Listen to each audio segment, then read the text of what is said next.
It's not how it used to be. Life away, ruining everything what I want from me. It's not how it used to be. Taking my life away, ruining everything.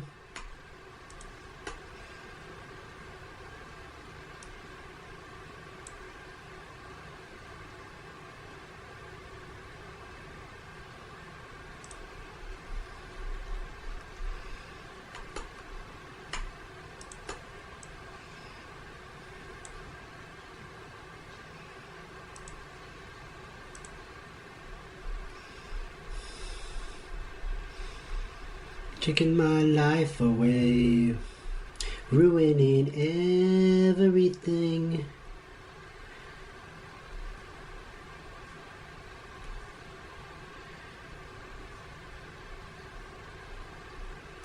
Ruining everything. Sha la la la la la la. Sha la la la la la la.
Don't you forget what must come down.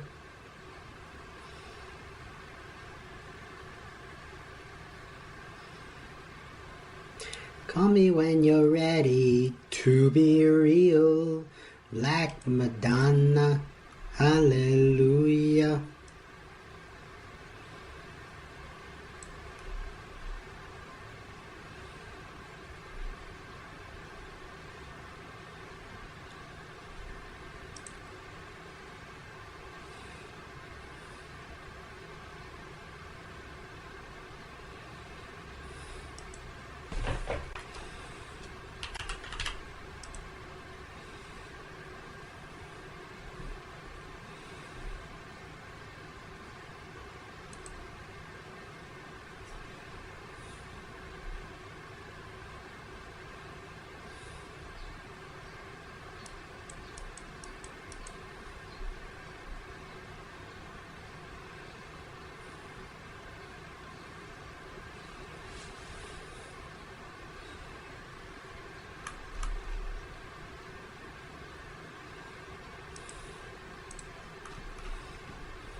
I'll be on in just a sec.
Sorry for cutting that off. Good to see you all.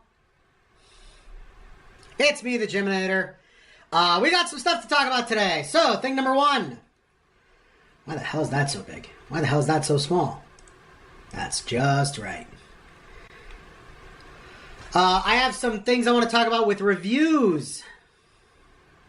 So, I haven't done like a review segment on stuff in a while, and I got two things I want to talk about. Something I saw a long time ago, or three things. I think there's one thing I didn't talk about before I left that I saw, and then something I saw while I was gone, and then something I just saw now. So I'll list them all out.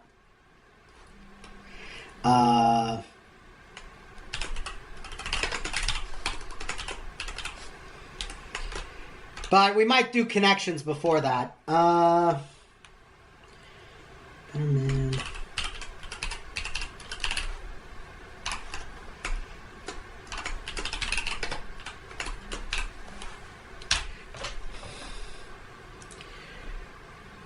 So we will be doing reviews on this, but first, I'm going to get my connections on and my Wordle on.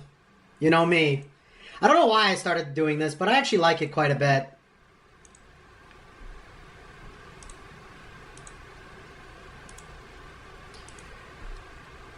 Let's do connections. We'll have some music in the background, obviously.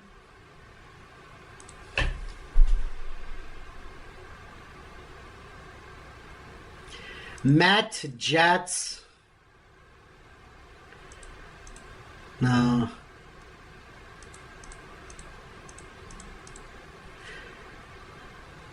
Wait, maybe it's New York teams. The Mets, the Jets, or the Rangers. No. Walker, stroller, jogger.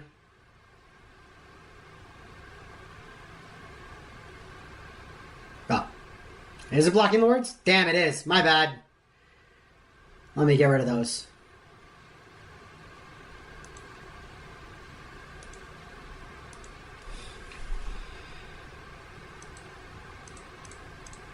Stroller, bib, bottle, monitor. These are all things that are with babies. Yeah! Baby gear. All right. Easy.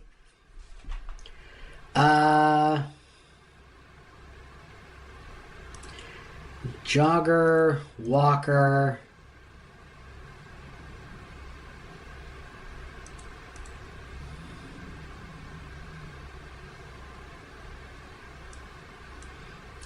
Wait.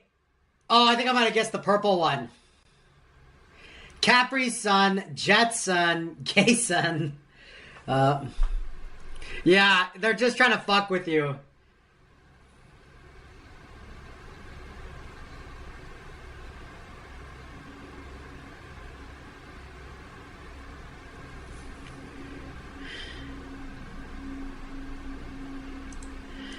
No, that's a little insane for me.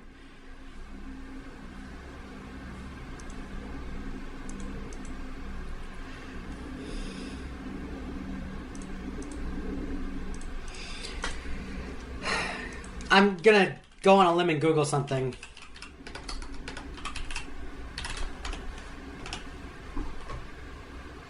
Okay, nope, never mind.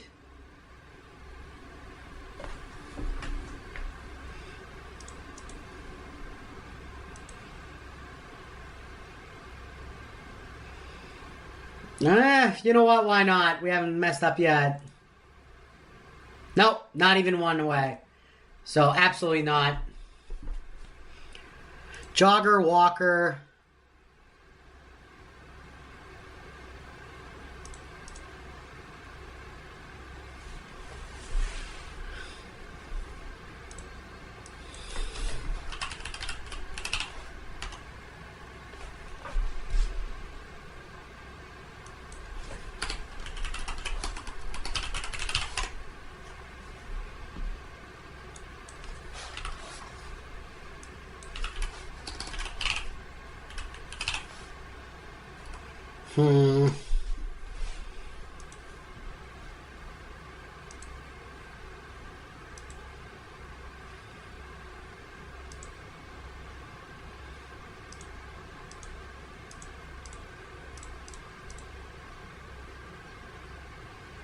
Jean, capri, these are types of pants, slacks, and joggers. Let's go! That's kind of annoying.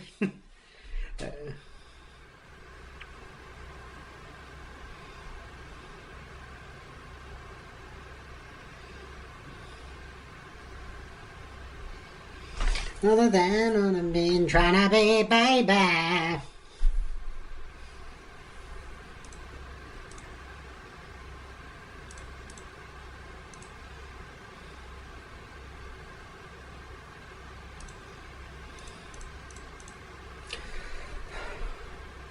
Walker, Texas Ranger. That's kind of stupid.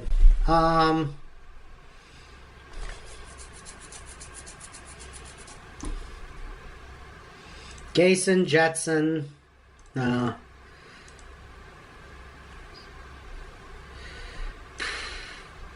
thinking sports teams, but so it's like Mets, Jets, Ranger. The Butlers. That'd be the worst sports team name ever.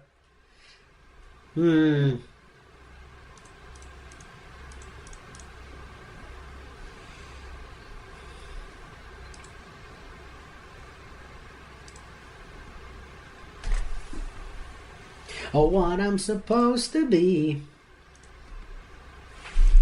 Butler.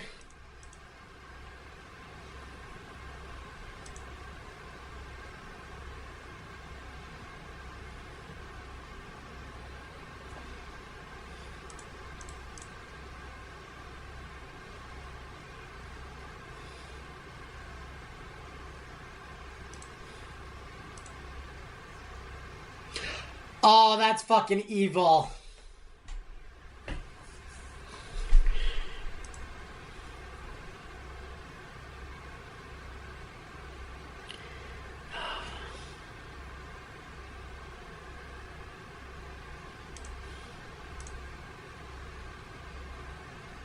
All right, so it's confirmed these three are connected.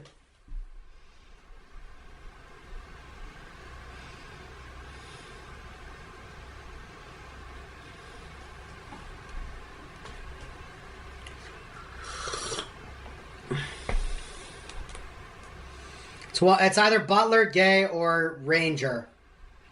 What would be the connection? Three-letter word? No. Oh, it was New York sports teams!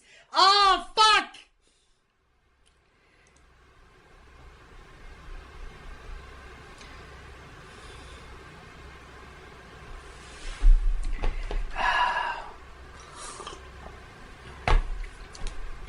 I knew the Jet and the Met and the Rangers. I just didn't know what the hell net was. Yeah, that's what's throwing me off. Like, I was thinking of that, but then when I found out that these three are connected, I was like, oh, it might be something else. New York Nets. Oh, shit. It was. Okay, it is. There's a Brooklyn team called the Nets.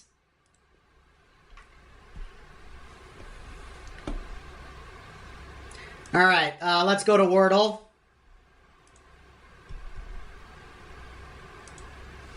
We're going to do our classic starting one.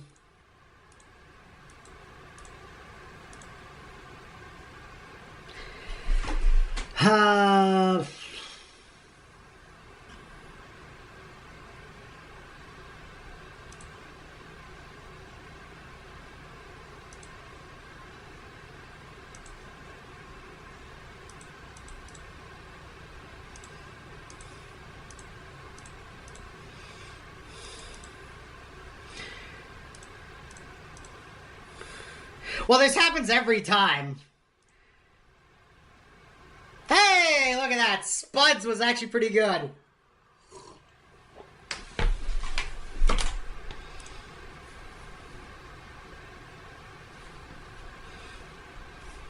Got to do something with E.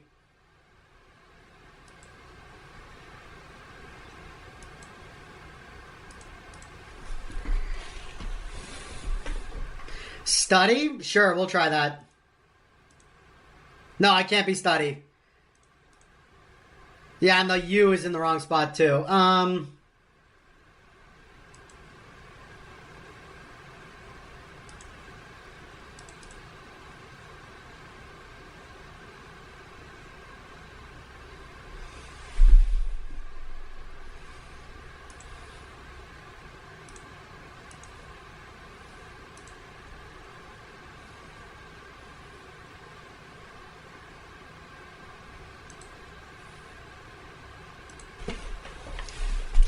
I want to knock E out somehow.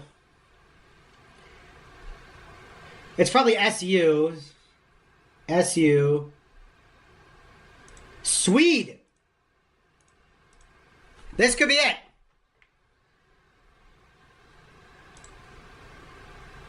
Oh, yeah, let's go, baby. I think that's my best performance yet.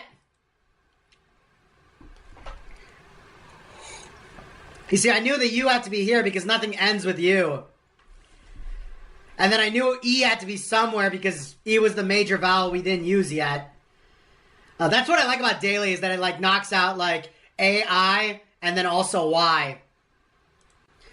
And then it's just finding where E is most of the time. It's like E and O and then you're basically done. I don't know if that's actually, like, strategic or not, but it makes sense to me. Okay. We got that done.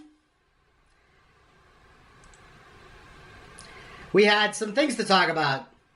So I was going to do some reviews. Haven't done this in a while.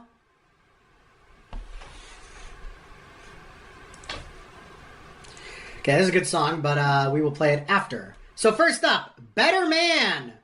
If you don't know, Better Man... Actually, you know what? We should start doing this now. Give me a sec. Let me see if I can set this up.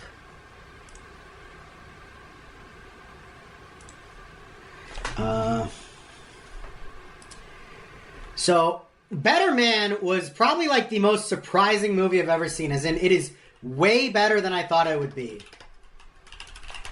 Like, when you hear 1990s boy band pop star gets music biopic where he's played by a CGI monkey, you think that this is the worst idea ever made.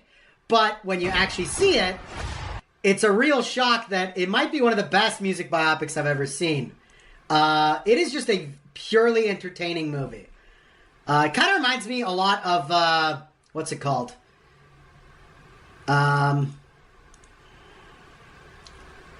It reminded me a lot of, whatchamacallit, of like Top Gun, Maverick, where it's just like, this movie is way more entertaining than I ever thought it could be, and I'm just happy it exists.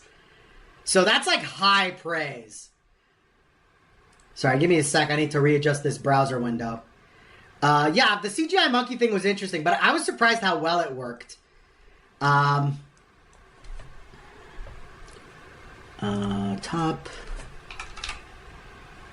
200. So we're going to try to do something with, oh, whoa. 300. Okay, we're trying something a little weird with the stream today to do these reviews. So I'm going to have these like little browser windows just for the movies, or just for the trailers. So for this first review, we're talking Better Man, and I'm going to play the trailer in just a sec. Let me adjust the window.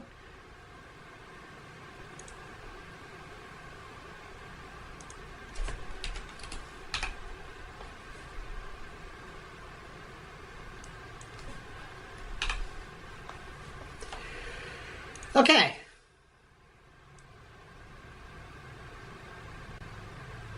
So this is the trailer for Better Man. So, looks insane, right? But all I can say is that this movie, like, actually shocked me with how good it was. I won't go super in-depth into it because it is like the standard rise and fall and rise again of a pop star kind of movie. But what works about it is the editing. Holy shit, Michael Gracie. I gotta go back and watch his other stuff because this movie shocked me with how well edited and directed it was. Jesus Christ. Like, there are musical sequences in this movie that are fucking brilliant.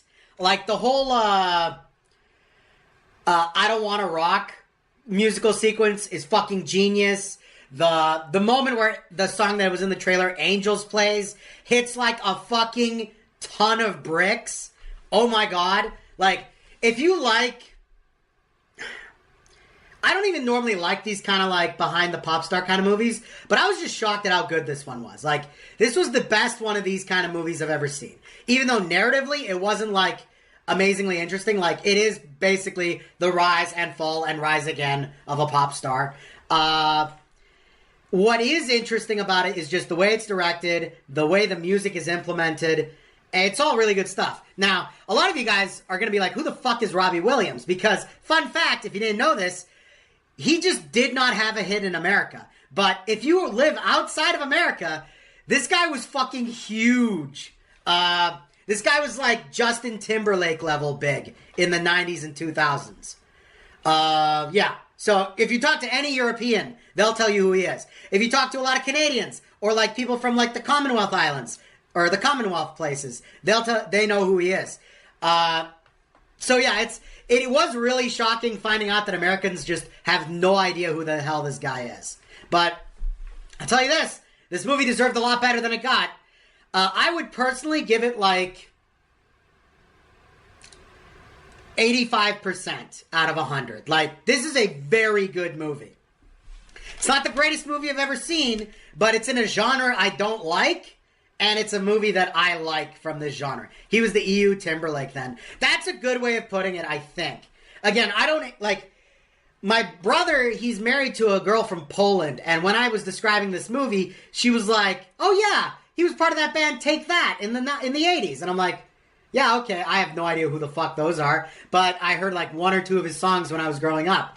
And it's like, no, this guy was like the big pop star. And it's like, and then I was describing to her that in America, like, he didn't have a single charting hit, and she was, like, just flabbergasted. But, yeah.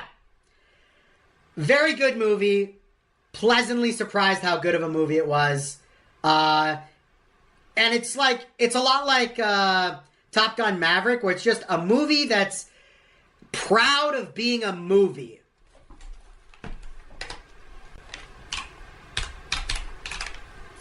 This is a movie that loves being a movie. And it loves being a big Hollywood movie.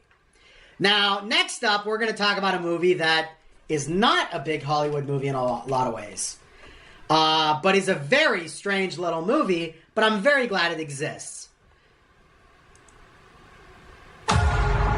Don't let the now destroy the forever.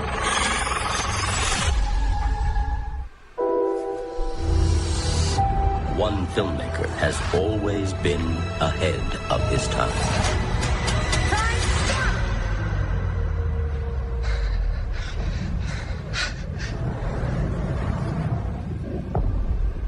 Go. Now, from visionary writer and director Francis Ford Coppola, comes an event nothing can prepare you for. Imagine today's society as a branch of civilization about to reach a dead end. Is this way we're living the only one that's available to us? My plan is a city that people can dream about. The Megalopolis. What about those standing in your way? You like it the way it is. People don't need dreams. People need help now. Don't let the now destroy the forever. We're in need of a great debate about the future. Enjoy the show. 1, 2, 3, yippee yay.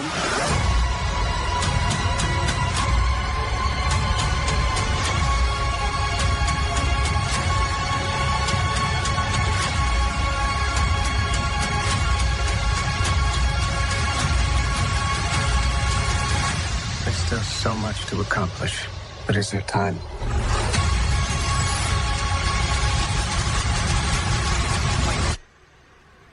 Go. Francis Ford Coppola's Megalopolis. Okay. Megalopolis. So, I'm going to talk about this movie for a bit, because this was a very weird movie. But I don't recommend this movie to everybody. That's kind of exactly... So, this movie came out last year. And it was resoundingly thrashed by critics. But I think the problem that people had... So, I gotta explain the history of this movie a bit. So, if you don't know who Francis Ford Coppola is, he's the guy who directed The Godfather and Apocalypse Now. So, pretty much like film royalty. And he's wanted to make this movie for almost 20 years, but has constantly been hamstringed by the studios, and then eventually said, fuck it, I'm gonna take out like $100 million and make it myself, or whatever it was. Some crazy number and make it myself. And you know what? Fucking based. That is super sick when people can do that. But it's very rare. Now, what makes this movie super interesting is that I think that when people were reviewing it, they missed this important thing that's at the bottom. A fable. Like, this movie is very strange because I think people went into it expecting it to be like a regular drama, but it really isn't. This movie is like, it's basically, the idea is I think it's called New Caesar, whatever. New Caesar is basically like New York mixed with the fall of Rome. And I think it's a very cool idea to take a story. But the idea is basically like, how do we avoid what befell New Rome and create a better society for everyone? And the thing that's strange about the movie is that it doesn't really offer solutions. It's a fable. It's trying to be like a children's story about avoiding the pitfalls of populism and creating a better society for everybody. Now, the problem is that by being like effectively a children's story, this comes at odds with what we expect from like super dramatic storytelling. So this film is super weird. I actually liked it quite a bit, but it comes with a huge caveat that I think like 99% of people on Earth are going to hate it. This is a hipster's movie.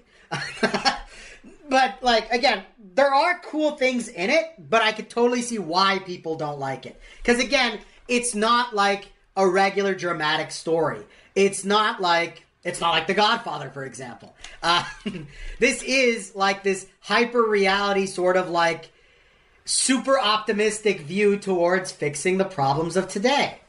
And I think that that's sort of what people didn't like about it, is that they were like, oh, it's going to be like a sick drama, or oh, it's going to be like this screed that's going to tell me exactly how to fix society. This is neither of those things. This is a fable about an idealized version on how to fix society. Personally, again, this is a huge butt on the personally, I would give it an 8 out of 10. I liked it a lot more than I thought I would, but it is a very weird movie, and it comes with, like, not a super hard recommendation. Like, this is a movie where it's like, if you saw it and you thought it looked cool, give it a try, but understand you might not like it either way. And even then, like, if I were to think about it, the only reason I really liked it was I really liked the middle. I really liked how this story kind of, like, unravels. And then the ending is very abrupt and finishes very quickly because it's like a storybook story. These days, an 8 out of 10 is pretty mediocre. I'm trying to be harsher on how I rate things because I used to be, like, a lot more forgiving. Honestly, Better Man might go up to a 9 because I think, like, Better Man, like, the difference between the two is, like, Megalopolis is an interesting movie if it's in your alley. Better Man is like Top Gun Maverick, where I think anybody can watch it and enjoy the hell out of it.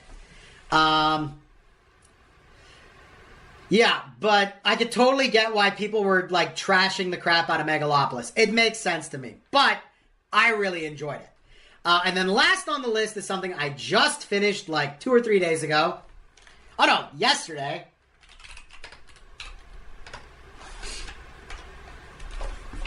And because it's a Star Wars thing, you know I got my spice. We're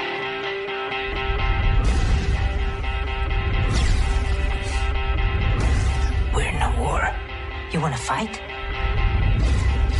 Or you want to win?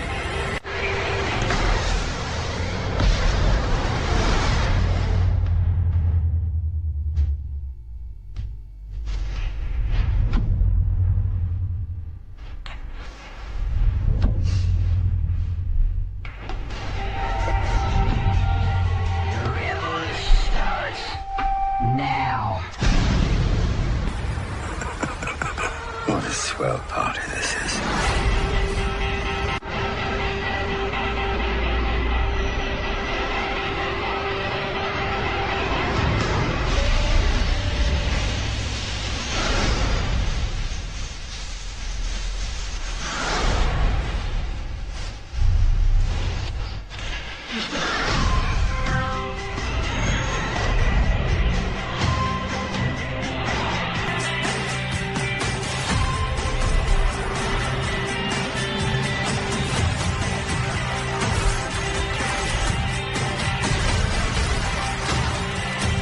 Remember this moment.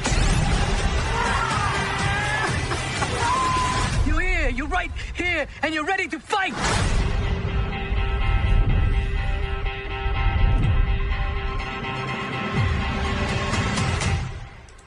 Okay, so,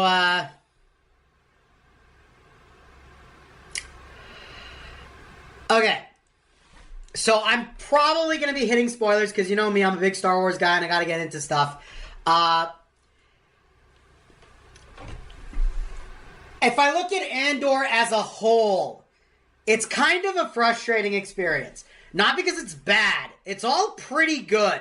And yes, Joe Braz, I would say that 8 and 9, episodes 8 and 9 specifically, are some of the best Star Wars TV content.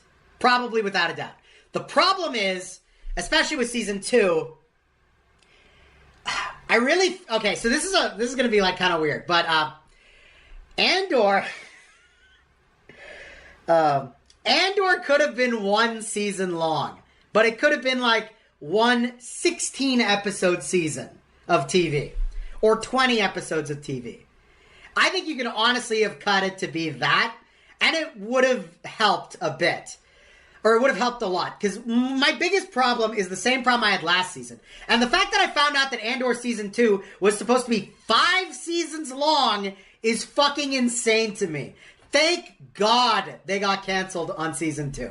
And just made a good show and concluded it relatively quickly. Because, oh my God, the first 3 episodes of Season 2 have a lot of roughness to them. I will, like, so remember with Andor operates on 3 episode arcs. So it's like you'll have 3 episodes cover a part of the story, 3 episodes are another story, 3 episodes are another story, and that's how those seasons work. I really liked this in season 1 because I thought the first 3 episodes were rough, and then the heist episodes were pretty good. Then the prison episodes were fucking incredible. And the finale episodes were alright. I have some hot takes about the finale episodes of Andor Season 1, which is mainly, this is kind of funny, my problem with the finale of Season 1 is that I thought the Empire didn't go hard enough. I thought that they were going to be just fucking massacring people. Well, prayers answered in Season 2. I will say, like, the stuff on Gorman was excellent. I'm gonna turn off the window for a quick sec, but we're gonna write some more notes because I'm gonna have a lot about Andor. So the pros. Cyril, Dedra, ISB.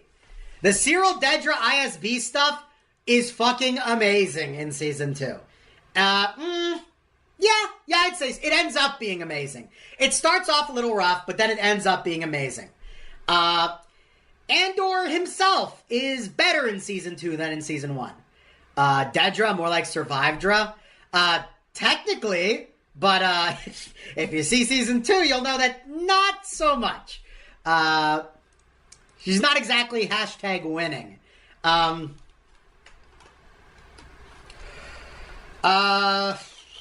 So Cyril, Dedra, the ISB stuff, amazing. Because basically all the... Oh, actually, let me add this. Gorman. I like that they made fake France. They made Star Wars France. Technically, there's already been a Star Wars France, which is the Ryloth, or which is Ryloth and the Twi'leks. But Gorman is basically French partisans the country. And, I really liked what they did. I like that they established that they have this culture around weaving. And that's why it's this, like, artist, like this, if you're, like, a clothing designer, this is, like, your rite of passage is to go to Gorman, is part of one of, Cassian's cover identities. Like, there's cool stuff like that. And then they established the real reason that that the Empire wants the planet is this stuff called calcite for the Death Star. And what I really liked was that they show how they're, like, destroying the Gorman people. And they do it in, like, these insidiously clever ways. And I think the real pleasant surprise was that I thought this in Season 1, but I'm glad that they actually went all in on this. Cyril actually was just someone who believed in the Empire and thought that they were doing the right thing. And then when he discovers how he's been getting fucked over and doing something evil, he kind of snaps. And I think it's, like, a really well-done moment. Like, this is all basically in Episode 8. And Episode 8 is, like, peak Andor.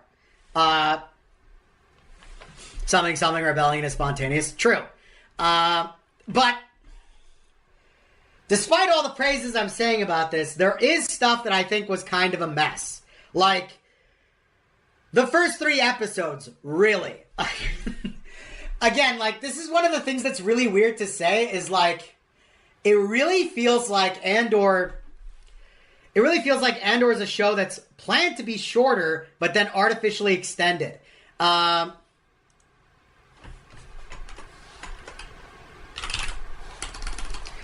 And then here's a weird con that I never thought I'd say in a Star Wars show. The rape scene. So this one was super confusing on multiple levels. Also, actually, let me go back to Dedra for a little bit. I love that Dedra ended up being hoisted by her own petard, as the saying goes. Like, she basically fucked herself over because of her own ambition. That was a theme in season 1. And I love that in season 1, when I remember about it, is that basically all the other ISB people were like, hey, Dedra, you're kind of doing some crazy shit. Don't do this stupid shit. It's going to bite you in the ass. And she's like, no, fuck you. I'm going to be the best ISB ever. And it worked until it didn't. But let me talk about this con that I did not think I'd ever see in a Star Wars show. So what's frustrating about this one specifically is that I've heard a lot of defense for it be like, oh, it makes sense because Star Wars has always had sex. Star Wars has always had violence, sexual violence. But something we have to understand is that in society, sexual violence is viewed very differently than sex or violence. Like, this should be blatantly obvious to most people, but I feel like I need to reiterate it. Like, just because something has sex in it and violence in it doesn't intrinsically mean that putting sexual violence in it is the right approach. Now, as a counterpoint, the funny thing is that weirdly enough, Andor already had a really good metaphor for sexual violence with the mind probe shit that happens to the character who, like, it's so weird. Okay, this was super weird to me because it's like, so we're going to talk about this for a bit because it was kind of surreal. Because if you saw season 1 of Andor, Bix, Andor's love interest, has a scene where she gets interrogated by these Imperial guys using this, like, mind probe machine. And it's implied at the end of season 1 that it's kind of like sexually torturing someone. Or at least it's metaphorically like that. So, in that context, in season 2, there's a whole subplot of Bix trying to find the guy who did this to her and get vengeance for it. And I thought it was actually handled pretty well. Now, the problem is that in the first 3 episodes, there is a literal attempted rape scene. And that's the part where I'm like, what the fuck are we doing? Because, again, I thought that the implied, like, similar to rape, but not actually rape, that occurs in season 1 made a lot of sense and is an adult way of approaching it, but also doesn't, like, break the rules of Star Wars.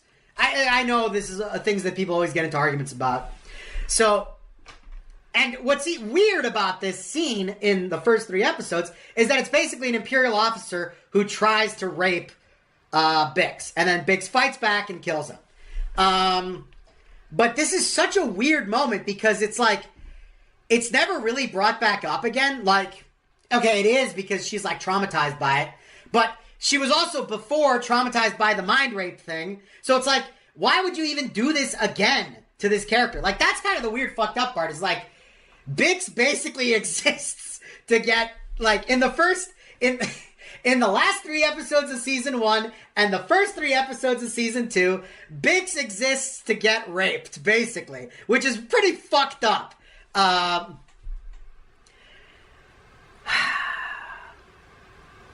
And it's weird because, like, they didn't have to do it at all. That's the funny thing to me. Like, the first 3 episodes, yeah, no, you're not wrong, TIMD. But, like, it's still implied that it's the abuse of power because they did just grab her off the street and then think that she might know something.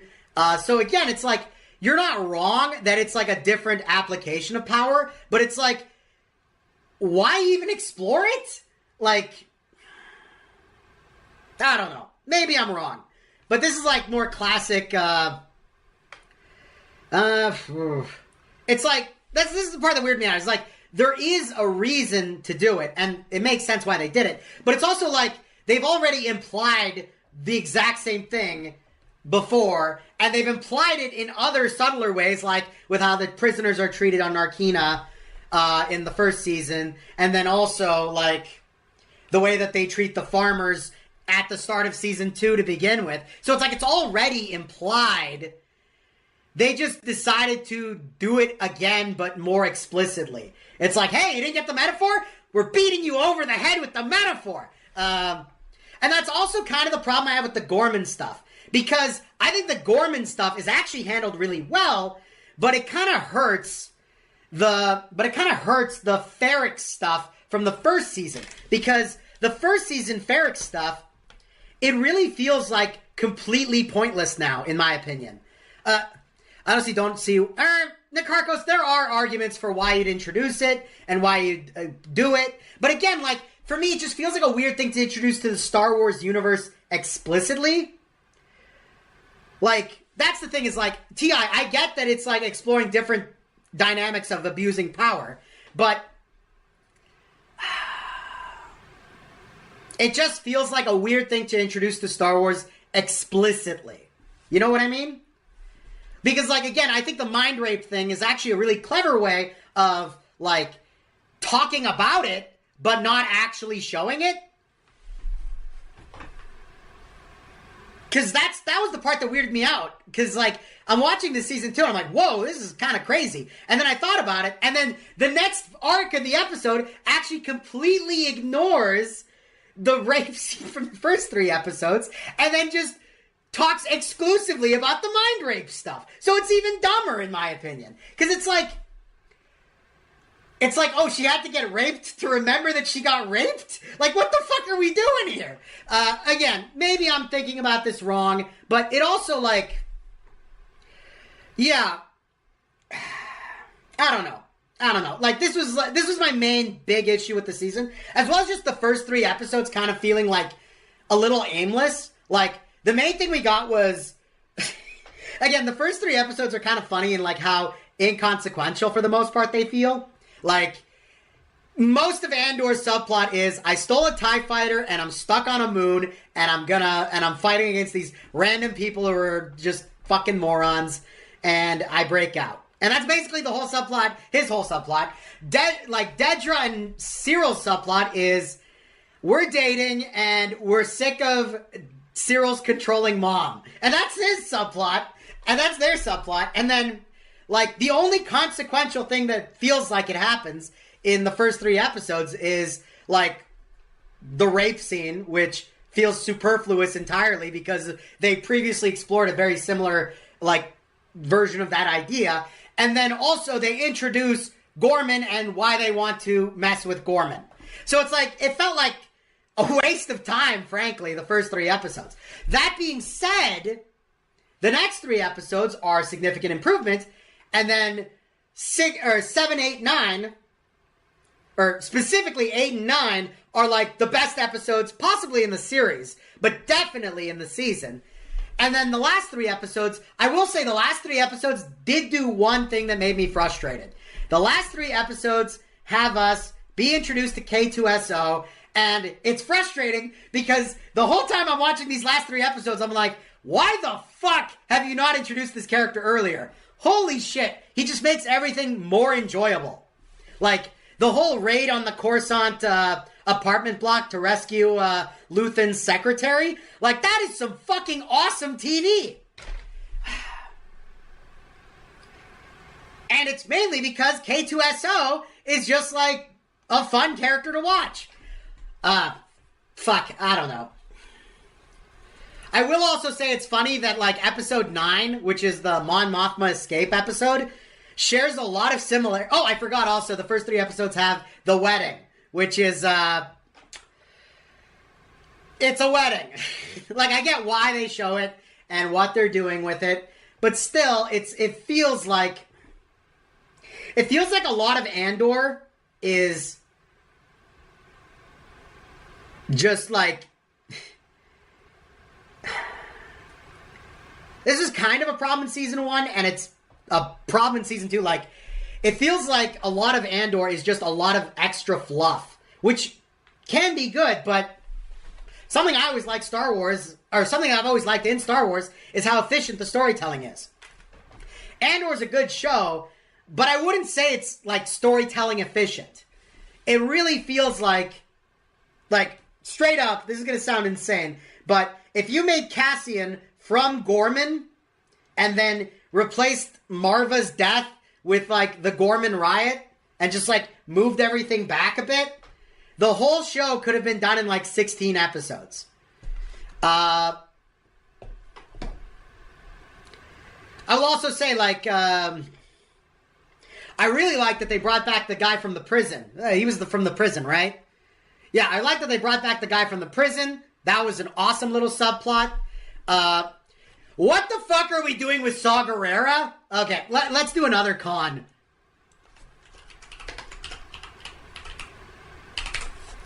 Saw Gerrera. I probably butchered the spelling. What the fuck are we doing with this character? Like, what is his point? His point is he's a crazy person. That's basically his entire narrative point, is he's crazy. And then in the show, his subplot is, actually, I'm crazy because I like huffing fuel. I like huffing diesel fuel. That's my subplot. It's explosive diesel fuel, and I like huffing it. Like, it was such a silly... Like, he does have a good speech, but that's also kind of another con I have with the show as a whole.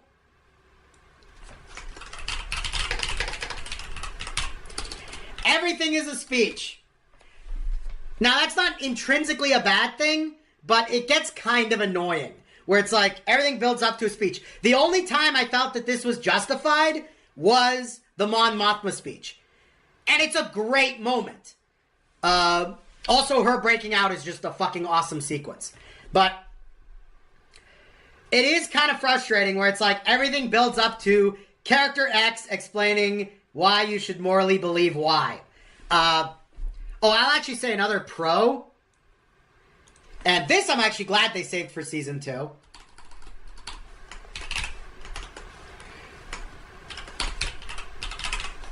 Krennic is really good. Ben Mendelsohn is a good actor. Shocker, I know. But he does a great job with Krennic. And I love the way that they, like... There's this fun little, like, motif in both seasons where it's like someone's in a room and they get interrogated by someone else, and there's a motif of the person sitting down, it's filmed from behind, and then the person interrogating them walks up behind them, and they feel more imposing. And Krennic probably has the best moment of this in the finale of season 2, where he talks with Dedra. And if you've seen it, you know it's a fucking excellent moment. And there's such a good line where it's like, you missed your calling. I'm not going to spoil it. But yeah, the poking at the top of the head, you missed your calling. Oh God, such a good moment. Like, Dedra is like the villain of the show, really. I will say, Cyril is like the surprise tragedy of the show. I feel really bad for Cyril as a character. Like, he's like King Incel, but I felt really bad for him, man.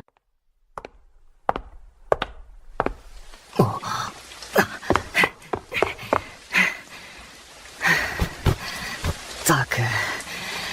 突然降り出すなんて。今日の降水確率は 80% だったか。慌てて出てきたから傘も忘れたし。今日は俺の高校生活5回目の始業式か。まさか一人で登校することになるなんて。ずっと望んできたことのはずなのに、いざとなったら行きたくないなんて。俺は何を考えて。君、1年か2年だろ？始業式からサボってていいの？って、俺が3年だからサボっていいわけじゃないんだけどね。俺も3年だ。あれ？あ、そうなの。覚えがないんだけどな。名前は？藤本。やっぱり聞き覚えないな。ま、とにかくよろしく。聞き覚え全くないのか？え？ないけど。君有名人なの？芸能人か何か？いや、そういうわけじゃ。なんでもない。そう。まあ別に詮索するつもりもないけど。それより雨止まないね。そうだな。ねえ、このままサボっちゃう？一人でサボればいいだろう。サボり仲間を見つけたいなら。真面目なんだ。別に普通だ。それに、真面目だって言われるのは好きじゃない。なんで？褒め言葉でしょ？真面目とか、一生懸命とか。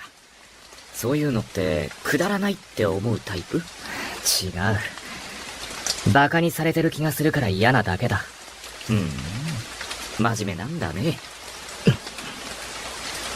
俺もサボろうと思ったけど、気が変わったよ。辻本だっけ？狭いけど入ってよ。藤本。ごめん。俺、あんまり人の名前を覚えるの得意じゃないんだよね。下の名前は？四季。へえ、珍しい名前だね。どういう字書くの？で、そんな答えづらい変な名前なの？ナイトの騎士を逆にした感じだ。かっこいいね。すごくいい名前だと思うよ。俺は光一ね。よろしく。上の名前。秘密。なぜ？なんとなく。お前、変わってるな。俺のことも知らないなんて。だから、君は芸能人かなんか？いくら同学年だからって、全員の顔なんか覚えてられないよ。変なやつ。は？褒め言葉だ。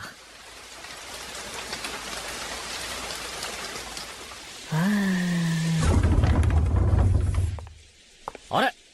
高人、まだ帰ってないの？せっかく始業式で早く帰れるのに。こうちゃん。いやー、雨降ってるから帰りたくないなーと思って、やまないかなと念じて見てるんだけど。バカなこと言ってないで。早く帰りなよ。いいだ。てか、どうでもいいけど、放課後の教室で一人佇んで桜の木見てるなんて、俺ってば、アンニュイな美少年っぽくね。そんな微妙な表情で目そらすなよ、ひでえよ、こうちゃん、どうたっぱか。高人、なんで何もないところで急にこけてるの？痛え！頭打ったい！注意力散漫すぎ。ほら、手貸して。悪い。どうも最近急に頭痛がするんだよな。なんで抱きしめんのよ。いや頭にコブができてないかと思って。それ以上バカになっちゃったら困るでしょ？こうちゃんひどい。お前絶対機嫌悪いだろ。はい。いえ、大丈夫かと。四季。いえ、なんでもありません。はい。わかりました。あれー、行っちゃったよ。電話してたけど、あいつ、なんでまだ学校にいんのよ。それより、放課後に男二人っきりで教室で抱き合ってたら、普通はなんて思うのかな？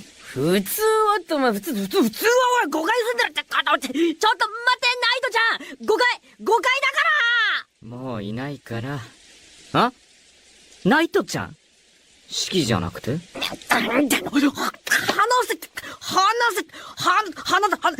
てね、たくナイトちゃんは、あだ名だよ。珍しいな。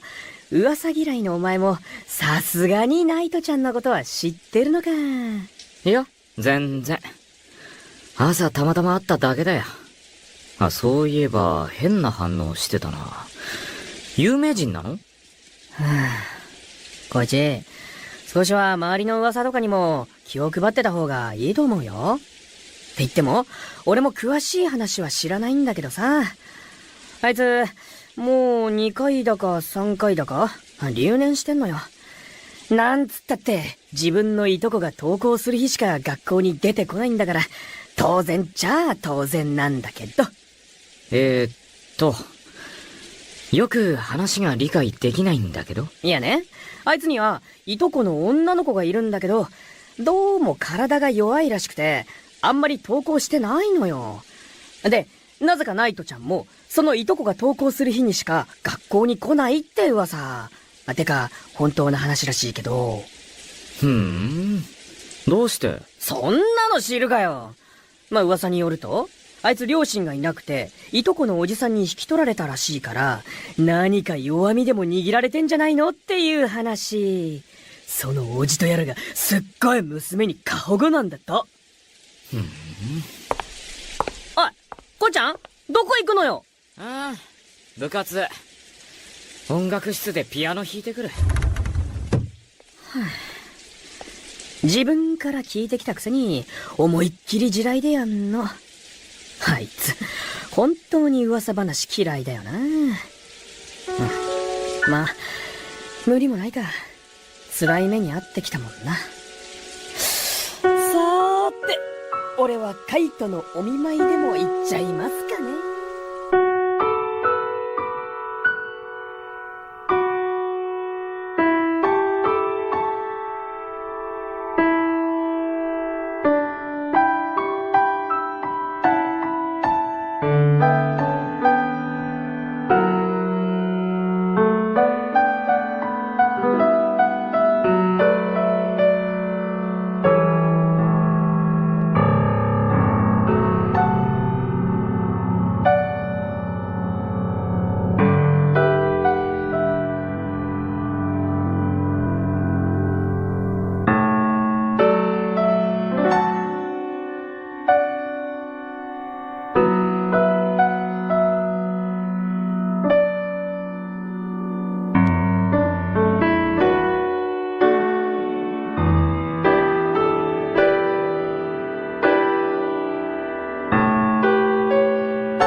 自分の意志とは裏腹に好き勝手に決めつけられ、嘲笑い、時にまるで自分が優位にでも立ったように同情する。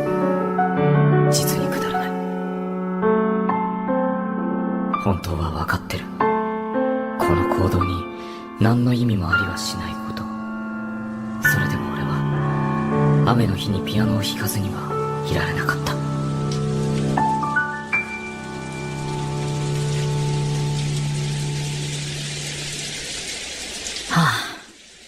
綺麗な音だな。あれ四季？いつからいたんだ？数分前だ。廊下を歩いていたら、ピアノの音が聞こえたから。そっか。考え事してて気づかなかった。声かけてくれたらよかったのに。四季、ピアノ好きなの？なぜ？ちなみに、今俺が弾いてた曲は？ドビュッシーの月の光。当たり！ほら、やっぱり好きなんだね。月の光は有名だろ。有名だね。誰でも一度は耳にしたことがあるはずだ。でも、興味がないと、曲名も作曲者も知ってるはずないでしょ？そうだな。にしても、まだ帰ってなかったんだ。もう生徒はみんな帰っちゃったんじゃないの？お前は、部活の練習か？一応練習のつもりなんだけど、ほら、今日は雨降ってるでしょ？雨の日は部活やってないんだ。うちの部長、変に芸術家かぶれで、雨の日は音が曇るとか言ってるの。雨の日は音が曇る？そう。結構雨嫌いな人って多いだろ？なんかジメジメしてるし、意味なくやる気もなくなってきたり。そうなのか？別に俺は嫌いじゃないけど。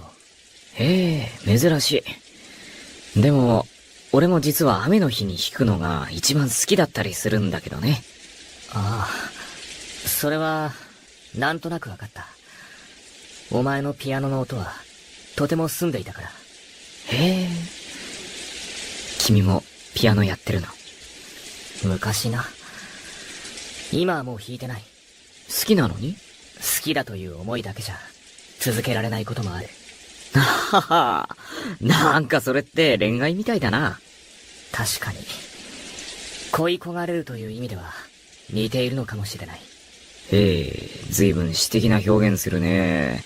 そういえば、恋で思い出したけど、四季って、いとこが好きなの？いとこって、静か？何なんだ、突然。友達から君の話を聞いたのを思い出したんだ。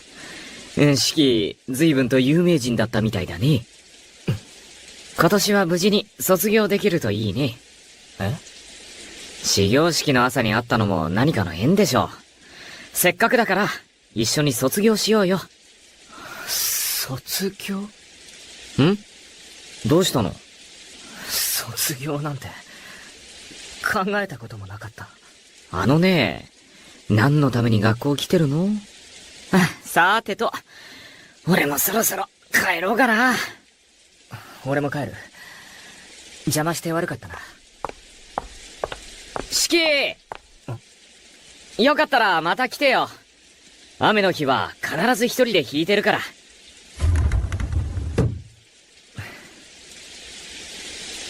卒業か。そんなこと言われたの、初めてだ。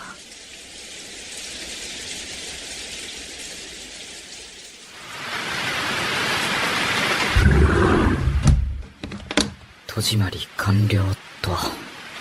さて、そろそろ帰るか。あれ、四季、今日も来てくれたんだ。今日はピアノは弾いてないのか？さっき少しだけね。俺はもう帰ろうと思ってたから。四季、弾きたいなら弾いていきなよ。いや、俺はいい。あれ、そうなの？前にピアノ習ってたって言うから、てっきり弾きたいんだと思ってたけど。別に、弾きたいわけじゃないから。じゃあ、どうしてわざわざ放課後の音楽室なんかに来たの？それは、そういえば、どうしてピアノやめたの？おばさんに、うるさいって言われたから。まあ、学生時代は養われてる身だから、いろいろあるよね。俺も母さんに、小型の電子ピアノを叩き壊されてやめた口だし。壊された？そうだ。じゃ、俺の家に来るといいよ。音楽室は弾きたい時に弾けないけど、俺の家なら弾きたい時に弾けるし。遠慮する。あれ？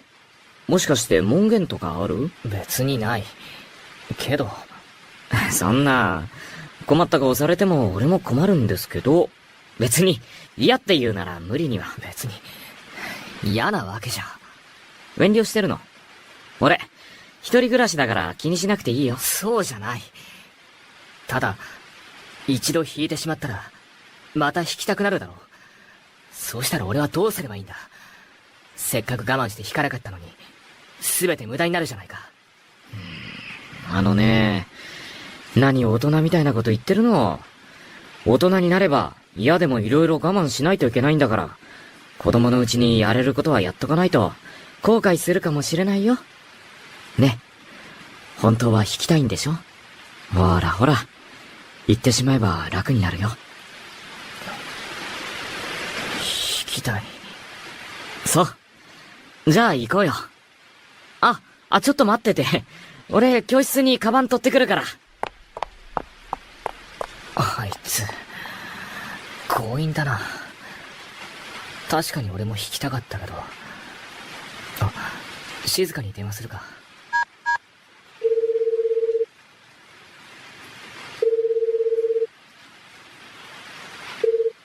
シキ？悪い。静か、寝てたか？少し前に起きたところ。どうしたの？悪い。今日、少し帰りが遅くなる。何の用事？結構休んでたから、授業に全然ついていけなくて、担任にいろいろ聞こうと。でも、シキちゃんとなんでもない。気をつけて帰ってきてね。ありがとう。静かに、初めて嘘ついたな。でも、あいつは友達いないから、友達の家に遊びに行くなんて言えないし。四季どうしたんだぼーっとして。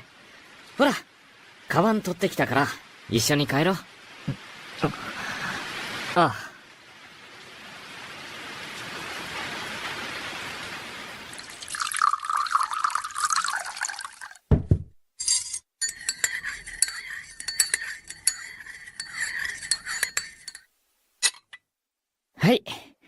コーヒーでよかった。ああ、すまない。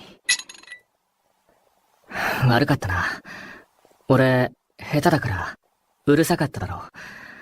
隣近所から苦情が来なければいいが。お前の両親にも迷惑かかるし。別にそんなに下手じゃなかったよ。それに、俺の家完全防音だから大丈夫。迷惑かけるような両親もいないし。こんな広いマンションに一人で住んでるのか？うん。親父が俺とお袋に買ってくれたんだけど、お袋が病気で死んだから、今は俺一人。お袋、親父の愛人だったんだ。小さい頃一緒に住んでなかったし、親父なりに気を使って用意してくれたんでしょ。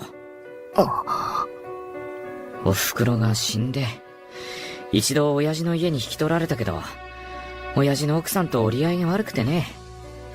ま、その人も交通事故で死んじゃって、俺は家を、って、どうしたのシキ？悪い。変なこと聞いて。別に、シキは何も悪くないでしょ。俺が勝手に話しただけで。俺は、小さい頃に両親が死んで、おじさんに引き取られたんだけど、おじさんもおばさんもすごく優しくて、いとこの静香もすごくいい子で、まあ、それだけなんだが。君、優しいね。君の話は友達から少し聞いた。シキも引き取ってくれたおじさんにいろいろ遠慮してるんだろうけど、伝えるべきことは伝えた方がいいよ。それよりどうだった？俺のピアノは。久しぶりに弾いたから、すごく楽しかった。けど、また弾きたくなりそうで、少し困る。そう？本当に楽しかった？無理してない？なんでそんなに念押しするんだ？楽しかったって。だって君、楽しくなさそうだったから。無自覚か。まあいいよ。久しぶりに家のピアノ弾けて、俺も楽しかった。っていうか、嬉しかったかな。久しぶり？お前、あんなに立派なピアノなのに、ほとんど弾いてないのか？まあね。俺、一人でピアノ弾くのは好きじゃないんだよ。でも、放課後の音楽室でも、雨の日は一人で弾いてるじゃないか。学校はいいんだよ。人の気配がするしね。それに、正確には雨の日しか弾いてないかな。晴れの日は部活あるけど、俺は出てないし。なんか、よくわからないけど、もったいないな。あんなに上手いのに。俺なんて大したことないよ。式と一緒で、6年くらいブランクあるし。そうなのか？全然気づかなかった。なんで辞めたんだ？親父の奥さん、母さんが嫌がったんだ。俺の親父はピアニストだったから、俺も親父にピアノを教わってたけど、母さんからすれば、やっぱりいい気はしないよね。多分、母さんには子供がいなかったから、余計だろうけど。そうか。なんか、世の中うまくできてないよね。将来に夢を抱くのも、好き勝手にできるのも、子供のうちしかできないのに、本当の意味で夢を叶えられるのも、好きなことをできるのも、自分で稼いだお金を得ることのできる大人だけなんだって。大人になればなるほど、どんどん夢を諦めざるを得なくなる。そして、自分のやりたいことさえ見失っていくんだ。そう。だから、世の中うまくいかないんだよ。なんて、子供の俺が言うことじゃないね。式はさ、どうして2回も留年したの？聞いたんだろ？俺の噂。少しね。でも、俺はあんまり噂話が好きじゃないから、ほとんど聞いてないけど。嫌いっていうのも珍しいな。人の噂って少しは気になるものだろ？まあ、人それぞれでしょ。あ、そろそろ8時だよ。そうだな。今日はもう帰るか。今日は？え？あ、いや、また来るつもりなのかなと思って。いや、そんなつもりじゃ。まあまあ、そう言わないで。式なら大歓迎だよ。また引きにおいで。大歓迎？本当だよ。まだ少ししか話してないけど、俺と式って似てるよ。テンポも合うから話しやすいし。似てるとは思えないが。まあ、俺は気が合えばそれでいいんだけど。それに、ちゃんと楽しんでるって再確認したしね。え？いえいえ、こっちの話。じゃ、また明日ね。また明日？うん。そうだな。また、明日。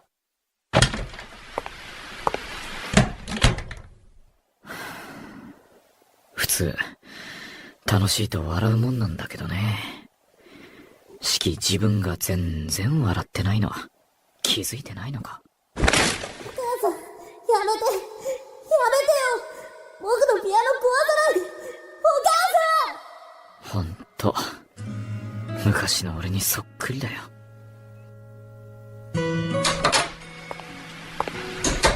ただいま帰りました。式？静か。まだ起きてたのか。おばさんは？ちょっとコンビニに出かけたわ。そうか。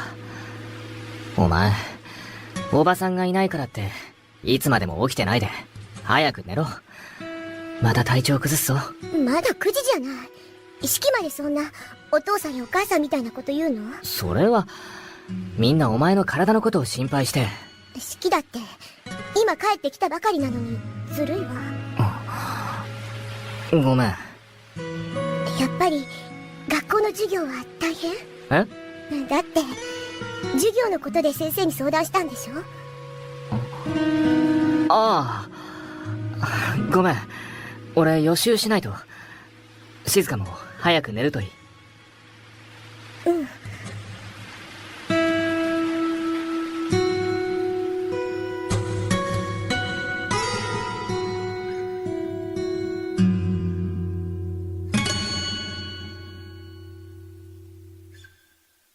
もう、どうだろう。なんかまったくやる気が起きねえ。こうちゃん、昼休みなんだから、本ばっか読んでないで構ってよ、もう。ほんと。雨の日ってなんで気分は憂鬱なんだろうね。何適当に返事してんだよ。雨の日に危機としてピアノ弾いてるお前に言われたくないね。絡まないの。なんか機嫌悪いね。また、あの病弱な弟くんと喧嘩したの？なぜそれを。こうちゃん、もしかしてエスパー？タカトが機嫌悪いのって、弟のカイトと喧嘩した時だけでしょ。っていうか、君たち兄弟の喧嘩話聞くと、ただの血話喧嘩に聞こえるんだけど。血話ってなんだよ、挨拶かよ、意味わかんないよ。てか、こうちゃん、機嫌悪すぎ。そう。別に普通だけど。それにしてもちょっと羨ましいわ。俺にも兄弟がいたら少しは変わってたかもしれないから。はじめまして、新しいお母さん。僕、ママが死んだばかりで、とっても悲しいけど。でも、お母さんはお父さんとの間に子供ができなかったから、きっと喜んでくれるって親戚の人たちが言ってたよ。だから、お母さんに嫌われないように頑張るね。こうちゃん、こいち、こいち。あ？ぼーっとして、大丈夫かよ。ナイトちゃんが呼んでるぞ。俺、シキ、どうしたの？借りてた CD、返そうかと思って。はあ、よかったでしょう。あ、俺今日も音楽室行くから、シキもおいでよ。気が向いたら。それじゃ。バイバーイ。こうちゃん、相変わらず雨の日にしかピアノ弾いてないんだ。音楽室ではね。最近は晴れた日は家で弾いてるよ。四季と一緒に。うっそ、マジで？って、なんでそんなに驚いてるの？信じらんねえ。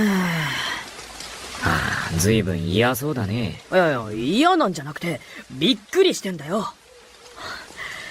でも、いい傾向だな。最近妙に仲がいいとは思ってたけど。なんか気になるんだよね。俺と似てるからかな。態度は柔らかいくせに実は周りに無関心な光一さんの言葉だとは思えませんな。仕方ないでしょ。めんどくさいことが嫌いなんだから。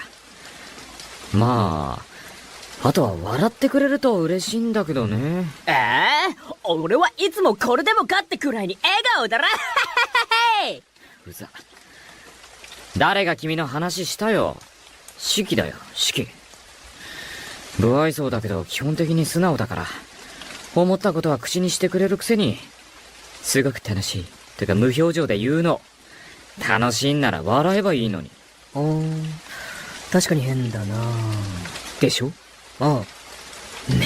珍しい。こうちゃんが他人に関心持つなんてさ、本当に気になってるんだ。しかも、笑顔が見たい、なんて、何恋する乙女みたいなこと言ってんのよ。乙女。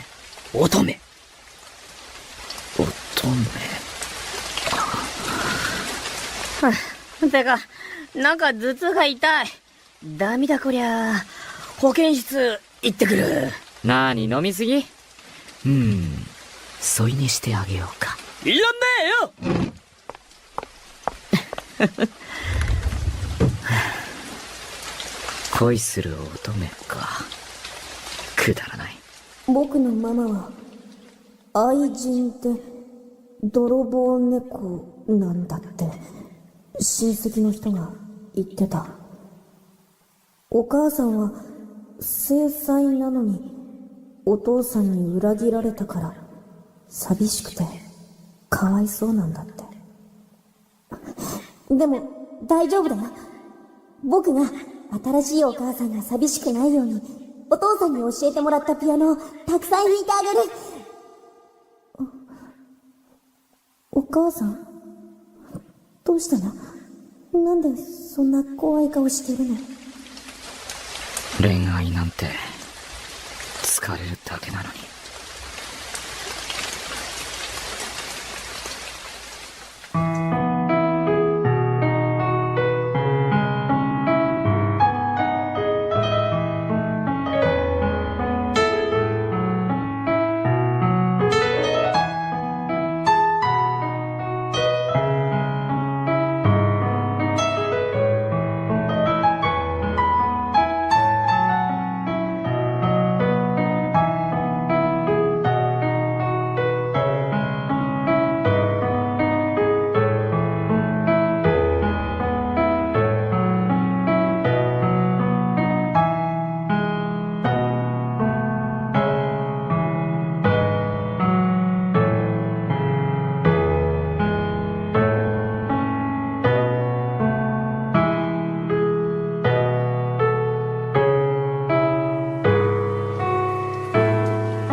タカト、音楽室で俺のピアノなんか聴いててもどうしようもないでしょう。まだ家に帰らないの？だって、今日は弟から見舞いに来るなって言われてるから。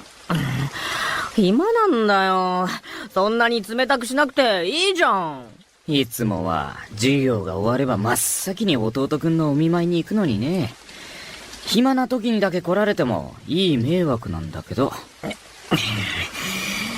こうちゃんさ、この間から明らかに機嫌悪いよね。どうしてなのかな？タカトが相手にしてくれないから。お前も本気でしつこいな。もう何度俺に振られてると思ってんだよ。俺は自分のことでいっぱいいっぱいなの。それに、お前の機嫌が悪いの、そんなことじゃないだろ。お前、この季節になると、毎年情緒不安定じゃん。うるさいよ。この時期だっけ？お前の義理のお袋さんが交通事故で死んだの。うるさいって言ってるのが聞こえないの？捨てられた子供みたいな顔してる。ひってえ顔。赤と！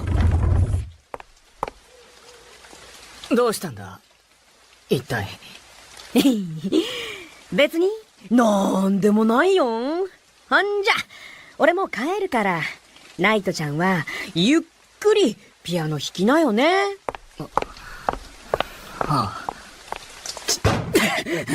なんだ。どうしたんだ、急に。君さ、体の弱いいとこに付き合って登校して、一緒に留年して、まるで姫を守るナイトみたいだって、からかわれてつけられたんだって？ナイトっていうあだ名。いとこの父親、君の養父に当たるんだっけ？その人が娘の静香を溺愛してて、お前に静香を守ってくれって頼んだんだって？しかも一緒の学年とクラスじゃないと色々と面倒だからお前に留年までさせて。それってどこまでが本当の話？なんで突然そんなこと。答えてよ。全部。へえ、全部本当なんだ。じゃあどうして今は一人で登校してるの？それは俺とおじさんの話を聞いた静香がこのままじゃダメだって一人でも卒業するように勧めて。君の意思は？君はどうしたいの？俺も卒業したかったから。へえ、なるほど。でも前に卒業なんて考えてもみなかったって言ってたよね。本当は自分の意思すらないんだ。君よりその静香お嬢さんの方がよっぽどしっかりしてるよ。ま、君がいいって言うならそれでもいいけどね。人の言われるままに生きるのは随分楽な生き方だよね。お前突然どうしたんだ？いつもの優しい。いた！何をする？俺、いつも他人に優しいって言われるんだよね。現に君もそう思ってたみたいだし。でも本当はただ面倒なだけなの。面倒でしょ？他人と言い争ったり嫌われて変にやっかまれるの。他人なんて結局はどうでもいい存在なんだよ。どうでもいい？何傷ついた顔してるの？君だって面倒が嫌いだから本当に言いたいことも言わないんでしょ？っていうか仕切ってば俺のこと好きだったり？何バカなこと。いいこと教えてやるよ。俺女は嫌いなんだ。は？男が好きなのわかる？やだ、鼻、やだ。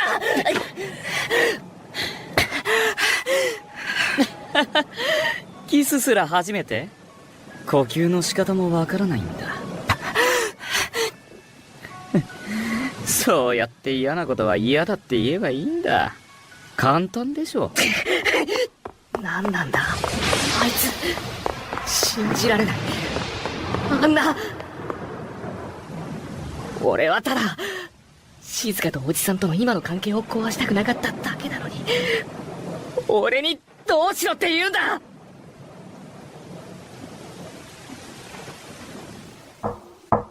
えシキ、入ってもいい？どうぞ。シキ、体調悪いの？別に。でも帰ってきた時から様子が変だし。お友達と何かあったの？シキ、どうしたの？顔真っ赤よ。俺友達がいるなんて一言も。だって人で登校するようになって、式ずっと夜遅いし、なんだか楽しそうだから、お友達ができたんでしょ？私に遠慮なんかしなくてもいいのよ。違う。友達なんかじゃない。式、明日は私も学校に行くから。じゃあまた明日ね。おやすみなさい。ああ。光一、突然どうしたんだ？なんで急にあんなに態度が表変して。高人と言い争ってたみたいだけど、それが原因なのか。なんで俺こんなにあいつのことばっかり考えてるんだ。どうでもいいって言われたことになんでこんなに傷ついてるんだ。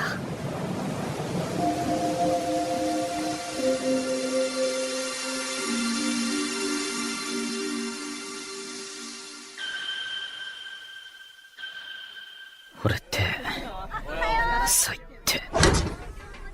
やっぱり情緒不安定なのかな。式にあんなことするつもりなかったのに。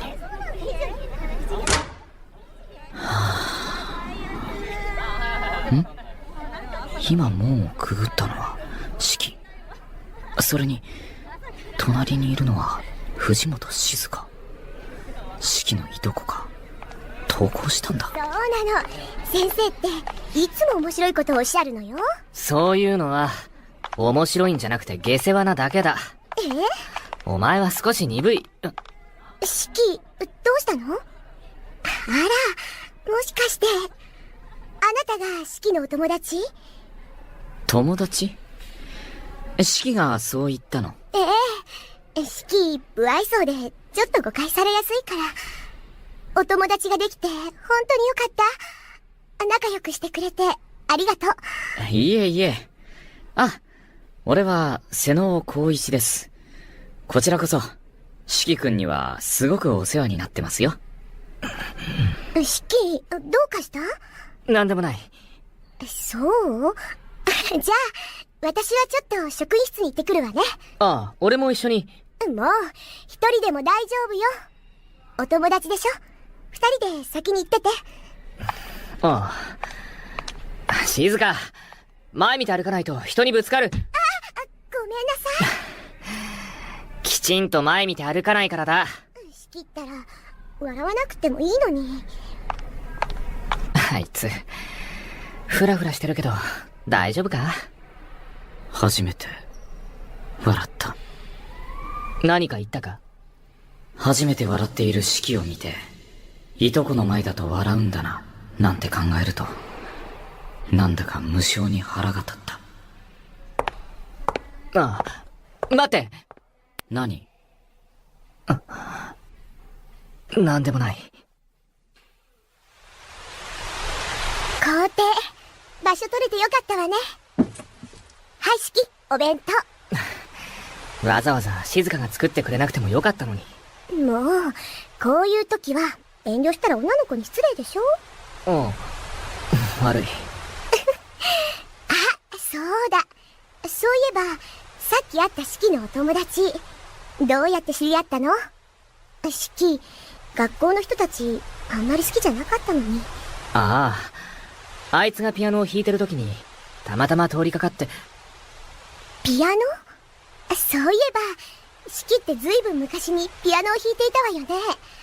確かお母様がピアニスト志望だったけれど、結局夢が叶わなくて、それで僕が母さんの代わりにピアニストになるんだってすごく練習してたわ。よく覚えてるな、そんな昔の話。ちゃんと覚えてるわ。だって式のピアノ大好きだったもの。私小さい頃から病気しがちだったから、家にいる時は退屈でしょうがなかったの。でも式が一緒に暮らすようになって、私の暇な時にはピアノを聴かせてくれて、式本当に楽しそうにピアノを弾くから、私まで楽しくなっちゃって、お母さんの言うことを聞かずによく二人で夜更かしを。キ、もしかしてピアノ、お母さんに無理やりやめさせられたの？四季って昔からそうね。いつも遠慮してるの。お母さんにも、お父さんにも、私にも。ねえ、四季。私、お父さんに頼まれて、あなたが私と一緒に留年してるって聞いて、すごく悲しかった。でも、あなたのためなんて言いながら、本当はお父さんに対する嫉妬が少しだけあったんだ。だって四季、私にはすごく優しかったけど、最終的にお父さんのお願いを優先してたから。だから、あなたが私の頼みを聞いて、一人で登校してくれるようになって、お友達もできて、本当に嬉しかったのよ。静香、どうしたんだ？さっきから様子が変だぞ。顔色もすごく悪い。四季、決めるのはあなた。だから、私の話をよく聞いて。転校？ああ。放課後の教室に突然呼び出したかと思えば、なんで急に？静香の容体がかなり悪いんだ。だから、もっと空気のきれいな田舎に引っ越すらしい。俺も、今日聞いたばかりなんだ。最近俺が友達ができて楽しそうにしてたのを気づいてたみたいで、なかなか言い出せなかったらしい。意外だね。四季全然笑わないから楽しくないと思ってたよ。ま、転校先でも頑張って。ああ。要件はそれだけ？俺もう帰る。待ってくれ。一つだけお願いがあるんだ。何？最後にお前のピアノが聴きたい。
ショパンの別れの曲か。ありがとう。まさか弾いてくれるとは思わなかった。ま、二度とは会わないだろうしね。学校のピアノより、俺の家で弾いた方が音もいいから。俺、鈍いからよくわからないけど、お前を怒らせてしまって、嫌われたかもしれないけど、お前と放課後ピアノ弾くの、本当に楽しかった。短い間だったけど、いろいろと、すまなかった。なんで、笑うんだよ。え？なんでそこで笑えるんだ？俺には全く理解できない！なんで、急に怒って、何して、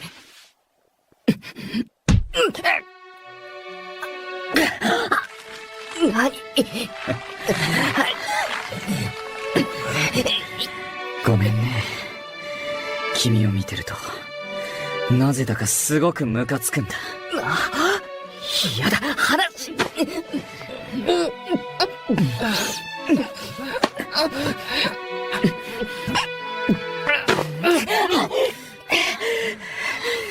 キスするときは、鼻で息するんだよ、シキ。へ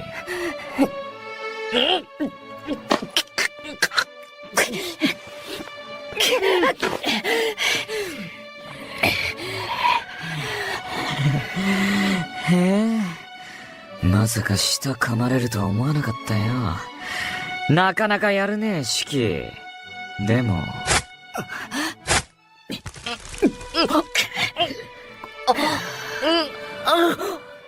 そういうのは逆効果。相手を逆なでるだけだよ。本当は気持ちよくしてあげようと思ったけど、やめた。ああ、これただのローションだよ。あんまりきついと俺も楽しめないから。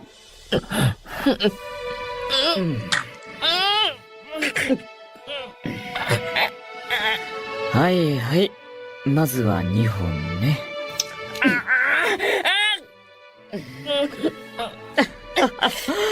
痛そうだね。初心者にいきなり2本は痛かったが。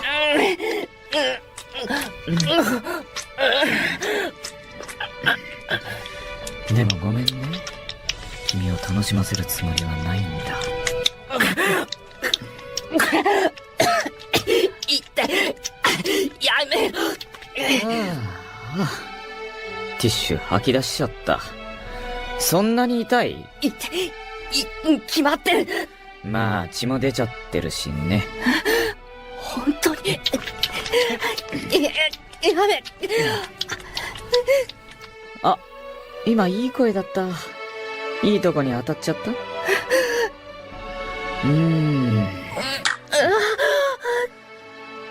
今のも気持ちよかった？抜くときって気持ちいいらしいね。やめてくれるのか。俺、相手が苦しんでるのってあんまり好きじゃないみたい。そうか。だから路線変更。ちゃんと気持ちよくしてあげる。それに、シキだって無理やりやられて気持ちよくなっちゃう方が恥ずかしいよね。何？やめろ。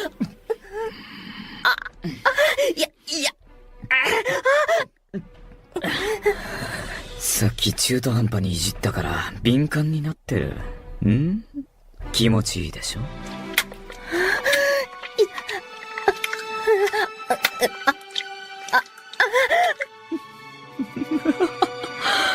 そんなに愛んじゃって。女の子が抱けるの？やだ、やめ。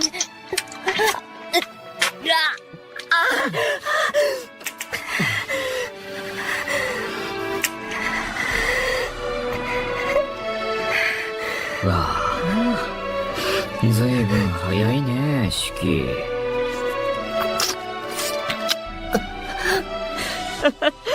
真っ赤になってる。かわいいね。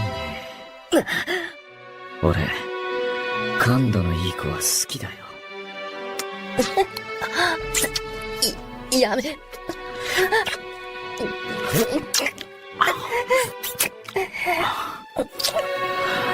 嘘。胸感じるの？普通、あんまりいじってないとこんなところ感じないのに。素質あるんじゃない？うるさい。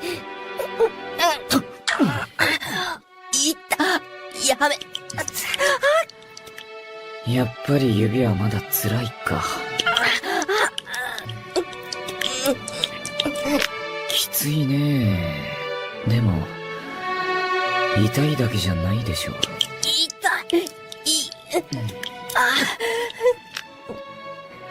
やっぱり抵抗らしいことはほとんどしないんだね、シキ。ずいぶん濡れたし、そろそろいいかな。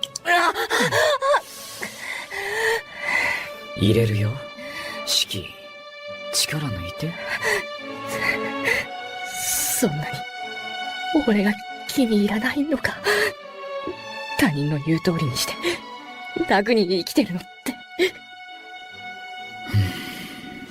じゃあ俺はどうすればよかったんだ。俺にはおじさんに静香を守ることしか期待されてなくて、それが突然それすらも叶わなくなって。俺だって早く社会に出たいし、夢だってあった。でもおじさんは、俺を引き取って育ててくれた人で、俺だってどうしたらいいか、わからなかったんだ。お前に、一緒に卒業しようって言われて、俺がどんなに嬉しかったか。お前には絶対にわからない。シキ。お前はそうやって、特に意味もなく、言いたいことを言える環境で生きてきたんだろ。でも俺は違う。俺は、お前ほど強くない。静香も、おじさんも、大切な家族で。俺は強くなんかないよ。光一。初めて俺の名前呼んだね。ごめん。シキ、力抜いて。冗談じゃ、そんなの、入らない。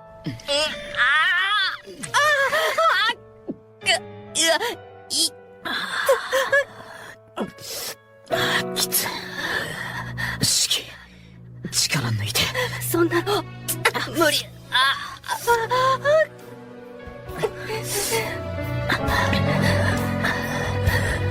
シキ、いい子だから。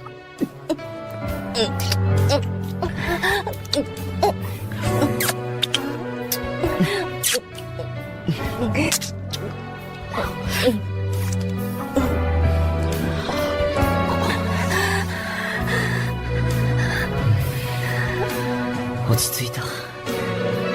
泣かせちゃったね。ごめん。俺最低だ。お前のためとか言いながら、ほんとどうしようもない。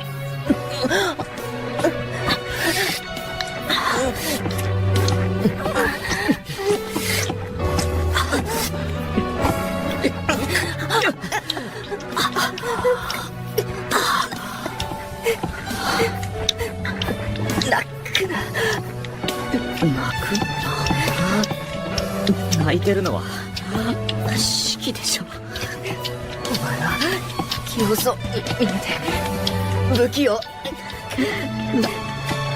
何言って泣いてる時に涙が出るとは限らないだろう。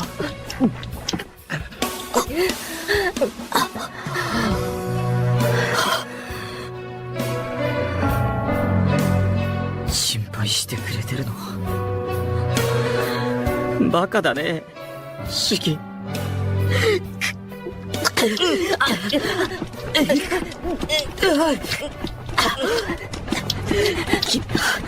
そうやって感情を押し殺して生きてきたんだ。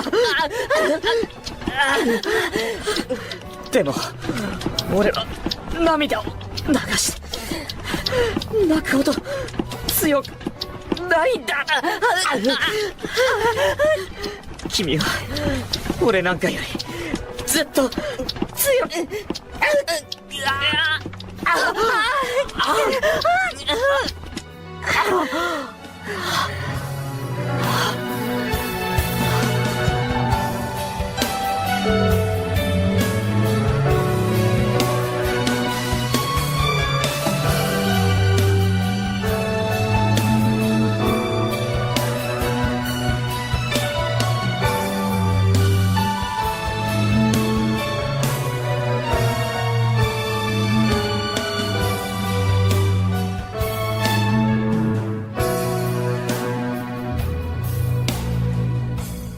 最初に光一に抱かれてから、もう、あれから何日経ったのかもわからない。目が覚めたら、俺は寝室に閉じ込められていた。それからというもの、あいつは気まぐれに俺を抱いた。けれど、日が経つにつれ、光一が俺に対して、だんだん優しくなって生きていることだけはわかる。光一が何をしたいのかは、俺にはわからない。ただ、ひどいことされてるのは俺の方なのに、光一はいつも泣きそうな顔をしていた。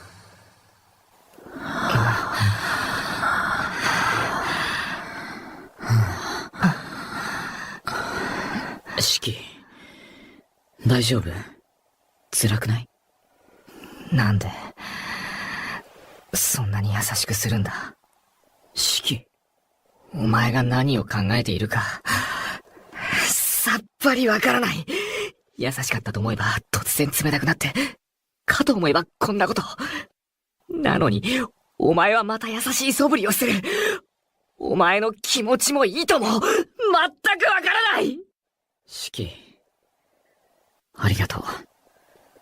お前がそう言ってくれたから決心がついた。何言って。四季、ついてきてほしいところがあるんだ。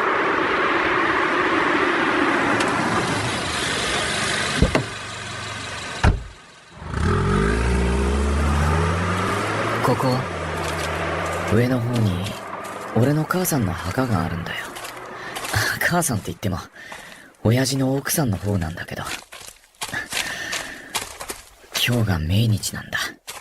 そうか。前に話しただろ。母さん交通事故で死んだって。あの人の葬儀の日は雨が降ってた。参列者もほとんどいなくて、俺が雨の日にしかピアノを弾かなかったのはあの人へのせめてもの鼻向けだよ。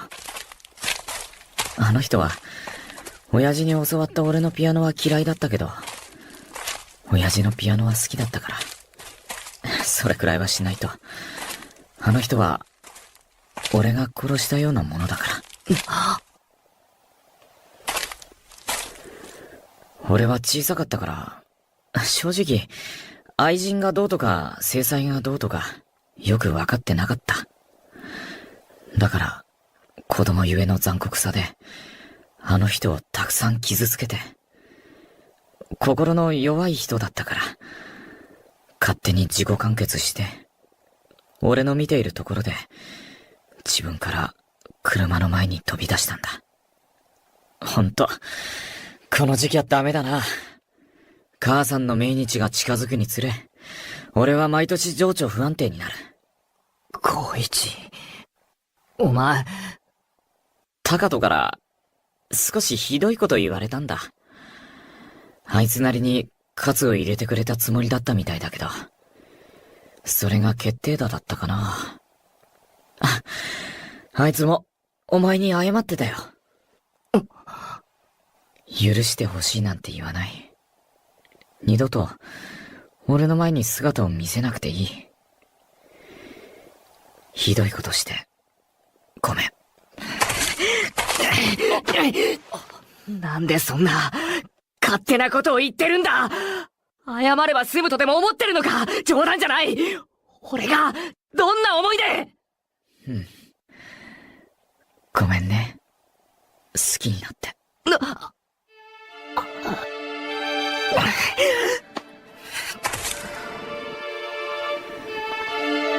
最初は自分自身に対する憤りを抑えきれないだけだった。でも落ち着いて考えると、あれだけひどいことをしたんだ。俺は君に対してどう償えばいいかわからなかった。なのに君は俺のそんな思いを悟ったのか。何も言わなかったよね。俺はただ、お前が何か言いたそうなのに何も言わないから。君は自分で思ってるよりずっと強い。だからだんだんと惹かれていったのかもしれない。身勝手だけど、君に対する謝罪の方法は君を家に帰してあげることくらいしか思いつかなかったんだ。家に帰っておじさんにちゃんと自分の思いを伝えるといいよ。そうすれば君の人生は素晴らしいものに。最後にそんなこと言うのはずるいだろ。さっきから何勝手に自己完結してるんだ。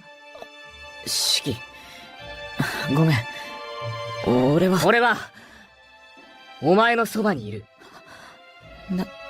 何言って、なんだって、そんな話に。お前が俺にひどい仕打ちをしたのは、単なるくだらない干渉だっていうことがよくわかった。弱い自分が嫌で、強い人間に憧れてるんだろう。だったら、俺はお前からされたことくらいで傷つかないし、過去に囚われたままで、むしろかわいそうだと思う。だから、そばにいてやる。俺がそばにいて、自分がどれだけ弱いか、痛感するといい。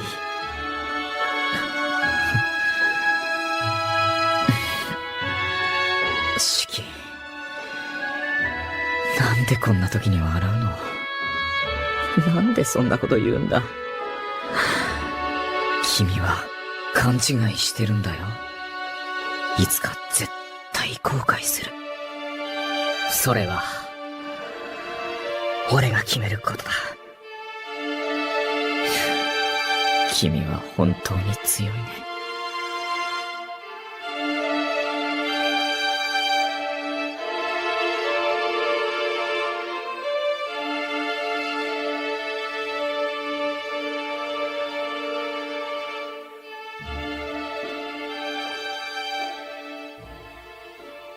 あれから家に戻って、俺は初めて、養父に転校したくないと申してた。養父は静香のことが心配なのか、難色を示したが、静香が、式が決めたことだからと快諾してくれたので、養父もしぶしぶ認めてくれた。静香は、翌日会った時に、少し目が赤く腫れていた。それから俺は、一人暮らしをさせてもらえるようになって、高校も無事に卒業した。けれど、高一との約束は果たせなかった。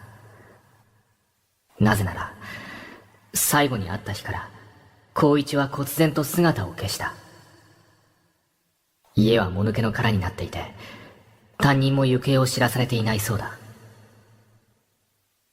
そうして俺は、大学を出て就職した。高一とは、あれから一度も会っていない。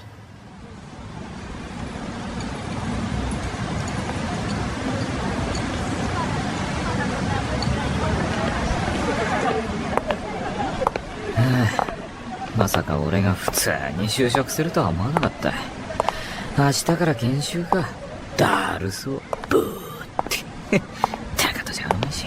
臆病者。式？入社式でお前に会うとは思わなかったよ。世間は広いようで狭いな。嘘。君も同じ会社に就職？ああ、お互い大変だとは思うけど、よろしく頼む。信じられない。何が？なんか式笑ってるし、社交的だし。あれから、どうしてたんだ？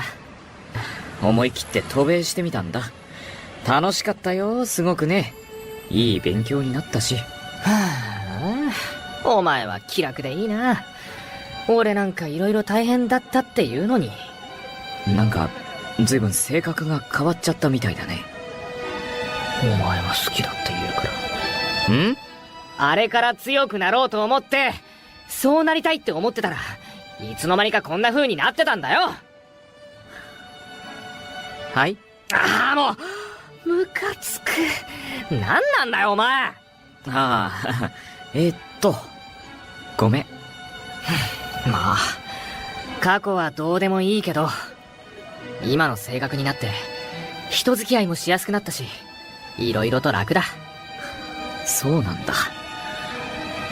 俺のために性格変えてくれたんだ。もういい。まあ、お前がきっかけで変われたのは事実だし、俺も感謝してる。そっか。じゃあ、俺、用事あるから。式。やっぱり追いかけてくると思った。臆病者。式。俺は、お前のおかげで変われた。お前は、変われたか？そうだね。一緒にいたいなんて、俺も初めて言われたんだ。あれは、そういう意味じゃなくて、ただの嫌がらせだ。覚悟しろよ、光一。俺はしつこいんだ。お前のそばにいて、絶対傷つけてやる。本当に、そばにいてくれるの？なんで、そんな嬉しそうなんだ。俺はお前を傷つけるために、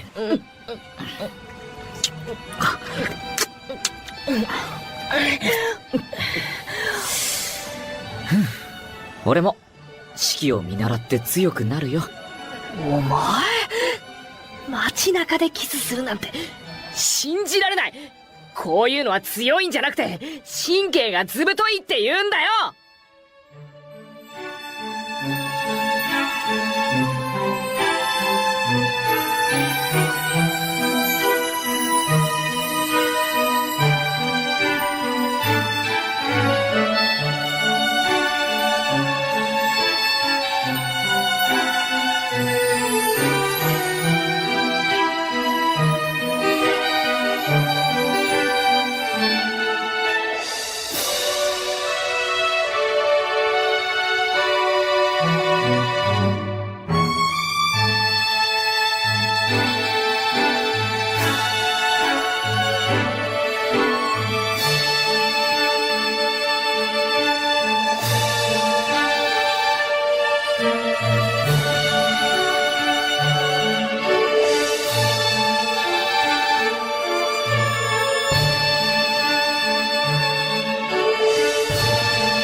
Hold up, I gotta think about this. Turn it up!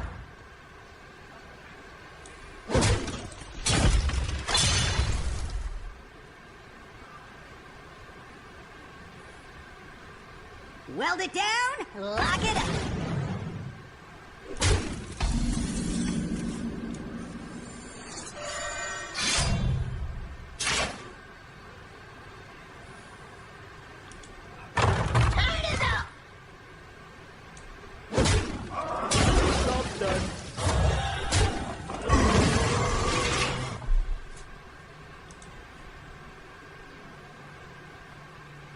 Let's go.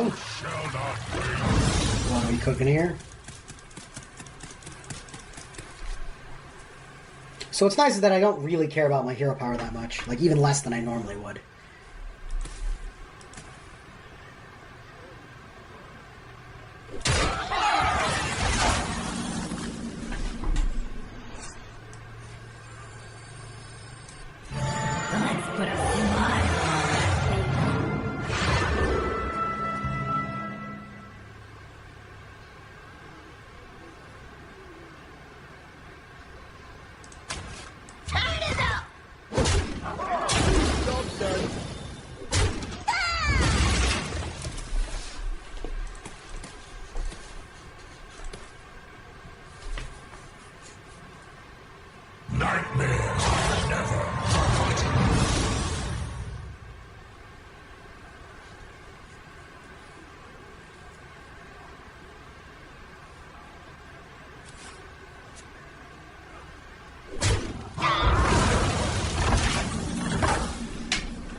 You shall not wait.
Nicely done.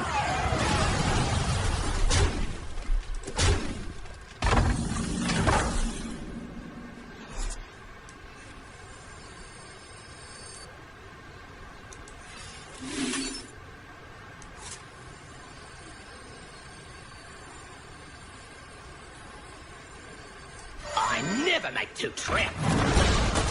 I never make two trips.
Lots of loving everywhere, so give me the night.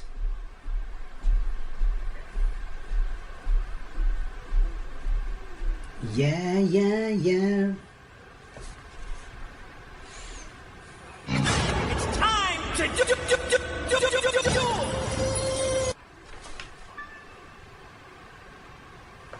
I see Arcand has discovered some of our fun little chat commands.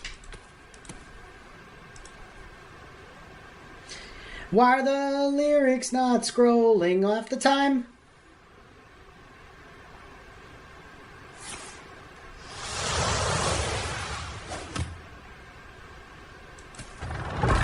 Hey, Antius, good to see you. What's funny is that if he does the Eternal Layover play, he can't actually... Or he will live. No, he won't actually. Armor DH? Oof. Wait, how do they work? Do they just go... That's... Ooh, son, you didn't read the cards.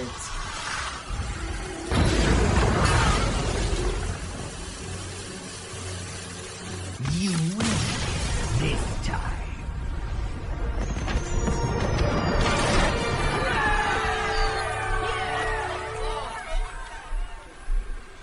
I'm guessing he used the big bat? That's surprising, though. Lots of loving everywhere, so give me the night.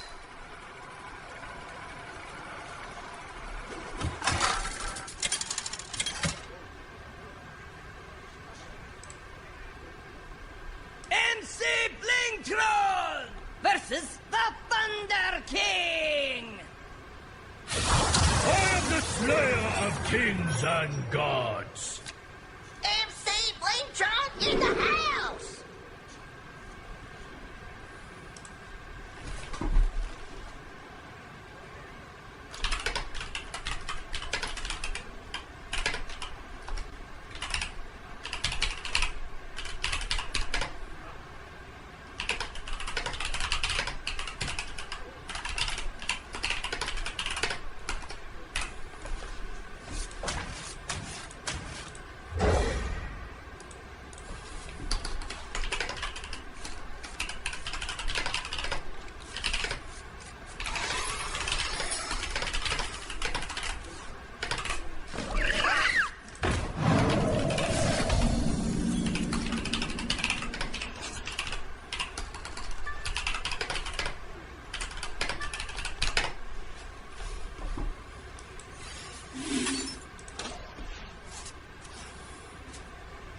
about this.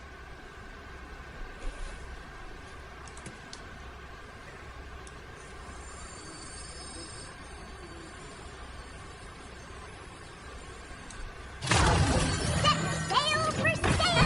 What is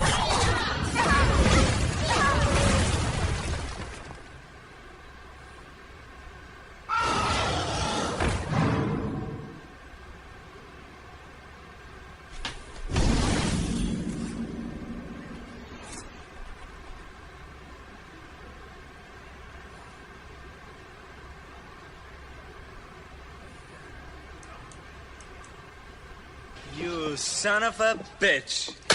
Whoa, Mokai, thank you for the raid. Good to see you, man.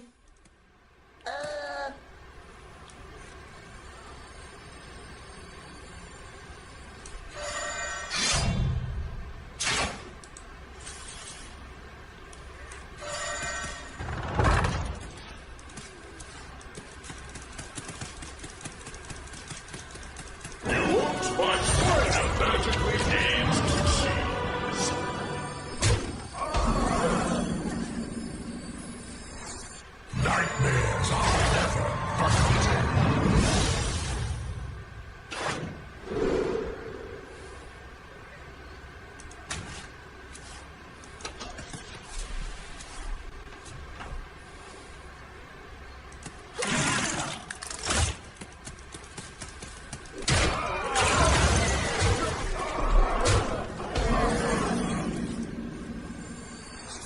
This treasure ain't fit for a pirate. sail for sail! What is steam? Holy crap, you had a long day. Well, I'm glad you took a break, and thank you so much for the raid.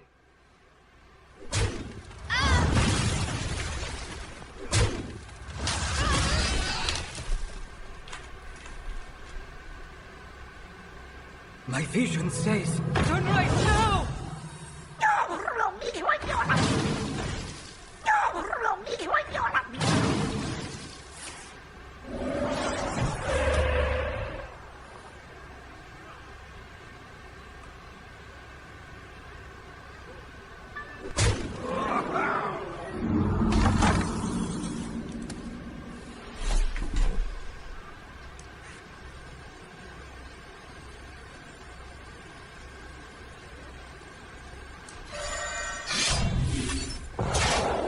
Now this is treasure!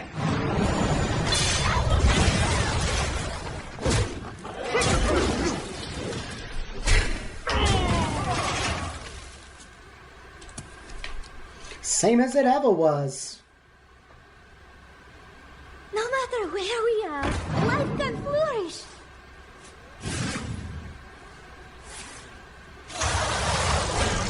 That's really annoying.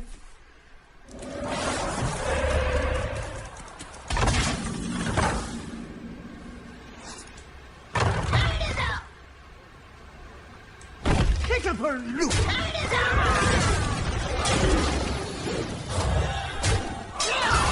I am only more deadly. I am only more deadly. I never make two trips.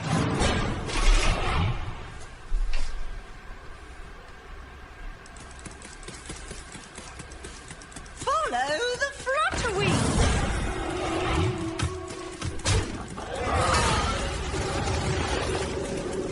I am the flaming heart of the universe.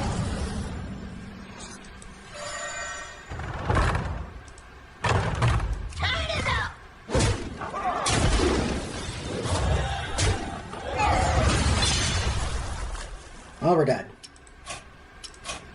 You win fair and square.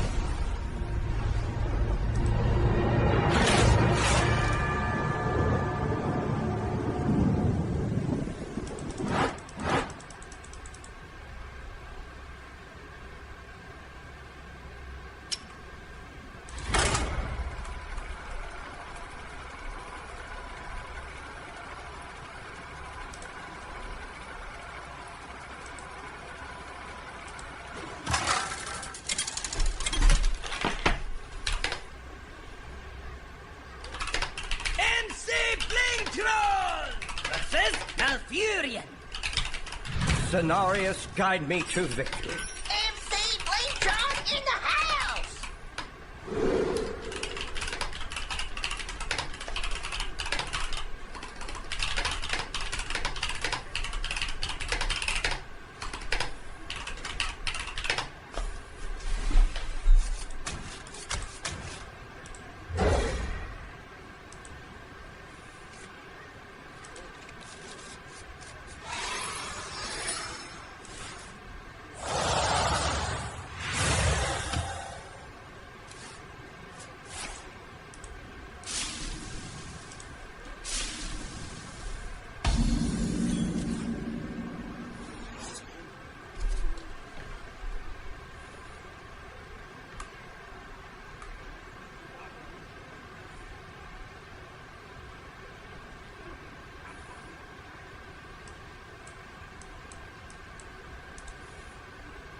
Calculating the best option.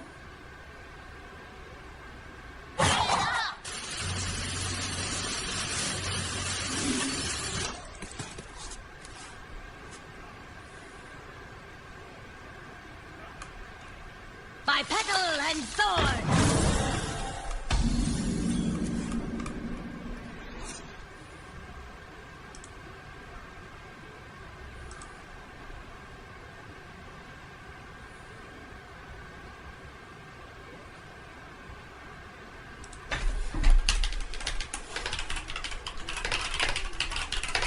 Calculating the best option.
Must have slept in.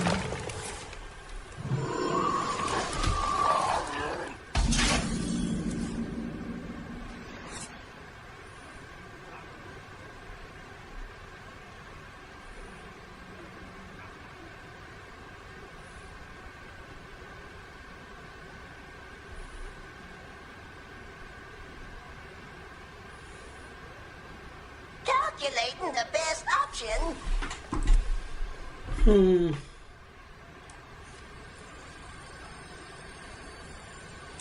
Nightmares are never forgotten.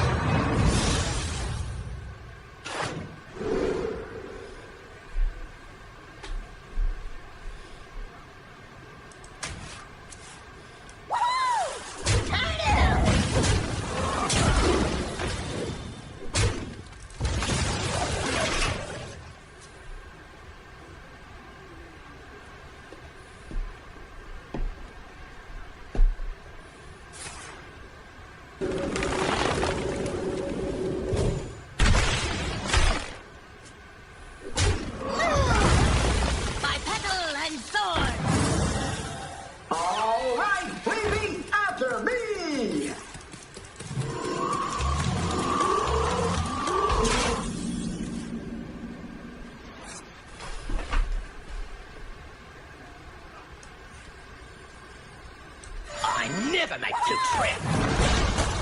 I never make two trips.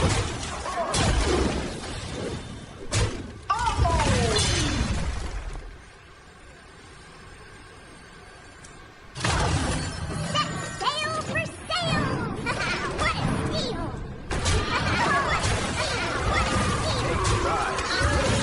Okay, I think we're in a good spot.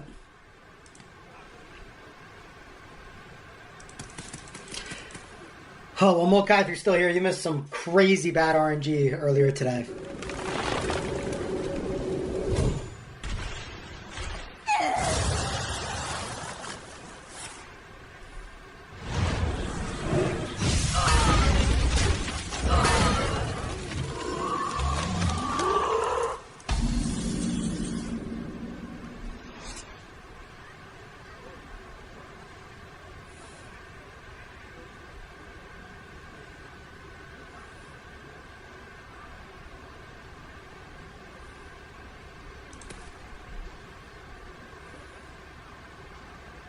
Hold up. I gotta think about this.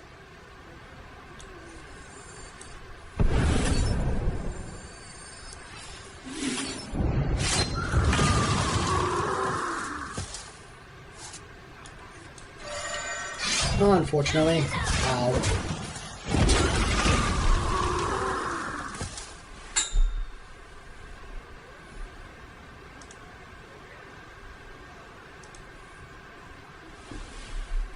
Buy a loom.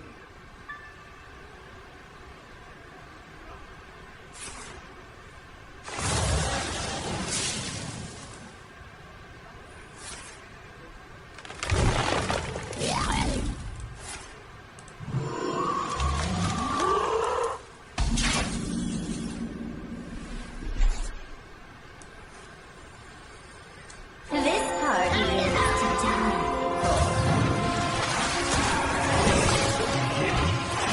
All right, knowing our luck, we are going to hit on Maestra. Buy a loom. Yo, what's up? Been here forever.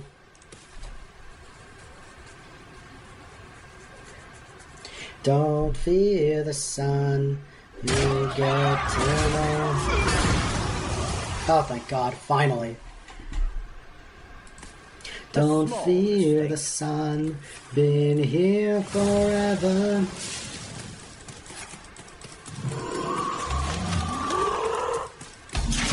What the hell could it be?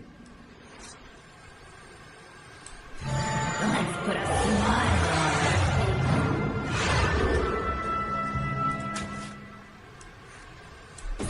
Sail for sail!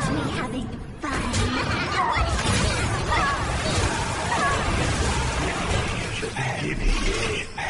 All right, we're starting the clones.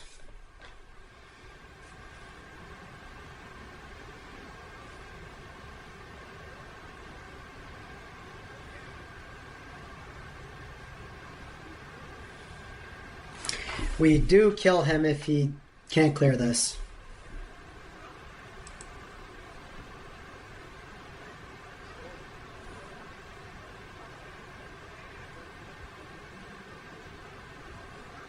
A small mistake. I concede.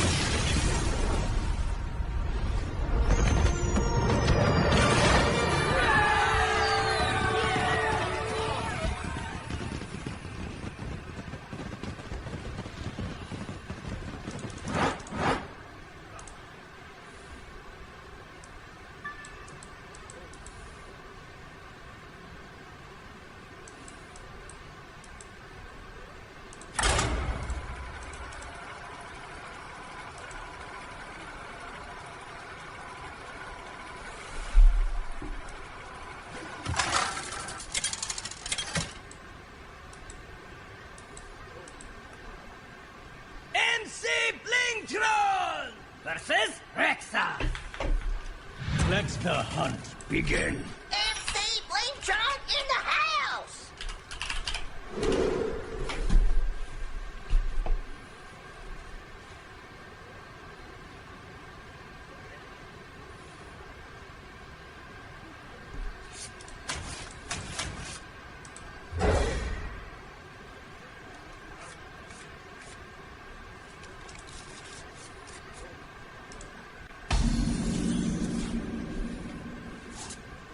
Job's done.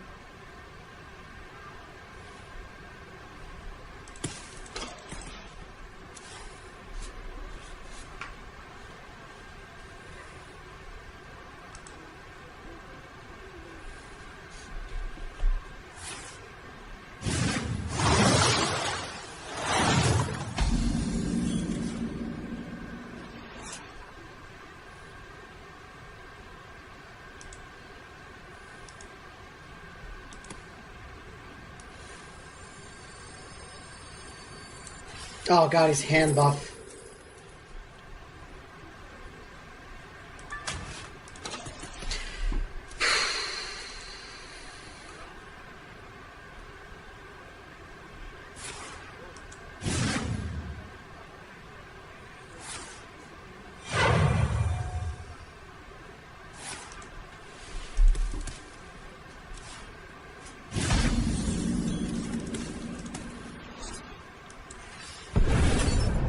Job's done.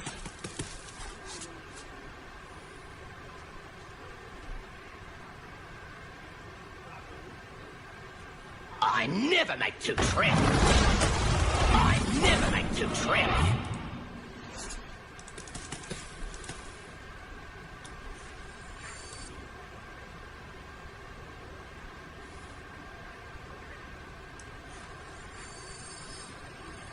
I never make two trips.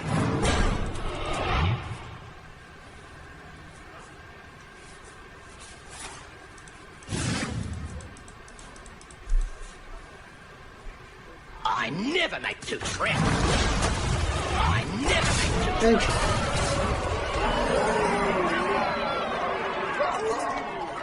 Yep, I'll get right on.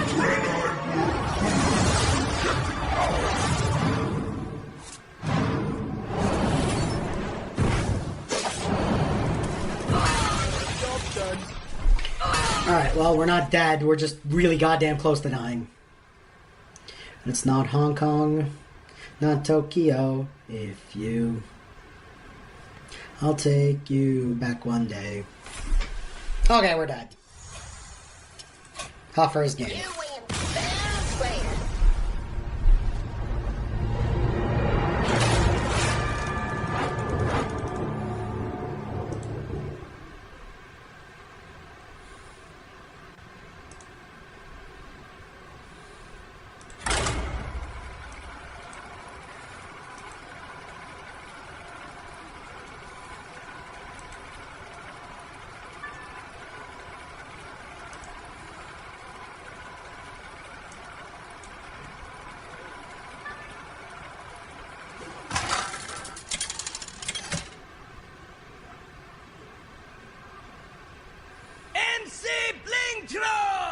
Versus Queen Ashara.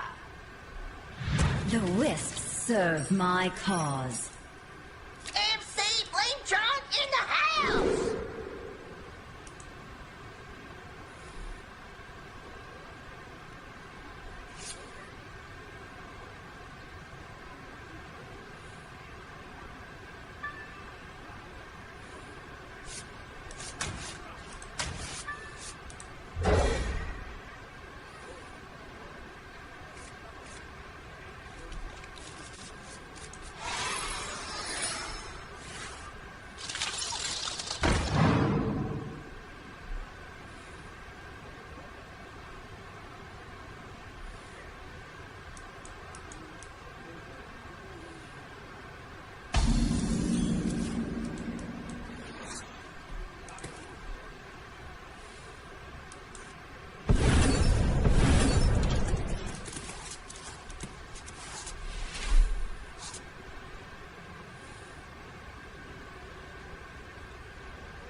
Spirit, lend me your power.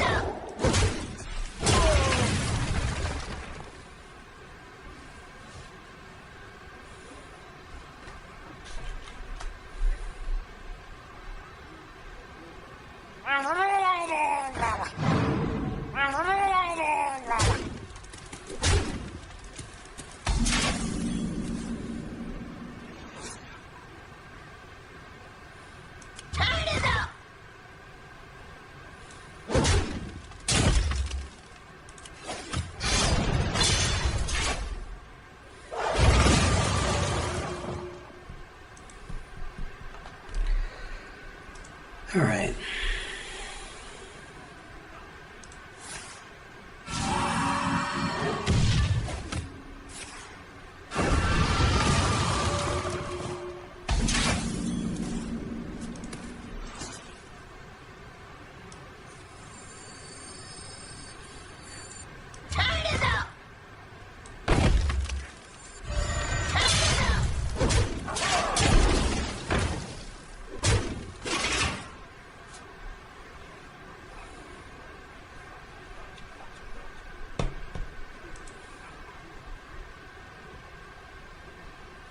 Follow the flutter-wings!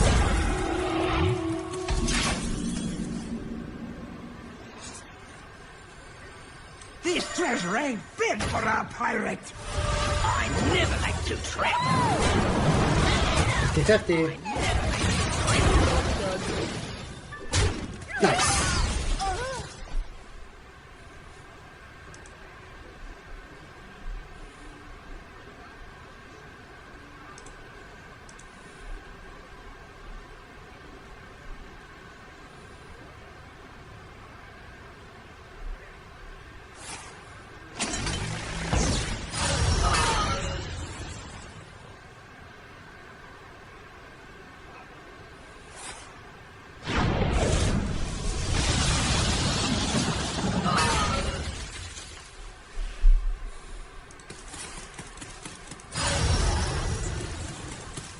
Annihilation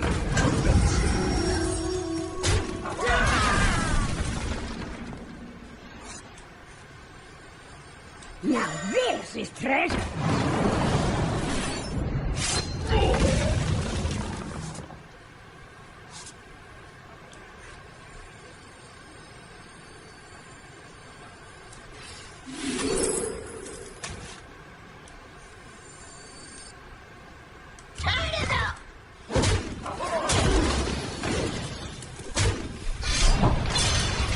Alright, so I only have to take 2.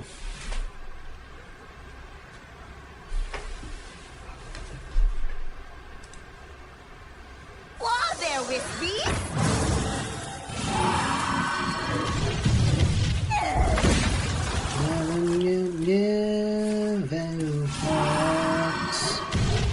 Personally, I'd reckon it's worth it.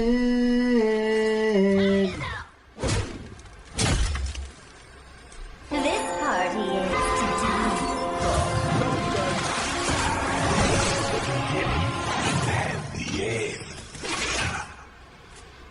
All right, 60% chance of getting a good one.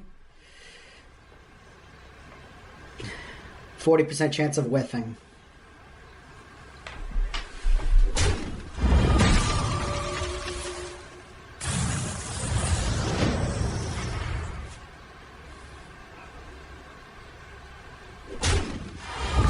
Please show me bargain bin buck.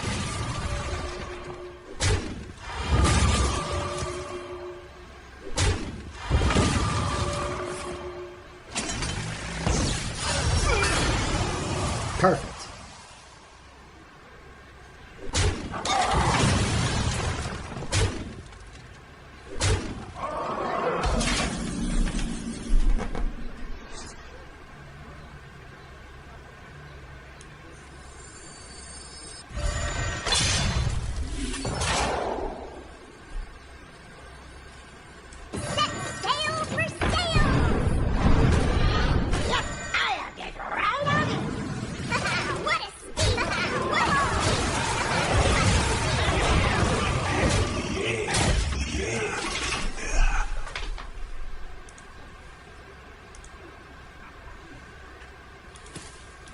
I actually went my way for once.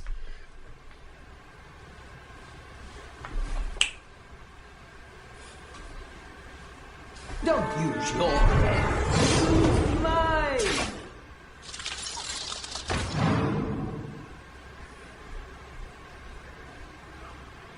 Do do do do do do.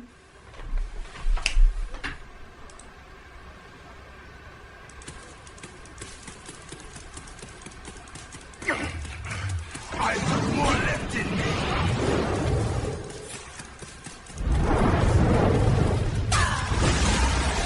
The beginning and the end.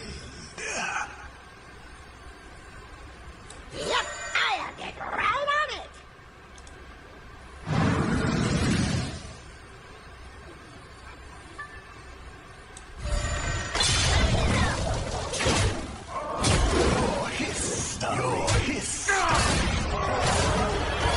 No, Standard, I haven't made the Connor McDavid skin yet. I have to get around to that. I have a huge backlog of skins I haven't got to.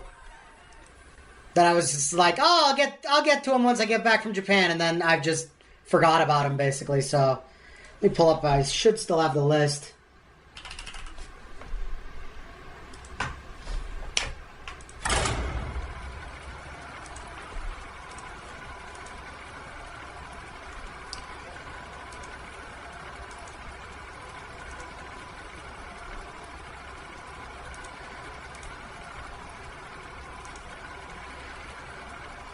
Yeah.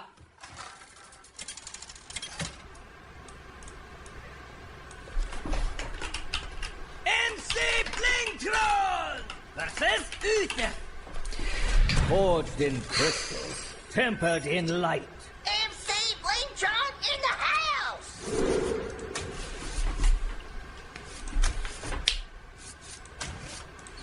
But yeah, Barb Thorn I'm actually liking in this deck quite a bit.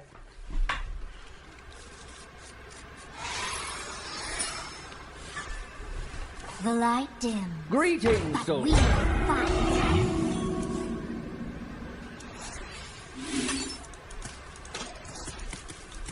Do do do do. Bum bum bum ba da da ba da da da. Reporting for duty.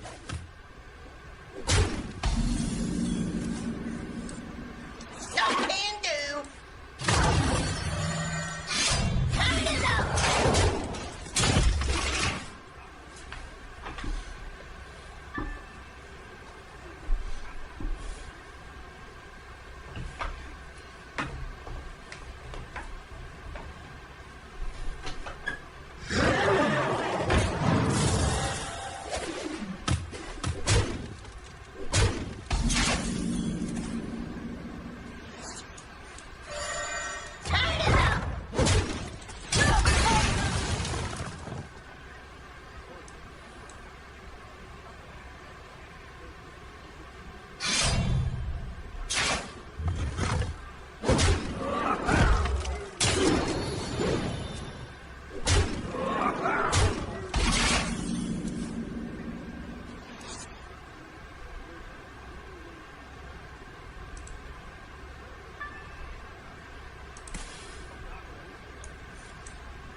Okay, we gotta get some life steal or killing him going, but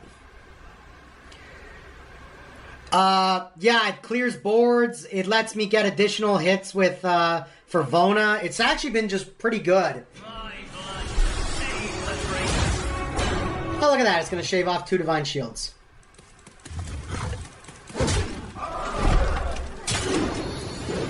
Have I picked up any new habits since my trip, like food or anything? I've been going on walks a lot more.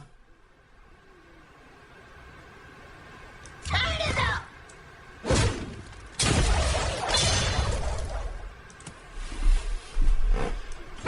What a steal!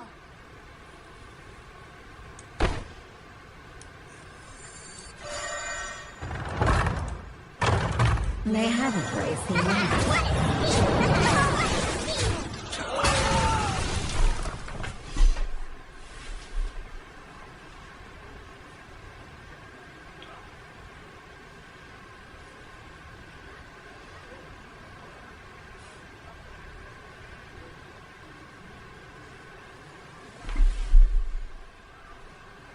I don't know, just being able to clear off weenies is really nice, and Barb Thorn's pretty good at it. And what's nice is you can just, like, override it with water cannon if you want.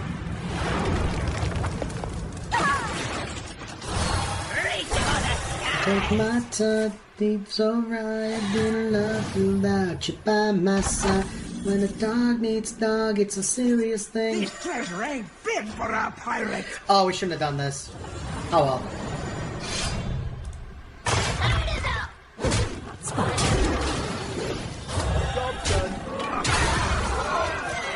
Oh, we're putting some damage in his face.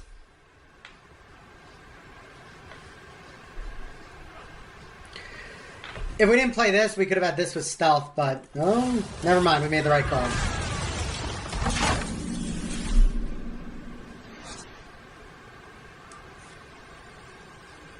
Yep, I'll get right on it. Turn it up.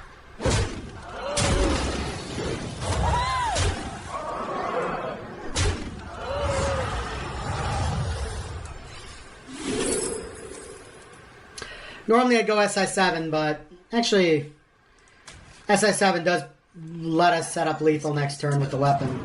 Job's done. Clear or die.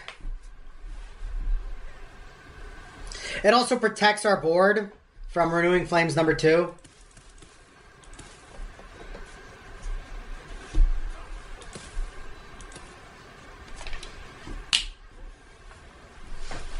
In your place. Probably goes. He would have gone Ursal, but unless he's got 2 Renewing Flames in hand. But that doesn't even keep him alive. Yeah.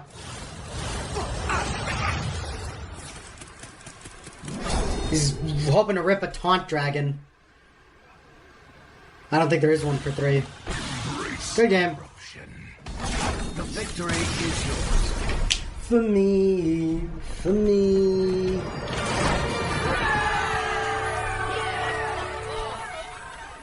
So fine I didn't lost without you by my side. 'Cause when a dog needs dog, it's a serious thing.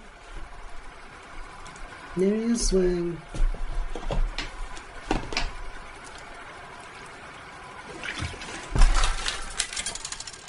Another banger incoming.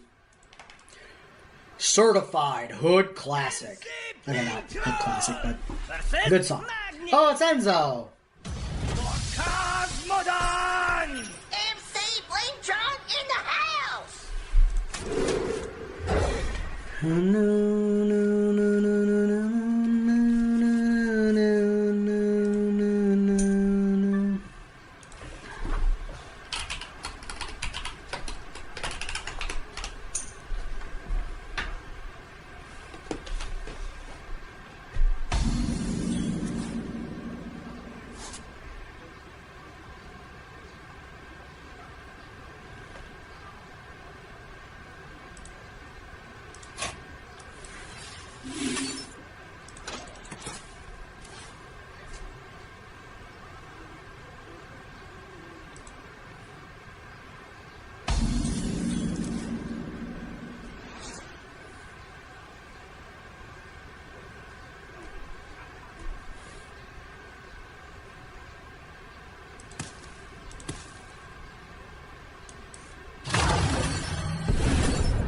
Job's done.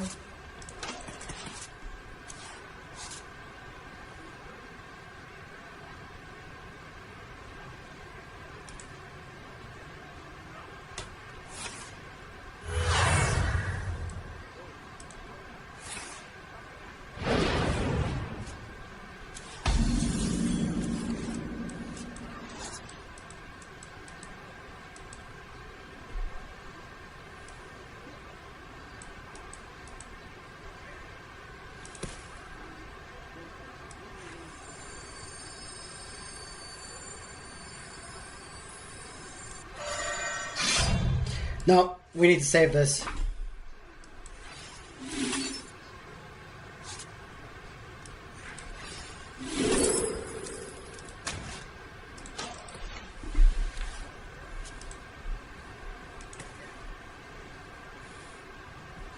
Oh, right. He's the testing dummy guy.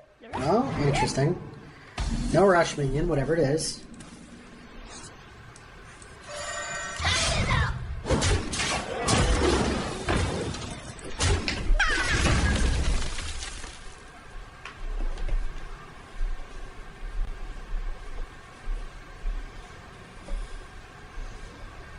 Keep hanging around. Find me in the dream.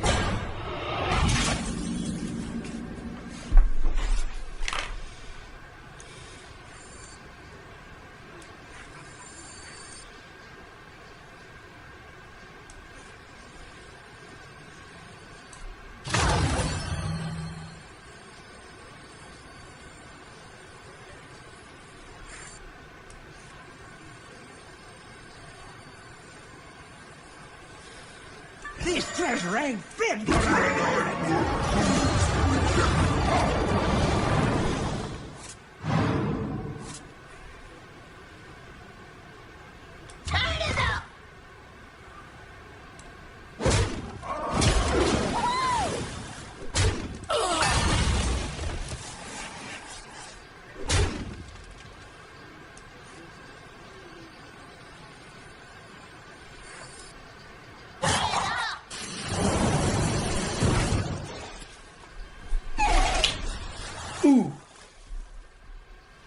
Understand the concept of love. All right. That's what I was waiting for. That's why we held the barbed thorn. Oh, that's funny. It dealt double damage. Ha! Okay. Doesn't matter. It's all good, but that is funny. Ready to kick some ass.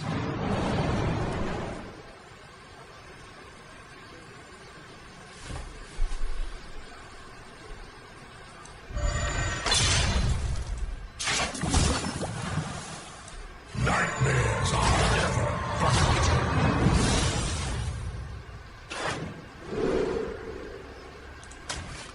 Turn it up!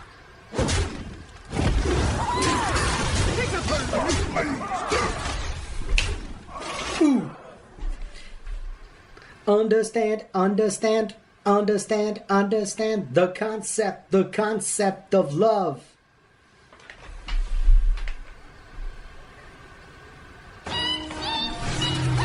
Oh shit. Well, we did good positioning for once. Extremely uncommon positioning W.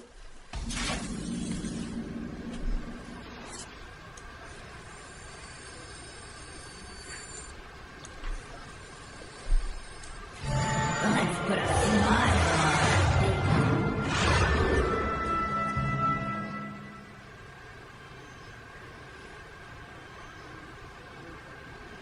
We'll actually go Gul'dan. We do have some demons in our deck.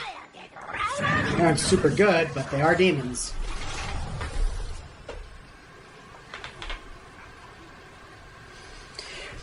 We're probably just going to hold it until we get double snatch and grab. Then we go Blood Reaver, get a board, crack their board. Tame for him. Free love was too tame for him. Free love was free love. Too tame for him. Tame for him. Nightmares are never forgotten.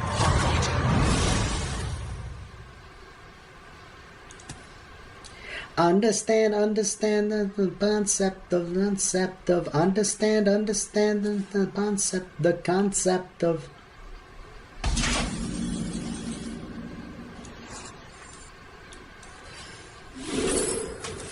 perfect. This party is to die.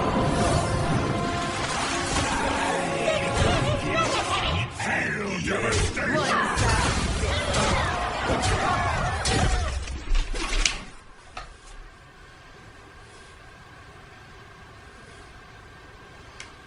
This is basically a perfect game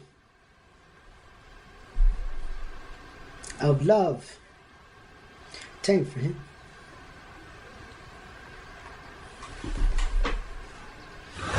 No Cove either, which is pretty crazy.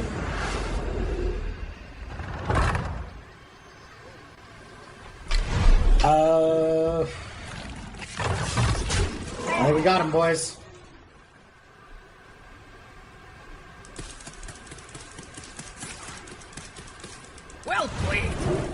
Oh, cute. Not enough, but cute.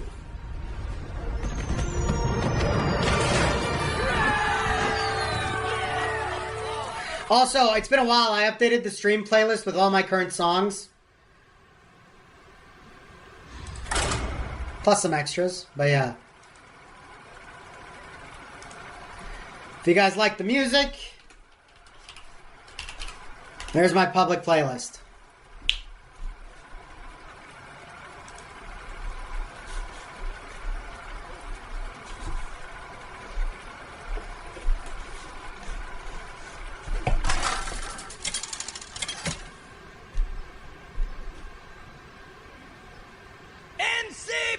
𝔹𝕃ℂ𝔻 versus Malfurion.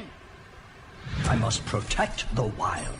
𝔹𝕃ℂ𝔻 in the house!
Fill the skies with a cascade of fire.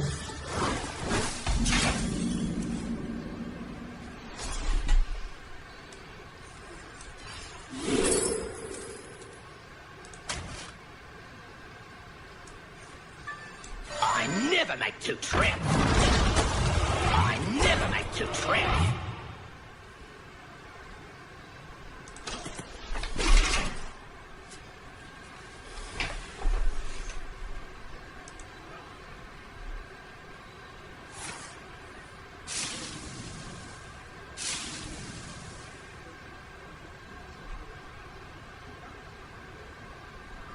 Hide behind yourselves. I will still fight.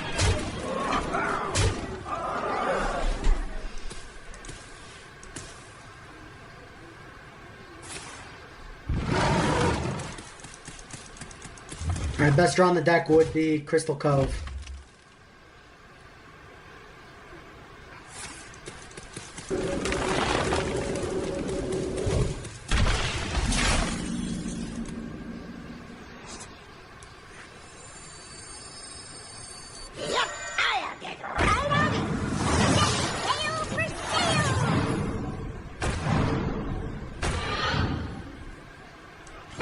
What a steal! What a steal! with a cascade of sparkles. It's room! What a steal! It's room! Turn it up!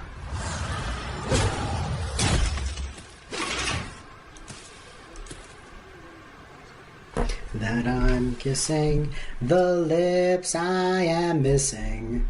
Then hope that my dreams will come true. And then while I'm away, I'll ride home every day, and I'll send all my loving to you.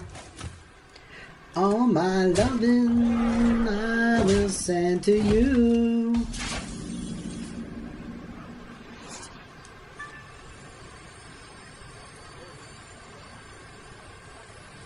Nightmares are never forgotten.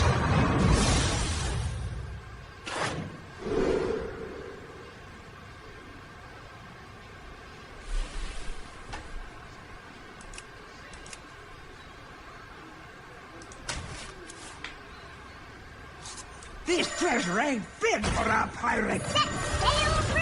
Alright, swipe is not real, it can't hurt me.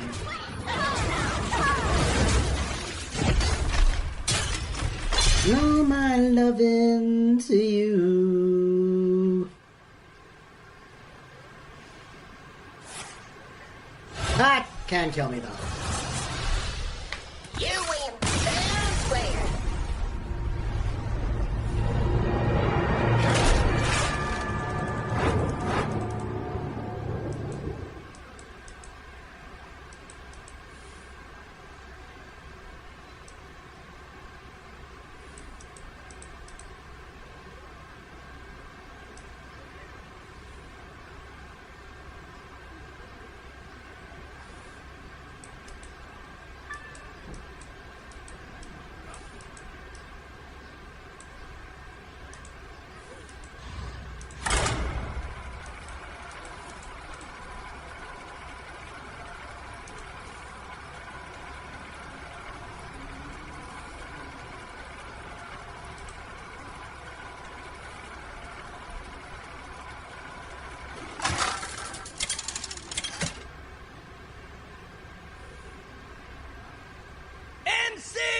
𝔹𝕃ℂ𝔻 versus the Lich King. All will serve me in death. 𝔹𝕃ℂ𝔻 in the house!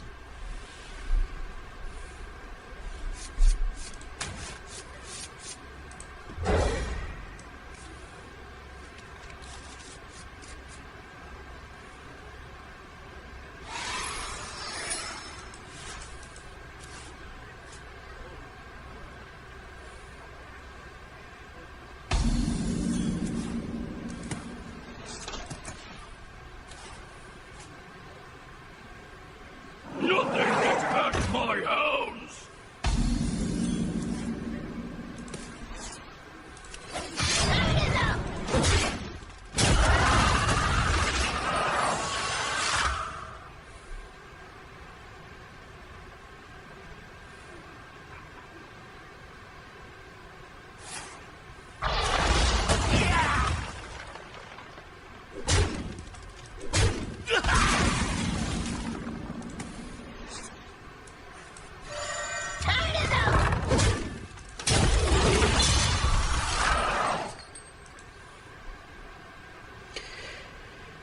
Weird question. Have I made the costumes bigger? No. Oh, actually, what the hell? No, it's because I'm leaning back in my chair. My bad.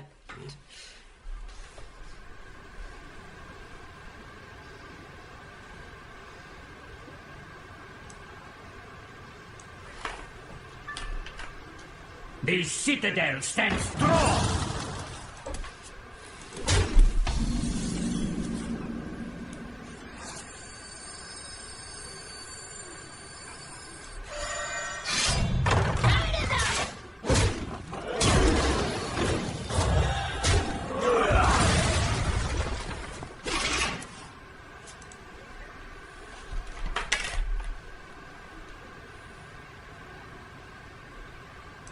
Can't this thing dance any faster?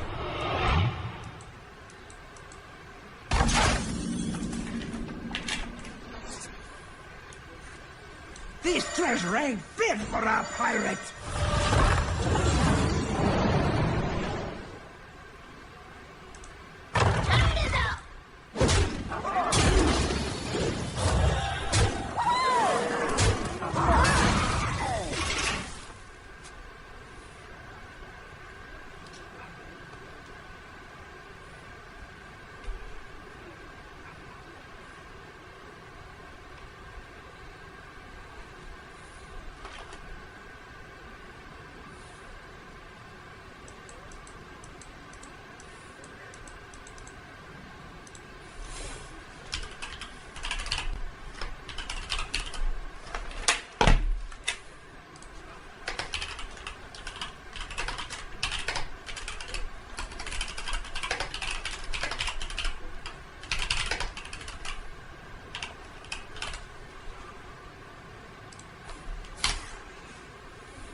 On the horizon! I can't dance any faster!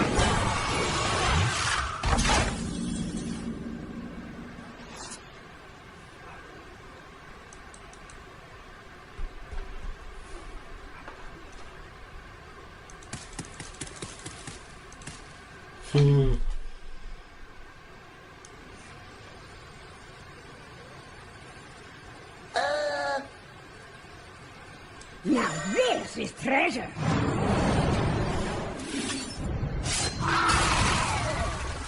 I can't dance any faster!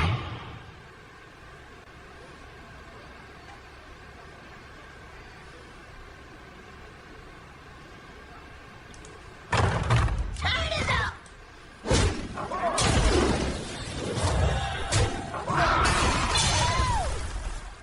Pick up her!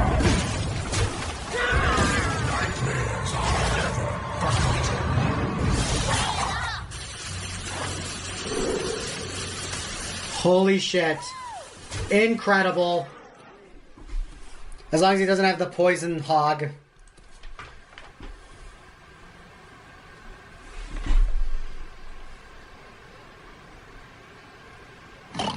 You give the best hug. I just said I didn't want him to have the poison hog. God damn it.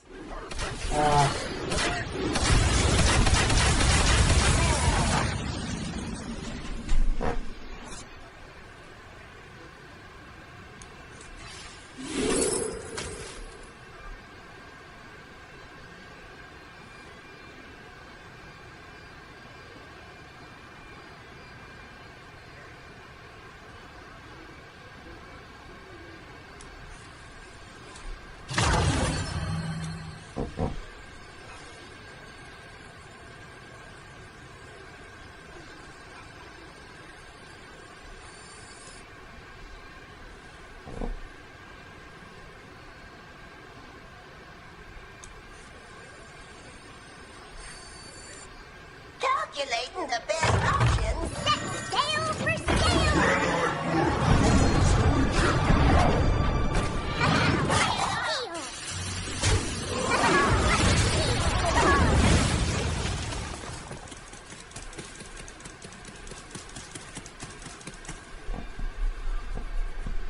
Just don't have poison hog again, and we're fine.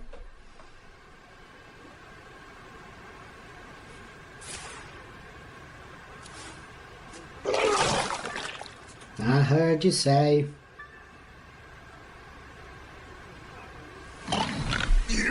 At least it's not poison hog. This one.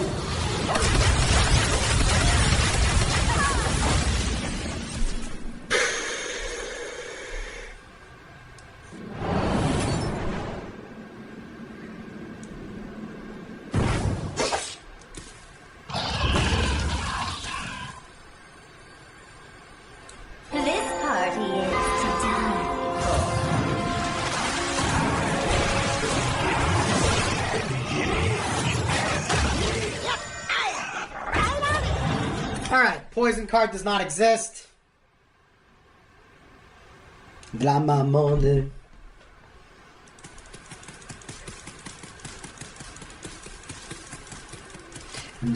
Dodatkowy. Najpierw ty. długo nic. Tylko ty dla ciebie piszę, tylko ty, bo tobie nie nic. Dziś piszę dla mamony.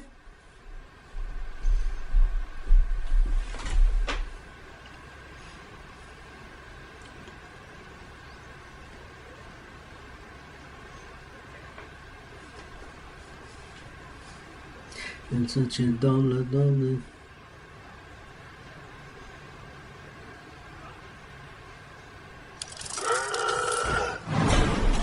Najpierw ty, długo nic, tylko ty, dla ciebie piszę, tylko ty, bo tobie nie ma nic. Dziś piszę dla mamony, ta piosenka. Oh fuck, that goes in the right order to kill me, doesn't it?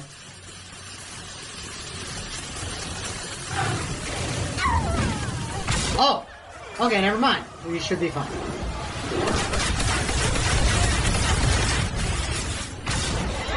Oh, that was mildly terrifying.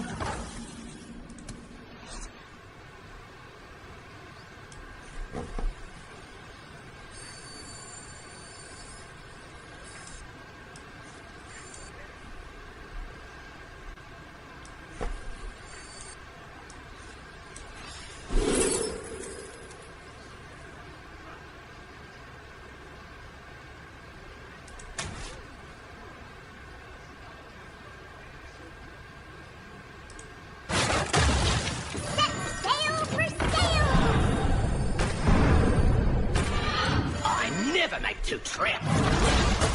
I never make two trips. What a steal!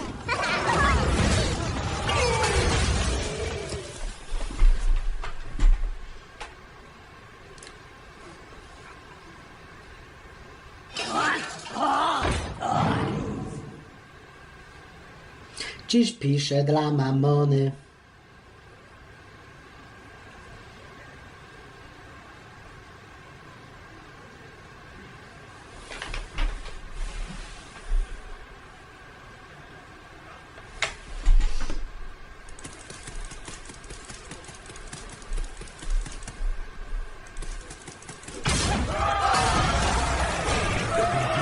Hey, Sound, this is Vona abuse. Oh, shit.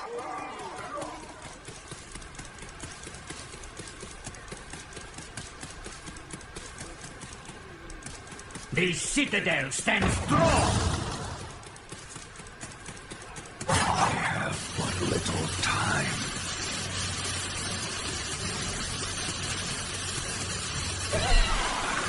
Okay, that's not good.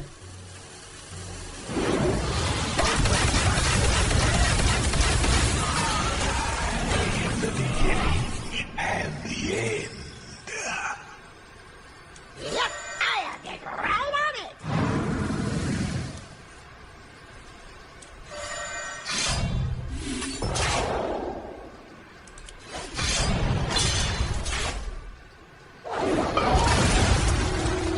That's annoying. Your history.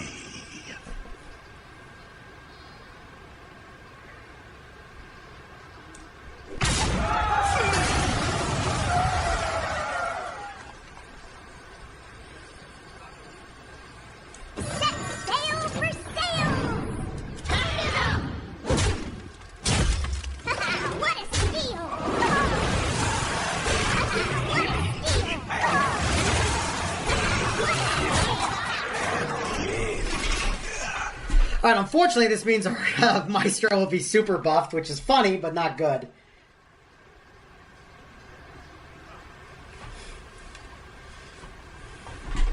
We still have a bellhop that can clone.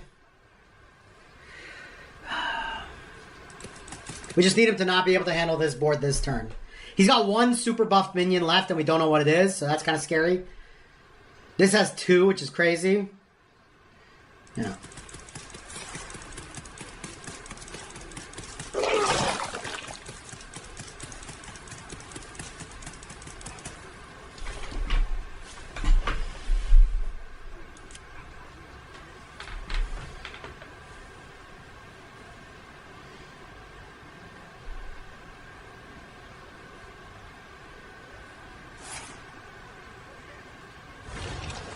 Okay. Thank God he doesn't have Thorn plus Poison Breath, because that actually would just kill us.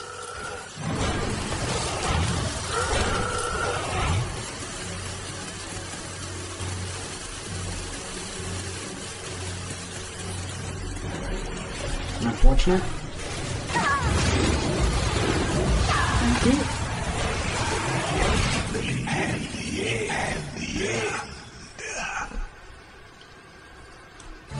Alright, we win a 50-50, or we win the double hit here, which would be crazy. Or we get Guff and are able to do everything we want. Yeah.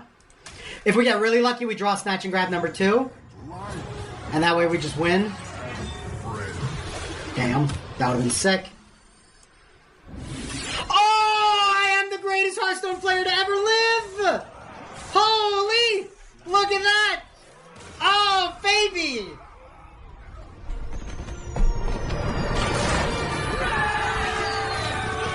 Finally, the RNG swings my way! Out where the river grows, the black wood and the desert oak. You rolled a 20? True! A nat 20, baby! The time has come. Actually, I don't think it would be 20 and 20, or would it? I guess technically, yeah, it would. You're right.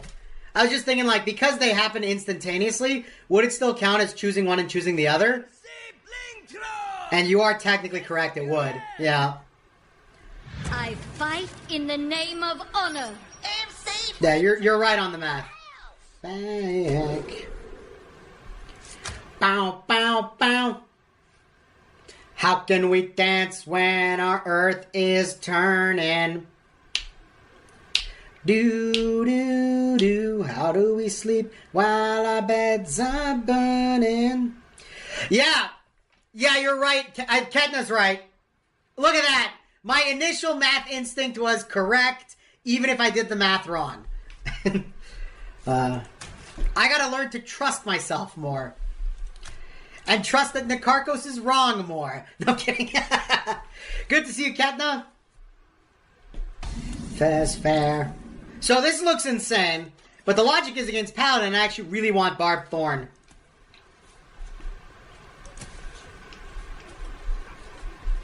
Ooh, doo doo doo doo doo doo.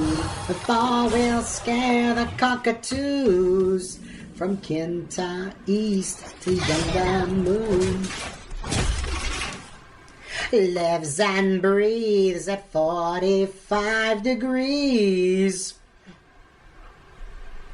Now, I will say, I like this deck a lot. It's not perfect, but it is like a classic Geminator brew. Or I'm getting better wins than I think I should. The time has come. Oh wow, we're setting it up to be perfect right now. Belongs to them. Let's give it back. How can we dance when our earth is turning? How do we sleep while our beds are burning?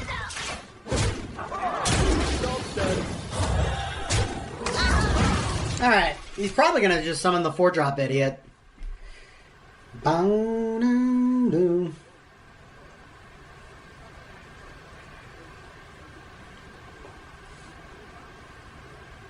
The time has come to say fair's fair, to pay the rent now, to pay our share. Has come, a fact's a fact, it belongs to them, we're gonna give it back.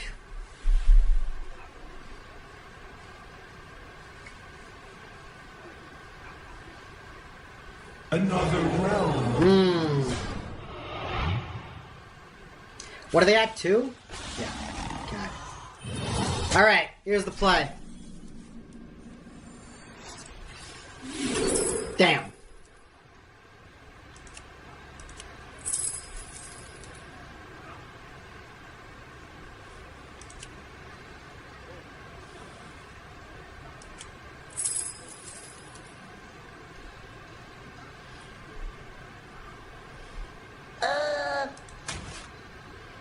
I don't love this. I was hoping to get, I was hoping to not have Buccaneer as an option and roll, what's it called? The Demon. Set sail for sail! What a steal!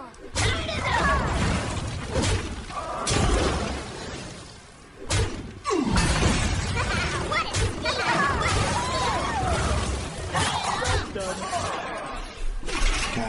Well, we're good here. We resolve our Vonon 6, which is always very nice. Get an extra little hitter with the cannon. And then our Bellhop is guaranteed to get the buff so far. Let's hope it stays that way.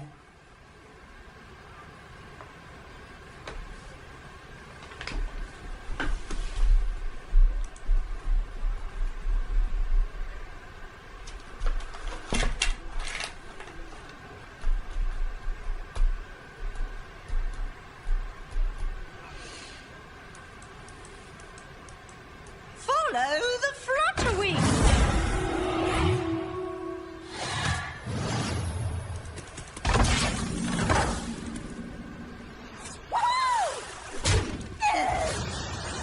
This party is to die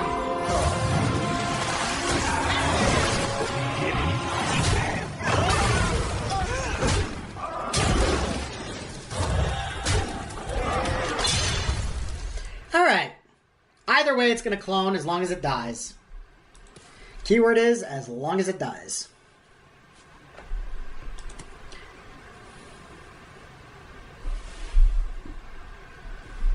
You could coin for the lifesteal thing to try to stay alive, but that's not even that good. Put him to 21.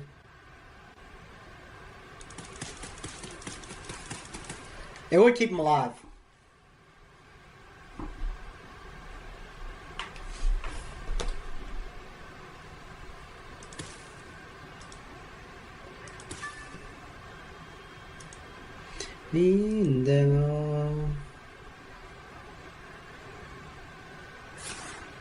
in the light.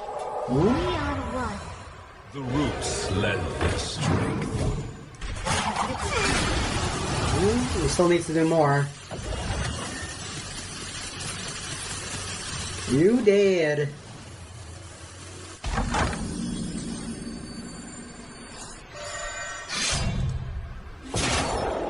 I never make two trips. I never make two trips.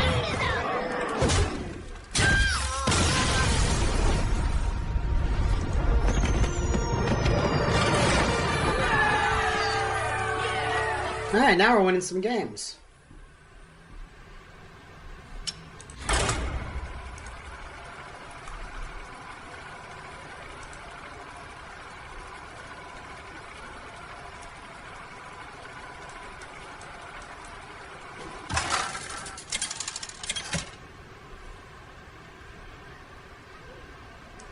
𝔹𝕃ℂ𝔻 versus Tyrande. You give me strength. MC Blingtron in the house!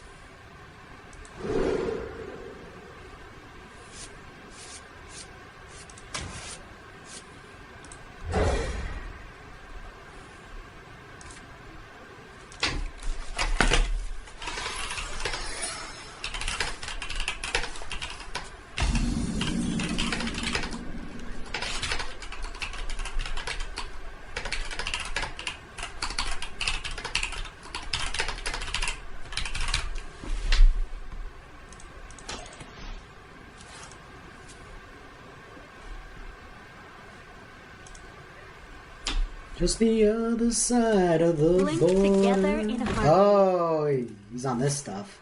Blessings to you. Do-do.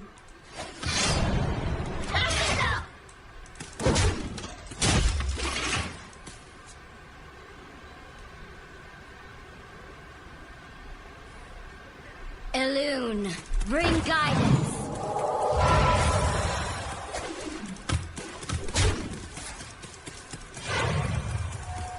Relax your mind.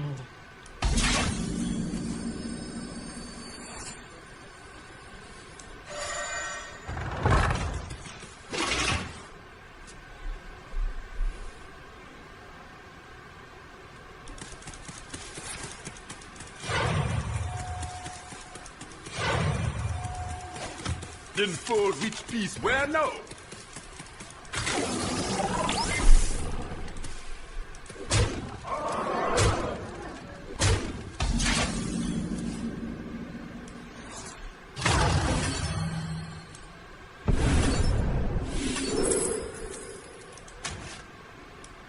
This treasure ain't fit for a pirate.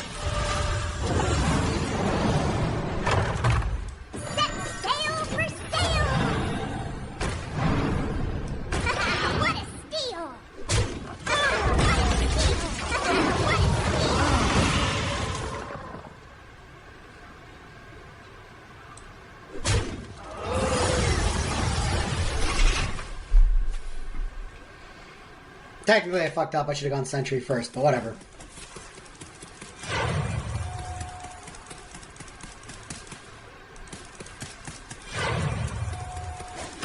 The exiled one shall find some food from.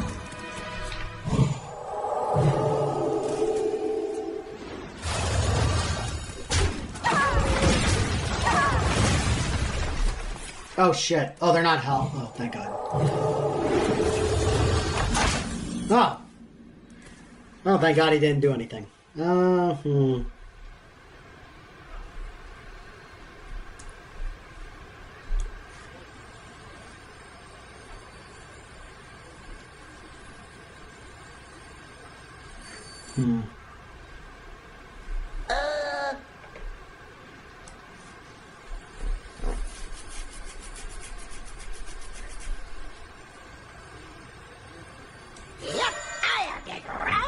That was kind of silly.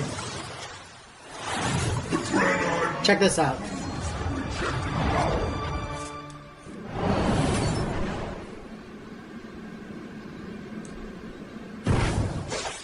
What a steal! Might as well get 10 health.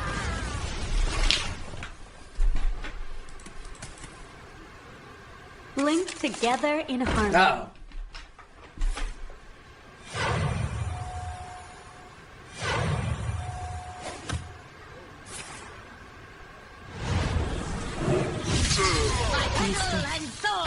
Oof, what were you thinking, buddy?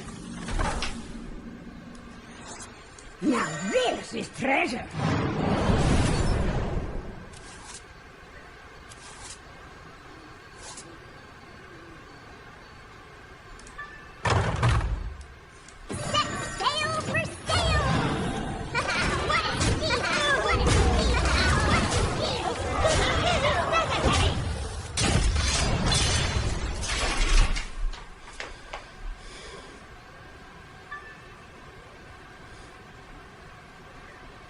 He's probably going to rip a board clear. Or just have one in his deck. Alright, it's good that he used it on that and not Party Planner.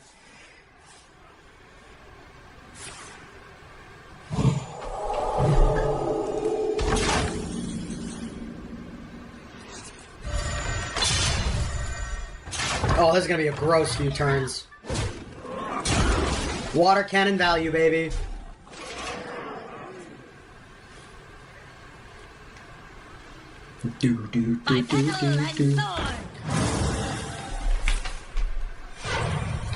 So 4 or less. And it loses 3 mana in addition to that. The path is clear for the world.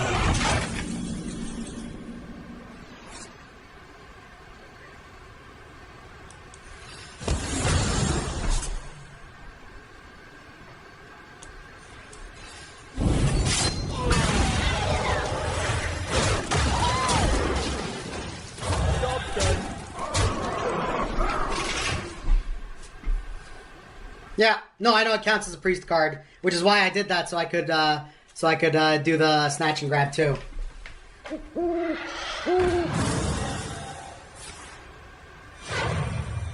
He needs to do something or he's dead.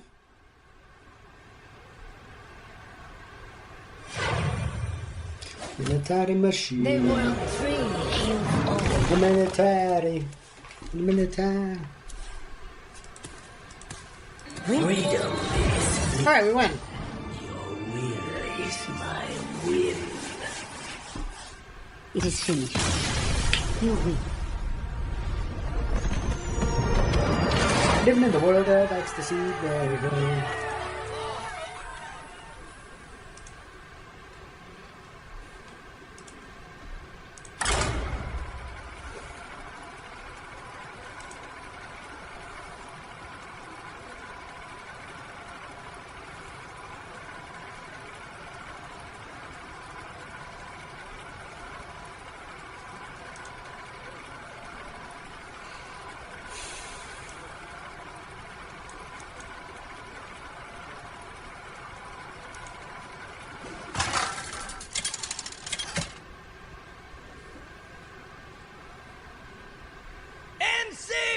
𝔹𝕃ℂ𝔻 versus Say.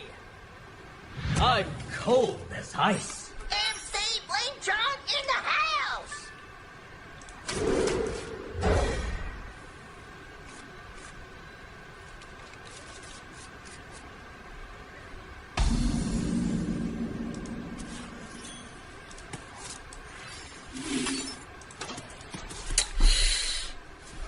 Okay, Death Knight seems to be my, like... As long as they don't dirty rat my fucking Vona, we win, but they just keep dirty ratting my Vona.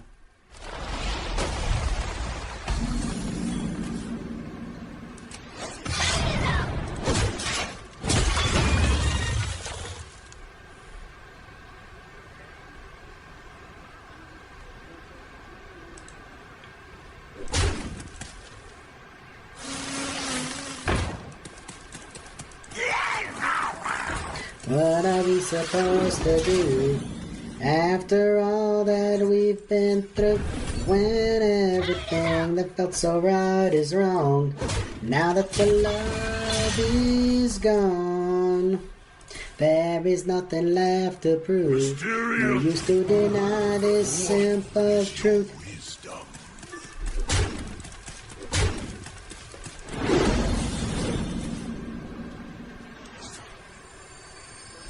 Fuck me, if he has the stupid, jug, we're actually screwed.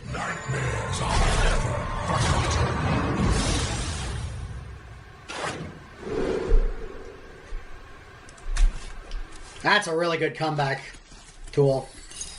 Yeah. Down, down, down, down, down, down, down, down, down, down. Are we dead? It's a lot. Okay, we're not dead, but Jesus Christ.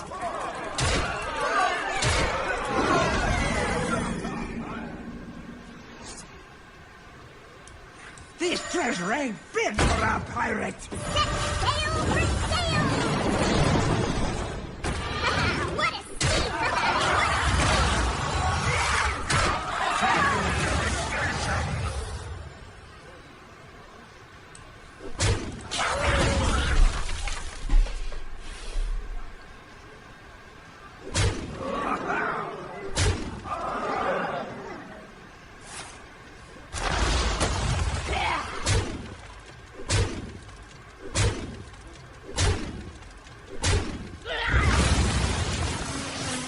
Oh, Jesus.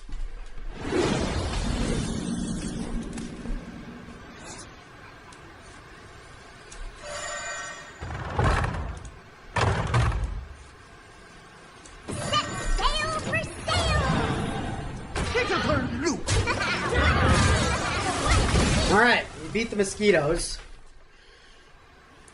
I just gotta restabilize. Eyes on the horizon! Nothing gets past my eye.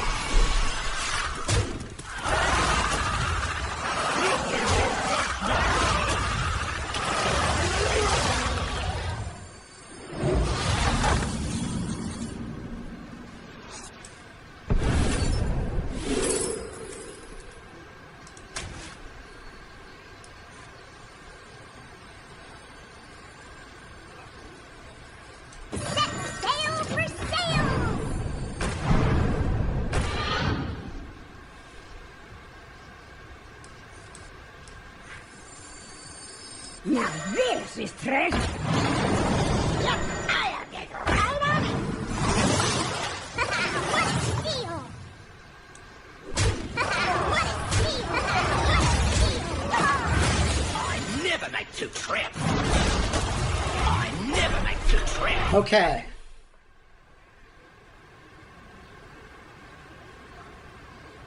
I'm off it. Holy shit! Oh, employee saving my ass.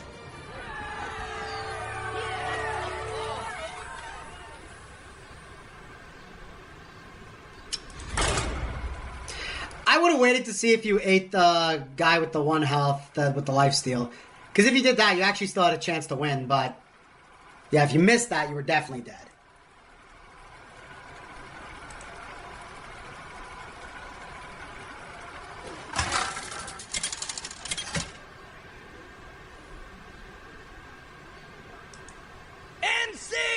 𝔹𝕃ℂ𝔻 versus the Lich King. All will serve me in death.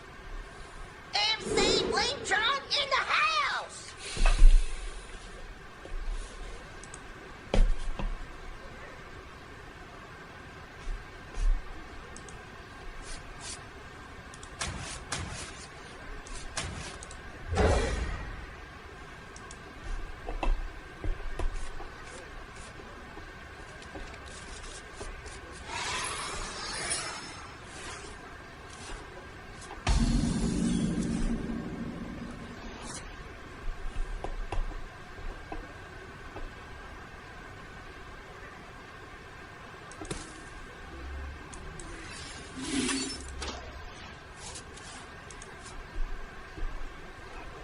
Nothing there, out there for me. Pleasure force.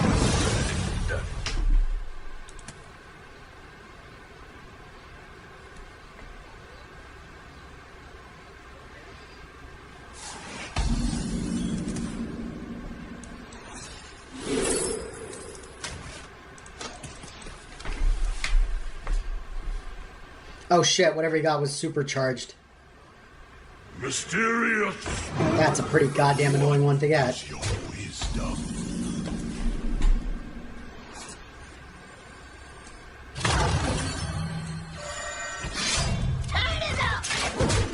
Thank God I was scared of the Oasis ally.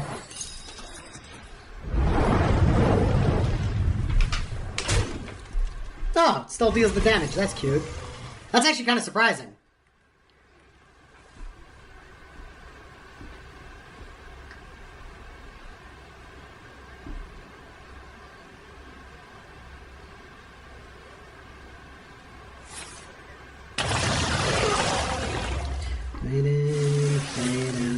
Fucking hell, I hate this guy.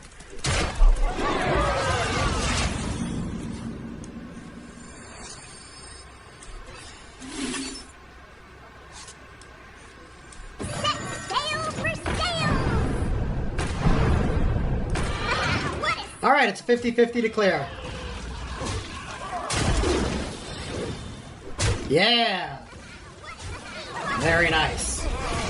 We're still in this. I'm screaming at the top of our lungs.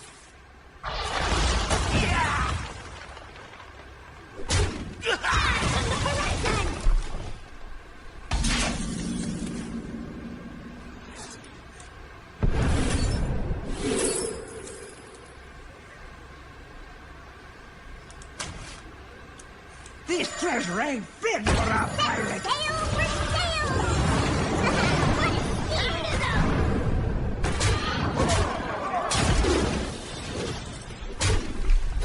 Okay.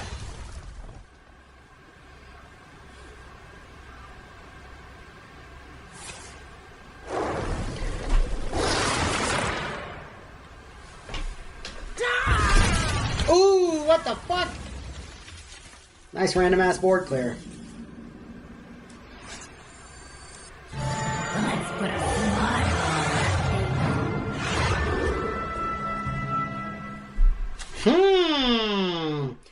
Thrall's actually super interesting. I think we will do Thrall. If this sticks, Thrall is incredible. And even if not, we just Thrall Scoundrel. Which is kind of cute.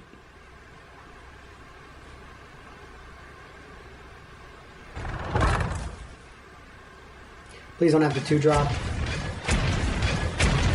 You could use a string. No, that's not the 2-drop technically.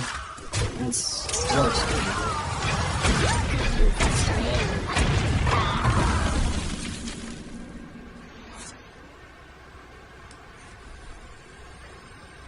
Now this is treasure. Sale for sale.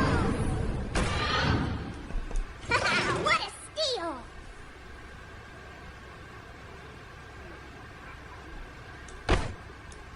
Yep, I'll get right on it. What a steal. I am the frozen heart of the scourge.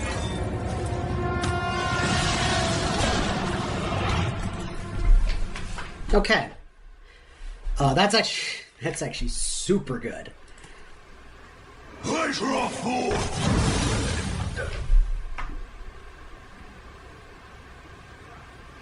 This will be the first recorded Thrall win in history. No, I'm kidding.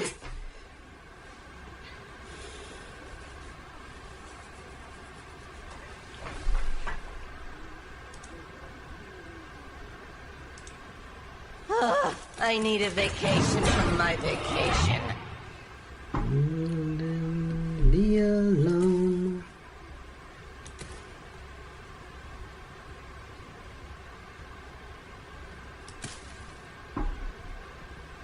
He actually doesn't want to use this location, but if he does...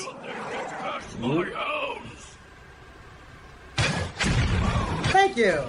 Thank you! Thank you! Oh, that's funny. You really shouldn't have. Jesus Christ.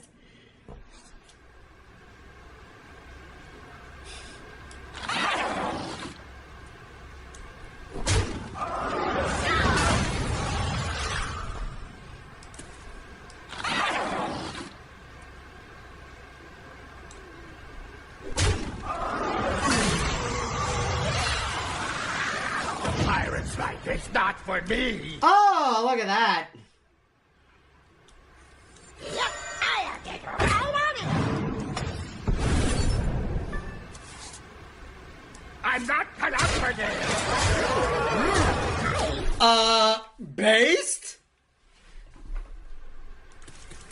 Understand the code.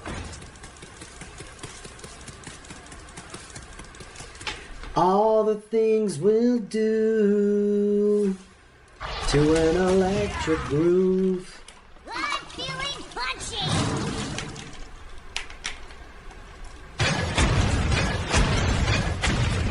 Wow. Even the best pings for me, too. Jesus Christ. Absurd game. Well, now in this deck, I can and should Thrall. It's just, it was a problem in Amalgam, because in Amalgam, if you Thrall and you had board control, you just lose.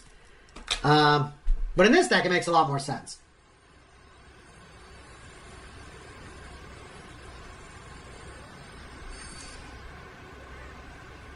I don't know if Zelda Evolve is right. I don't think it is, actually. Alone.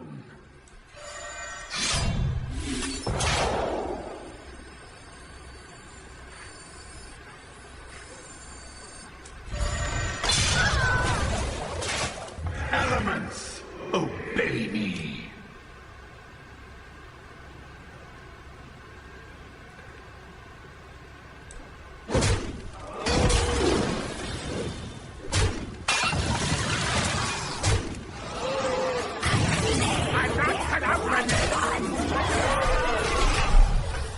To an electric groove.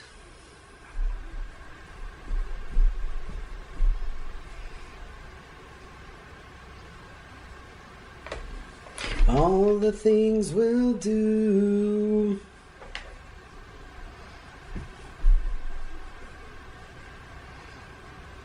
Mysterious. What is your wisdom?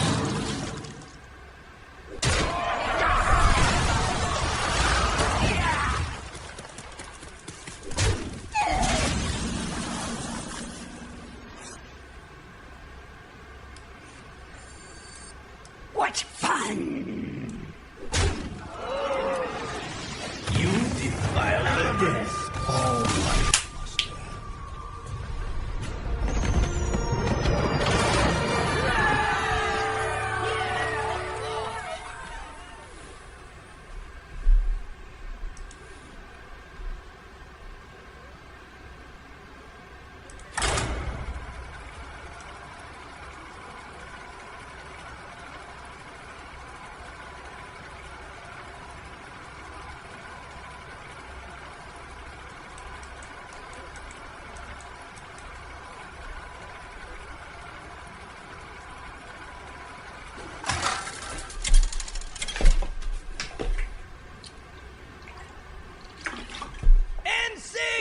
𝔹𝕃ℂ𝔻 versus Malfurion. I must protect the wild. 𝔹𝕃ℂ𝔻 in the house!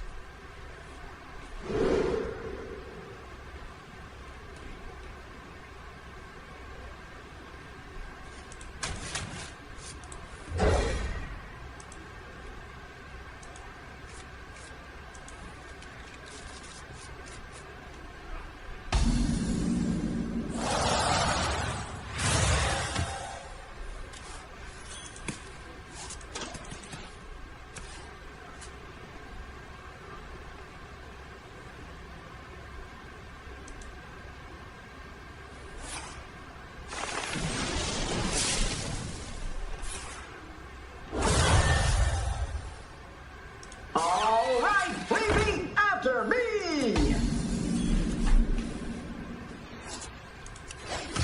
Turn it up! Turn it up!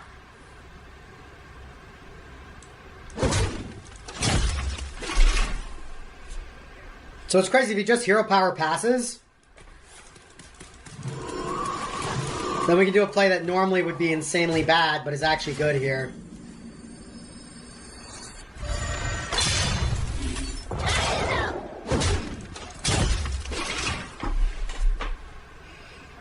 Can he activate 2 spells and hero power? It's possible.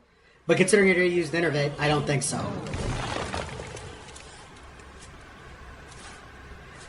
Oh my god!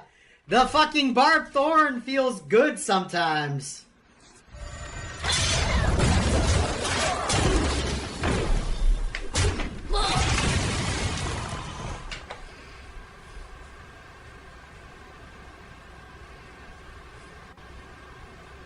Bipedal and sword. Okay, now it doesn't feel good.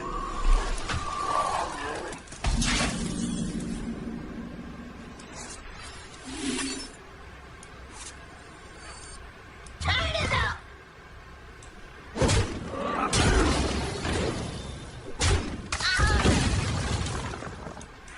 Nightmares are never forgotten.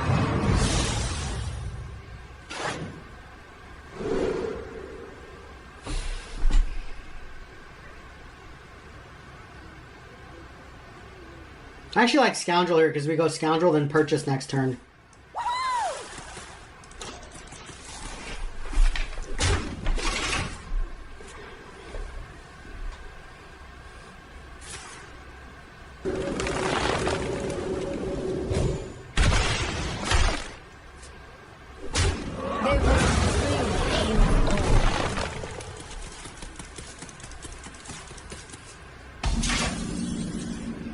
Or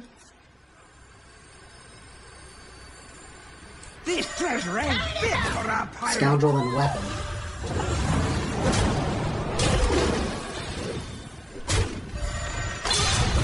We probably can't kill an 8/8.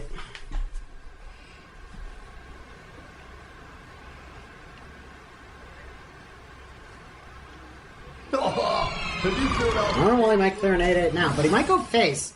Because I'm surprised he went clear instead of face. Interesting. Shit, did we disconnect? I think we did. Okay, restarting the client really quick. Oh man, that sucks.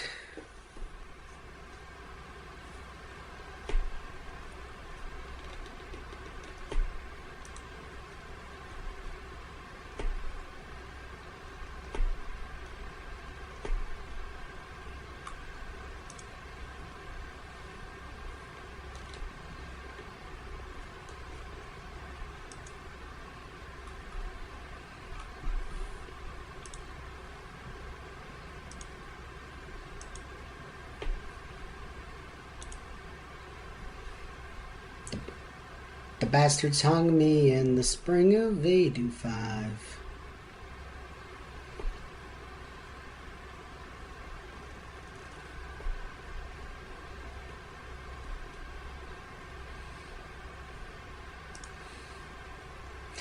No, it's not a common glitch, but it does happen every once in a while. Like, I get it like once a day, maybe less even.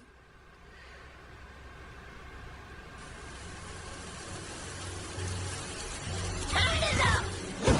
Now this is treasure! Fuck. Well, let's hope we're not dead. I don't disagree that it's too often. It's definitely too often.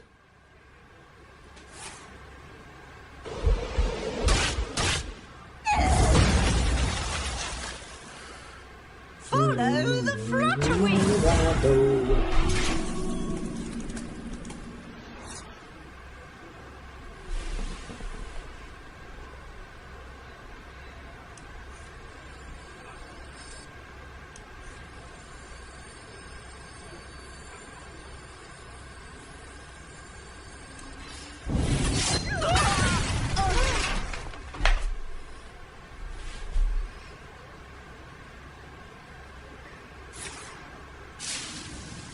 He can deal 4 to my face.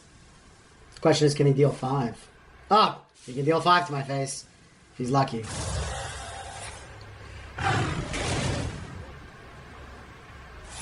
God damn it! Well, it'd be nice if we didn't lose a turn. Would have been able to go for a little extra damage with the imps. That sucks.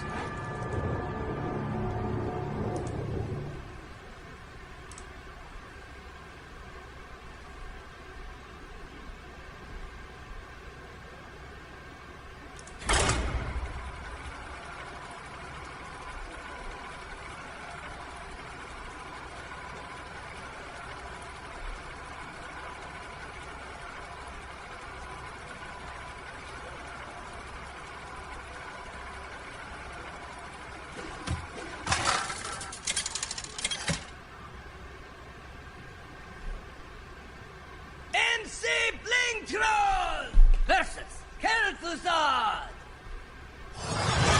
Your curiosity will be the end of you.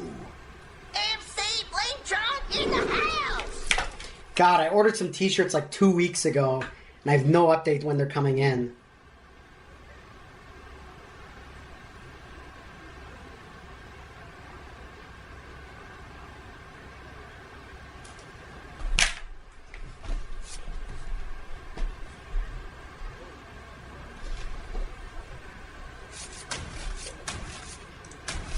Oh, we got an update. They're still in Chicago. Sick.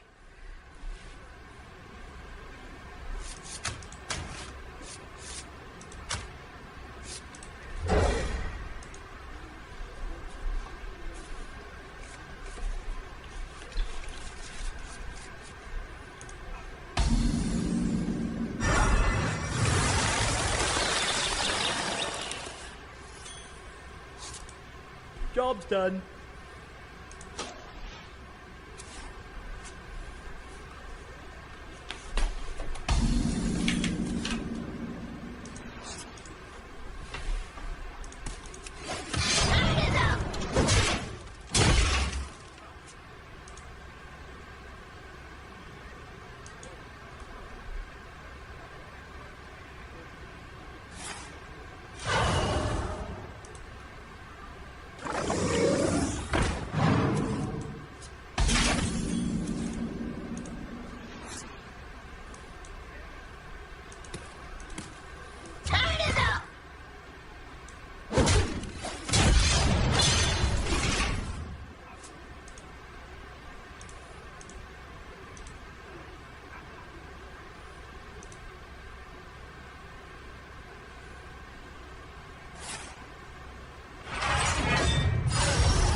I grow weary.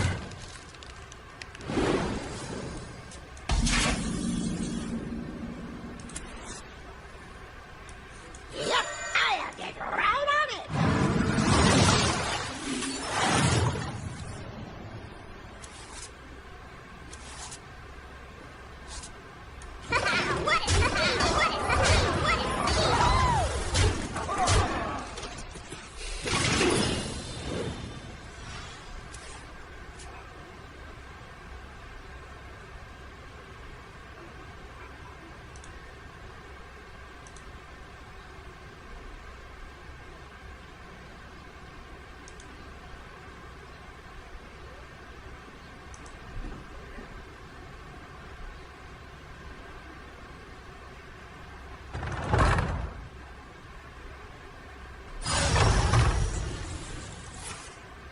I will freeze the blood in your veins.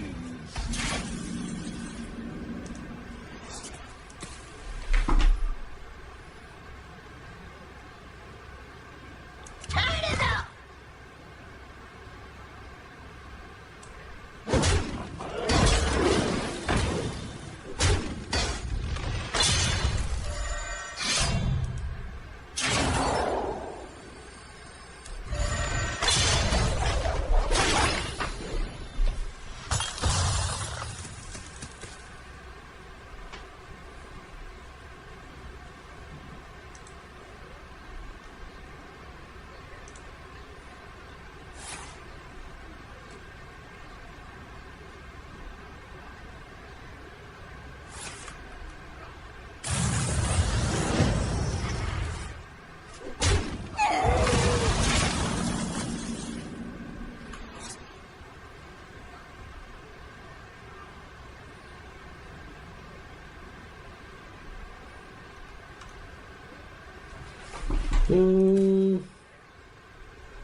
Calculating the best. I never make two trips. I never make two trips.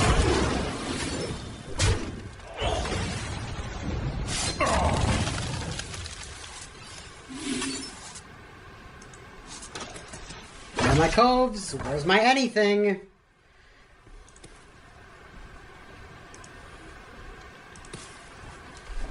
Stand with me.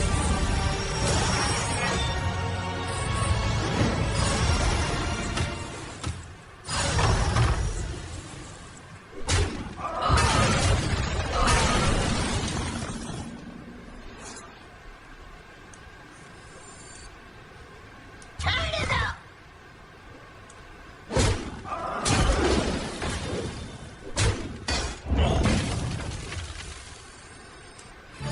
Let's put a smile on that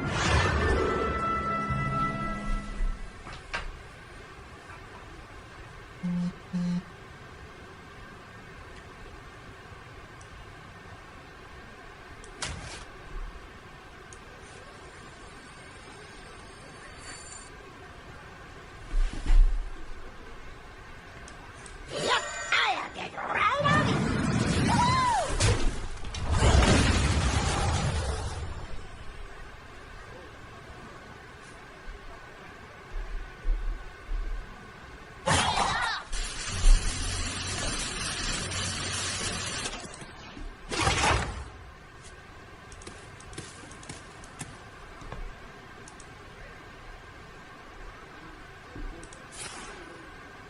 We fight against the darkness.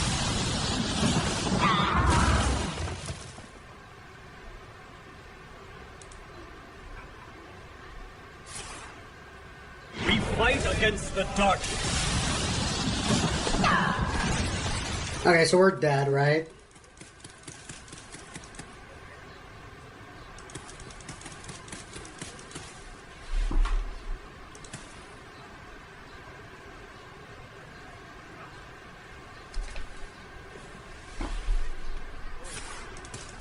We are here in the shadows.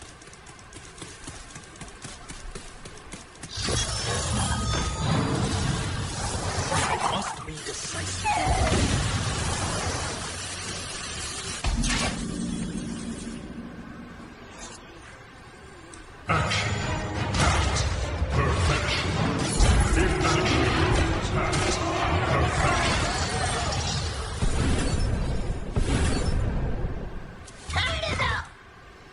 So we're just dead because he has number 2, right? Unless we're really lucky. But he's got one Protoss card that he hasn't played yet.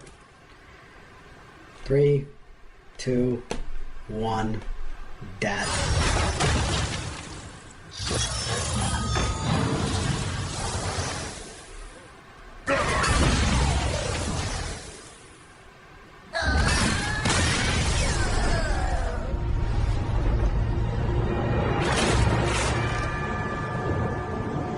Alright, I think that's where we're going to call it for today. Thank you everybody for joining. I got to make myself dinner, and I will catch you guys all. Same bad time, same bad channel. You guys all have a good one. Don't realize how much I need you. Love you all the time and never leave you.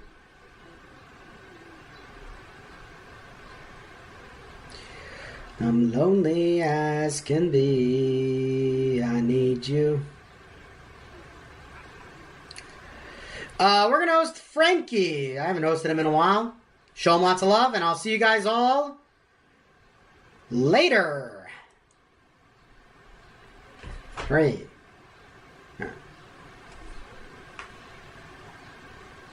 As I looked in your eyes, you told me... See you guys.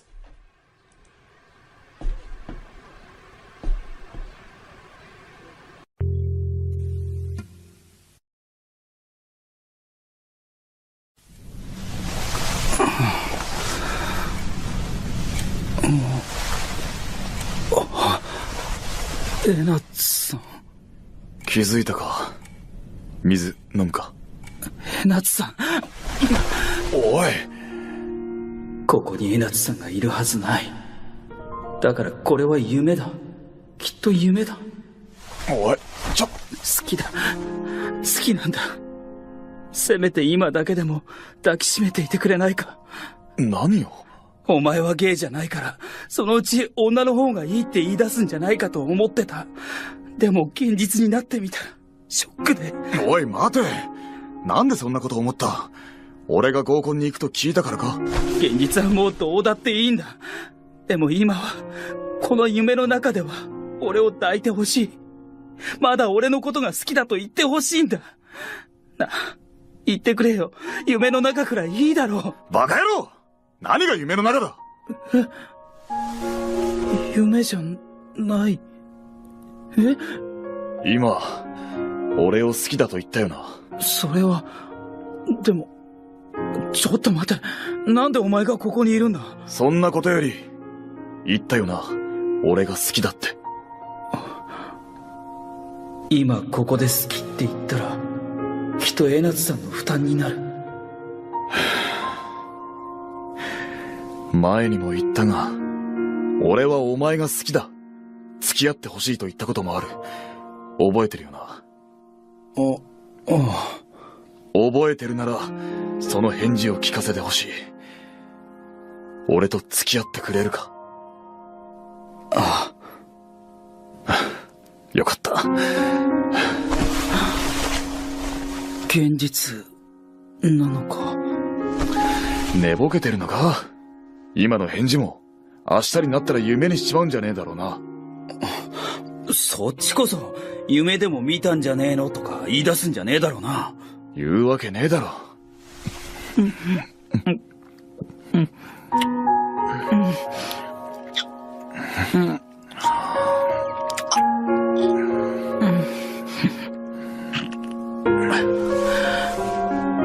ッド行くか。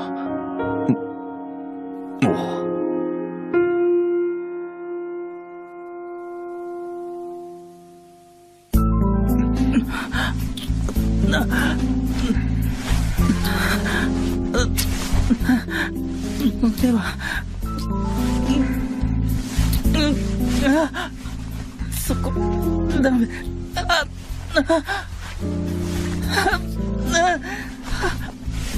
いや、もう、確か、鳴らすんだったよな。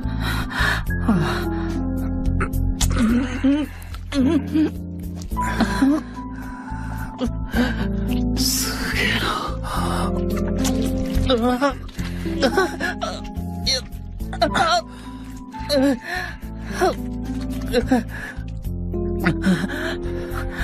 入れて。もう。おう。行くぜ。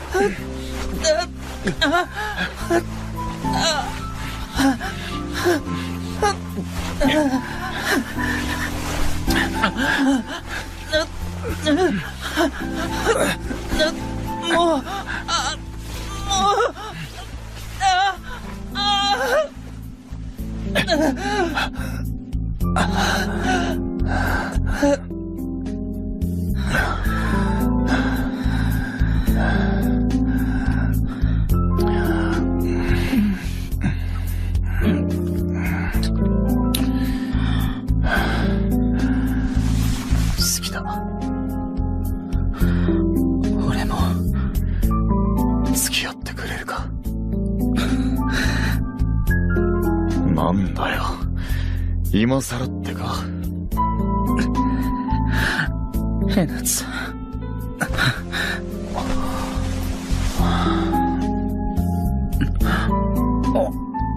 また？まだ大丈夫か。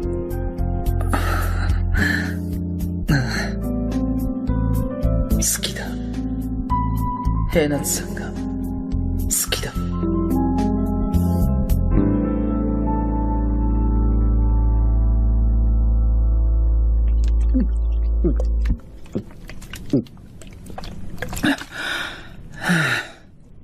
あのよ。何？今さら聞くのもなんなんだけどな。なんだよ。お前、元彼のことはもういいのか？何？元彼？ああ、悪い。見ちまったんだよ。何よ？お前が元彼とこの家に入るところ。え？ああ。俺がもんじゃに誘ったあの夜、お前、先約があると断っただろう。その先約が元彼だったのかと。ちょっと待て！誤解だ！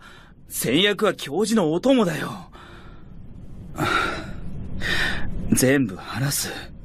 聞いてくれ。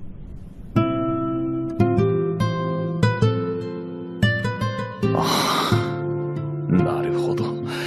そういうわけだったのか。タカシに責められたよ。お前は誰にでもいい顔をしようとしているだけだって。お前も前言ってたじゃねえか。俺が人に気を使いすぎるって。今夜、母親にも言われたしな。ああ。誰に対してもいい顔してるだけだと思うか？それは違うな。え？多分、気を使うのはお前の癖なんだよ。誰にでもいい顔しようとしてるってのとは違うと、俺は思うぜ。お前には、気を使って好かれようという気持ちはねえだろ。ああ。でもよ、心を許した相手には、気を使って欲しくねえもんじゃねえか。だから京香ママも俺も、できることなら、自分には気を使って欲しくねえと思う。それだけのことだ。多分、元彼もそんなことくらい分かってたんだと思う。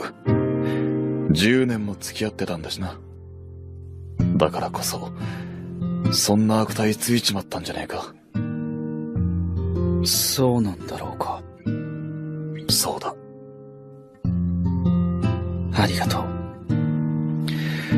礼を言われることなんざ言っちゃいねえぜ。なあ。なんだ？なんで急に合コン行こうなんて思ったんだ？ああ、ほら、この絵ってやつがいるだろ？あのイケメン。あいつを出しに石田が合コンをセッティングしようとしてたんだが、その近衛が実はゲイでな。ゲイ？ああ。ゲイ隠しのために合コン出るんで、一緒に参加してもらえねえかって頼まれたんだよ。別に俺が望んで参加するわけじゃねえ。おい。何？この絵って野郎、お前に気があるんじゃねえか？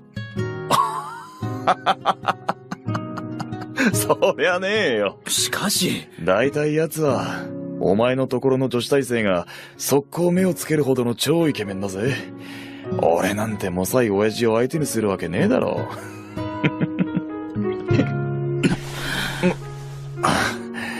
どうした？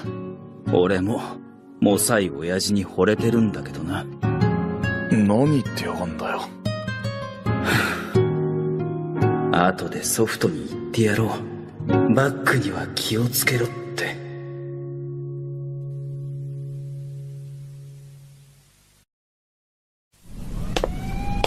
どういうことです、江夏さん。宮田親子を同時に取り調べるなんて。ちょっと思うところがあってな。イレギュラーすぎて、課長も驚いてましたよ。まあ、見てろや。昨べ、先生から得たヒントだ。捜査が母親か息子かで行き詰まってると話したら、あいつ、あっさり言いやがった。そりゃ両方犯人じゃねえんじゃねえの？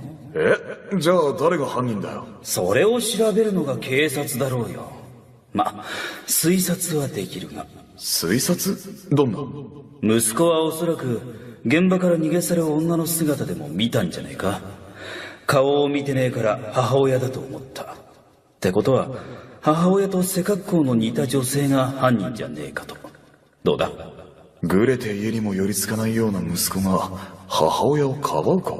グレても息子にとっちゃ母は母だよ。あ、来ましたよ。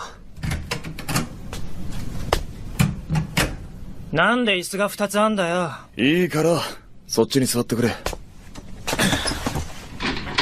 失礼します。なんだよ。なんでお袋がここにいるんだよ。ふざけんなよ。あの野郎を殺したのは俺だ。違います。坂下さんを殺したのは私です。息子は関係ありません。はあ？バカじゃねえの。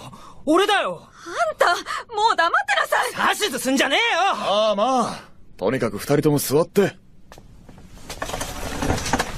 今日お二人をこうして同時にお呼びしたのはですね、それぞれ隠していることを打ち明けて欲しかったからです。バカじゃねえの。何も隠してねえよ。隠してなどいません。私が犯人です。静かにしろって。すみません。いいか、あんたらはお互いをかばい合ってるだけだ。犯人は別にいる。この子何もしてないんですか？お袋？だってあんたあの夜服血だらけにして帰ってきたじゃないの。どうしたのかと心配してたら殺人事件があったっていうし、まさかって思ってたけど、あんた自首したって刑事さんが。待てよ、俺見たんだぜ。お袋が現場から逃げていくの。私が現場から？現場って潰れたもんじゃ屋さん？違うのか？一回も行ったことないわ。お前が見たのは後ろ姿なんじゃないのか？顔は見ちゃいないんだろ。けど花柄の服着てたし。花柄？坂下が買ってくれたっていうなんちゃらいうブランドの高い服。青い花柄のワンピースだよ。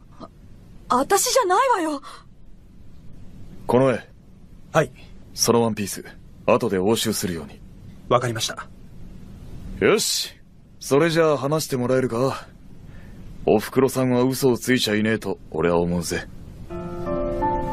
はい。あの店から青いワンピースの女が出てきて、俺はそれをおふくろだと思ったんです。なんでこんなところからって思って中に入ったら坂下が死んでて。それで？坂下の野郎がヤクザと繋がってることは仲間内で聞いて知ってました。女を騙して金を貢がせるって話も、店の権利書を奪われるって話も、それをおふくろに伝えたかったんですが、お袋は奴に夢中で、俺の言うことなんか信じちゃくれないと思って。年を。てっきり俺は、お袋が騙されたのに気づいて、あの野郎を殺したんだと思って、それで凶器をあいつの胸から引き抜いて、指紋を拭って持ち帰りました。ナイフを抜くとき、服を血で汚しちまって、仕方なく家に帰ったんですが。それをおふくろさんが見て、お前を犯人だと思い込んでしまったと。はい。敏夫が坂下さんを気に入っていないことは感じていました。前からあまり家に帰ってこなくはなっていましたが、坂下さんと付き合い始めてからはことに近寄らなくなって。だからって、まさか殺すとは思ってなかったんです。だけど、殺してしまったなら、私のせいだと。バッカじゃねえの。そんなんで自首とかすんなよな。ごめん。ごめん、本当に。でも、あんただって、私のことかばって。うるせえ！うるせえんだよ。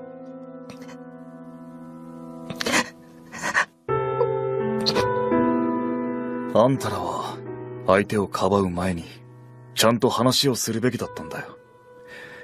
お互いを思い合ってても、言葉にしないと伝わらねえぜ。はい。実はよ、事件の前日に、俺たち偶然もみじに行ってるんだよ。店、人手が足りねえみたいだったぜ。遊んでるんだったら、手伝ってやればどうだ。そうっすね。助かるわ。大学は母親が勝手に入れた。自分は働くつもりだった。敏夫はそう言っていた。こいつは苦労続きの母を早く楽にしてやりたくて働こうとしていたのかもしれない。母にはそんな息子の思いが伝わらず、なぜ思った通りにしてくれないのかと憤り、息子は息子で自分の気持ちを分かってくれないと反発した。だが二人は根底ではしっかりとつながっていたんだ。もんじゃを焼いてと頼んでくれたお客さんですね。思い出したわ。ああ、そうだ。その説はありがとうございました。刑事さん、少し前に冬木さんと一緒に何回かいらしてくれましたよね。やだ、私としたことが全然気づかなかった。冬木さんって、あの冬木先生ですか？まあ、いや、まあ。また寄らせてもらいますんで。結局、押収したワンピースからルミノール反応は出なかった。そのワンピースは、坂下が銀座の店で数着購入したもので、周辺を洗い直した結果、ワンピースをプレゼントされた中年女性が浮かび上がった。戸田さゆりというその女性は、新宿のお好み焼き屋の経営者で、坂下の結婚詐欺の被害者だった。坂下は、現場となった月島のもんじゃ屋をさゆりに見せ、ここに二人で支店を作ろうと、言葉巧みに騙したらしい。彼女が警察に訴えなかったのは、安江と腕を組んで歩く坂下を偶然見かけたことが原因だった。自分と同じワンピースを着た安江の指には婚約指輪。その瞬間、坂下に殺意を抱いたということだった。さゆりも離婚経験があり、子供もいたが、親権は夫に取られて、もう何年も子供の顔を見ていないという。宮田親子のことを聞いた彼女は、へえ、そんな息子さんがいるなんてずるいわよね。そう、ぽつりとつぶやいた。人殺しと分かったら、もうあの子は私の顔なんか見たくないでしょうね。寂しそうにそういう彼女の罪は決して許されるものではない。でももし彼女のそばに子供さえいれば、このような凶行に及ぶことはなかったのかもしれない。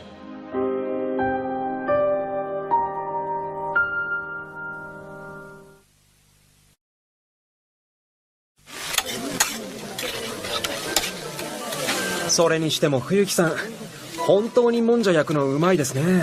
ガキの頃から食ってるからな。それより江夏さん、いつもお好み焼き頼むじゃねえか。今日はいいのかよ。ああ、いつもって、お二人はいつも会ってるんですか？ああ、な。おう、なんだ。やっぱりこいつ、江夏さん狙いか。そういや、安江さんが言ってましたもんね。江夏さんはいつも冬木さんと来てたって。おばちゃん、俺たちのことを覚えていてくれたなんて嬉しいね。それより江夏さん、これから銀座に出ませんか？ああ、いや。たく、これだけアピールしてもまだ諦めない気か。悪いな。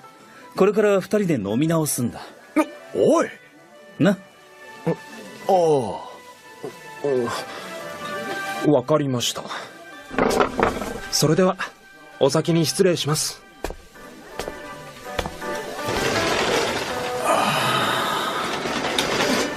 お前な、どういうつもりだよ。何が？この絵に気づかれるだろうが。付き合ってるって。これで奴もお前にちょっかい出せなくなるだろ。ちょっかいなんて出してきてねえよ。こいつまるで自覚なしかよ。あいつにバレたんじゃねえの？バレても別にいいじゃねえか。俺はいいが、お前隠してるんだろ？まあな。なんだよ。いいから行こうぜ。俺の家で飲み直しだ。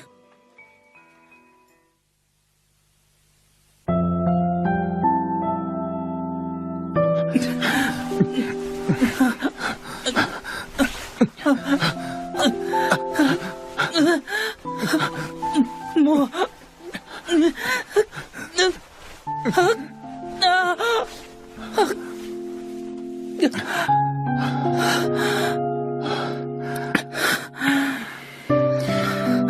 大丈夫か？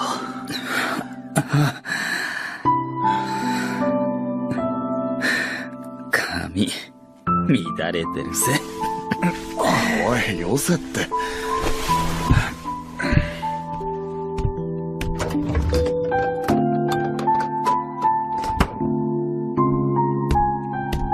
ほら、水。パンツくらい履いていけよ。うるせえ。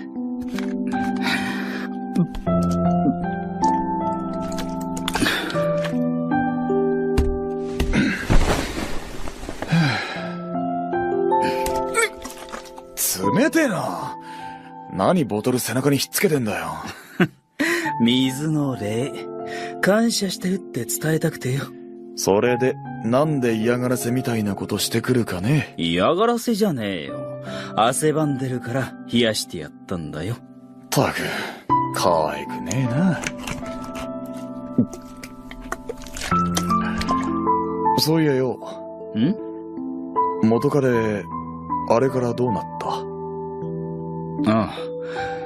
おととい会ってきた。きっちり別れてきたよ。他に好きな相手ができたって。悪い。他に好きな人ができた。そうか。高志のことは間違いなく好きだった。ああ。わかってる。すまない。どんな奴か聞いていいか？どんな？もさいおっさんだ。しかもゲイじゃない。いつ女の方がいいと言われるか不安で仕方がないが。でも好きなんだろ？ああ。きっちり振ってくれてありがとう。そうか。あいつに言われた。そのもさいおっさんには甘えてやれよって。ちょっと待てや。誰がもさいおっさんだ？それより石田の合コン断れよな。ああ、元から行くつもりはねえよ。どうだか。どうせこちとらもさいおっさんだからな。甘えてきやがれ。誰が甘えるかよ。たく、減らねえ口だな。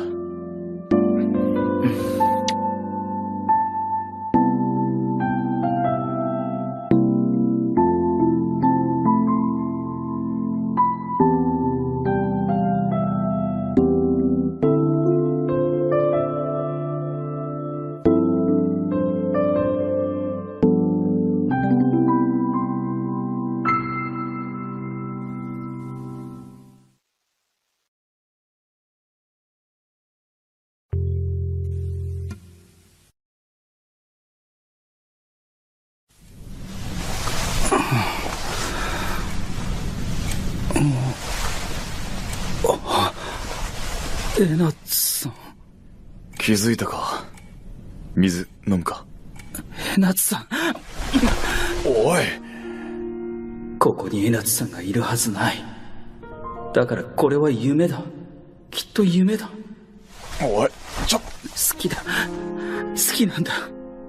せめて今だけでも抱きしめていてくれないか。何を？お前はゲイじゃないから、そのうち女の方がいいって言い出すんじゃないかと思ってた。でも現実になってみたら、ショックで。おい、待て。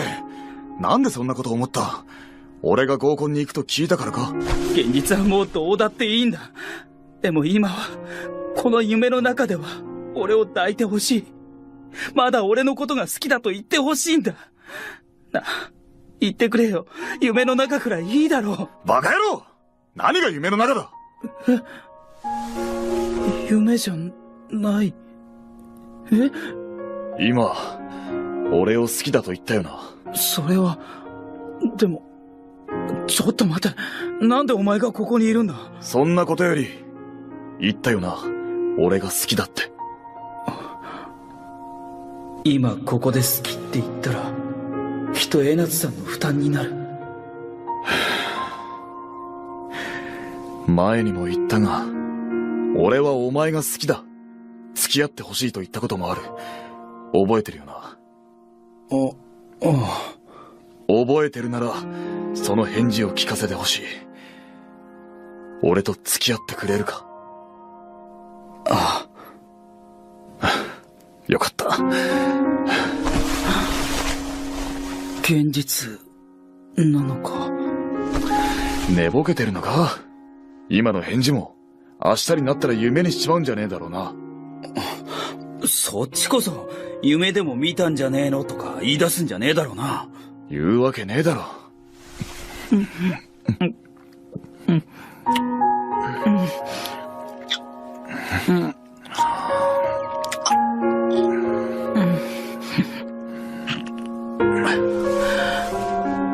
ベッド行くか？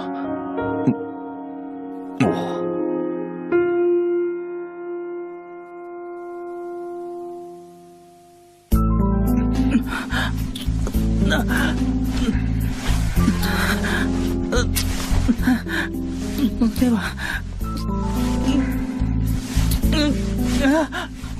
そこ、ダメ。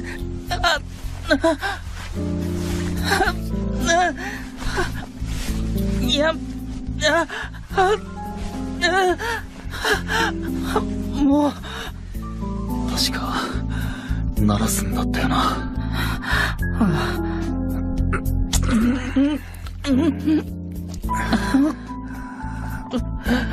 すげえな。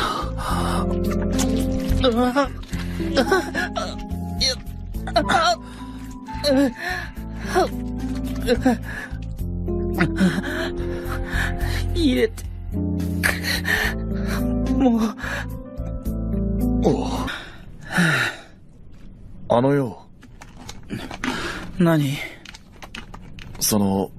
今更聞くのもなんなんだけどな。なんだよ。お前、元彼のことはもういいのか？何？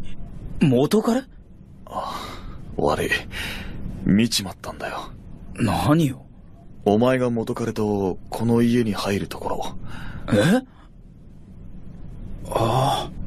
俺がもんじゃに誘ったあの夜、お前、先約があると断っただろう。その先約が元彼だったのかと。ちょっと待て！誤解だ！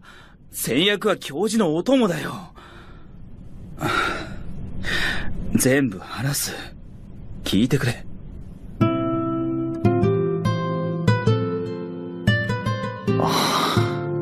なるほど。そういうわけだったのか。たかしに責められたよ。お前は誰にでもいい顔をしようとしているだけだって。お前も前言ってたじゃねえか。俺が人に気を使いすぎるって。今夜母親にも言われたしな。誰に対してもいい顔してるだけだと思うか？それは違うな。多分気を使うのはお前の癖なんだよ。誰にでもいい顔しようとしてるってのとは違うと俺は思うぜ。お前には気を使って好かれようという気持ちはねえだろ。ああ。でもよ、心を許した相手には気を使って欲しくねえもんじゃねえか。だから京香ママも俺もできることなら自分には気を使って欲しくねえと思う。それだけのことだ。多分元彼もそんなことくらい分かってたんだと思う。10年も付き合ってたんだしな。だからこそそんな悪態ついちまったんじゃねえか。そうなんだろうか。そうだ。ありがとう。礼を言われることなんざ言っちゃいねえぜ。なあ。なんだ。なんで急に合コン行こうなんて思ったんだ。ああ、ほら、この絵ってやつがいるだろ。あのイケメン。愛想出しに石田が合コンをセッティングしようとしてたんだが、そのこの絵が実はゲイでな。ゲイ？ああ。ゲイ隠しのために合コン出るんで、一緒に参加してもらえねえかって頼まれたんだよ。別に俺が望んで参加するわけじゃねえ。おい。何？この絵って野郎、お前に気があるんじゃねえか？そりゃねえよ。しかし。大体奴は、お前のところの女子大生が速攻目をつけるほどの超イケメンだぜ。俺なんてもさい親父を相手にするわけねえだろ。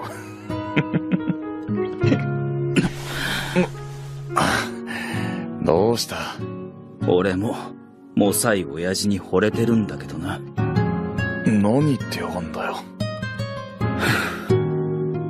後でソフトに言ってやろう。バッグには気をつけろって。行くぜ。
なんだよ、今さらってか。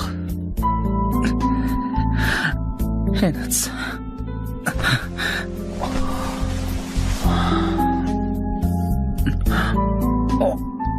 また？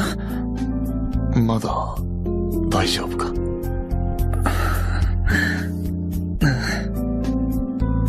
好きだ。ヘナツさんが好きだ。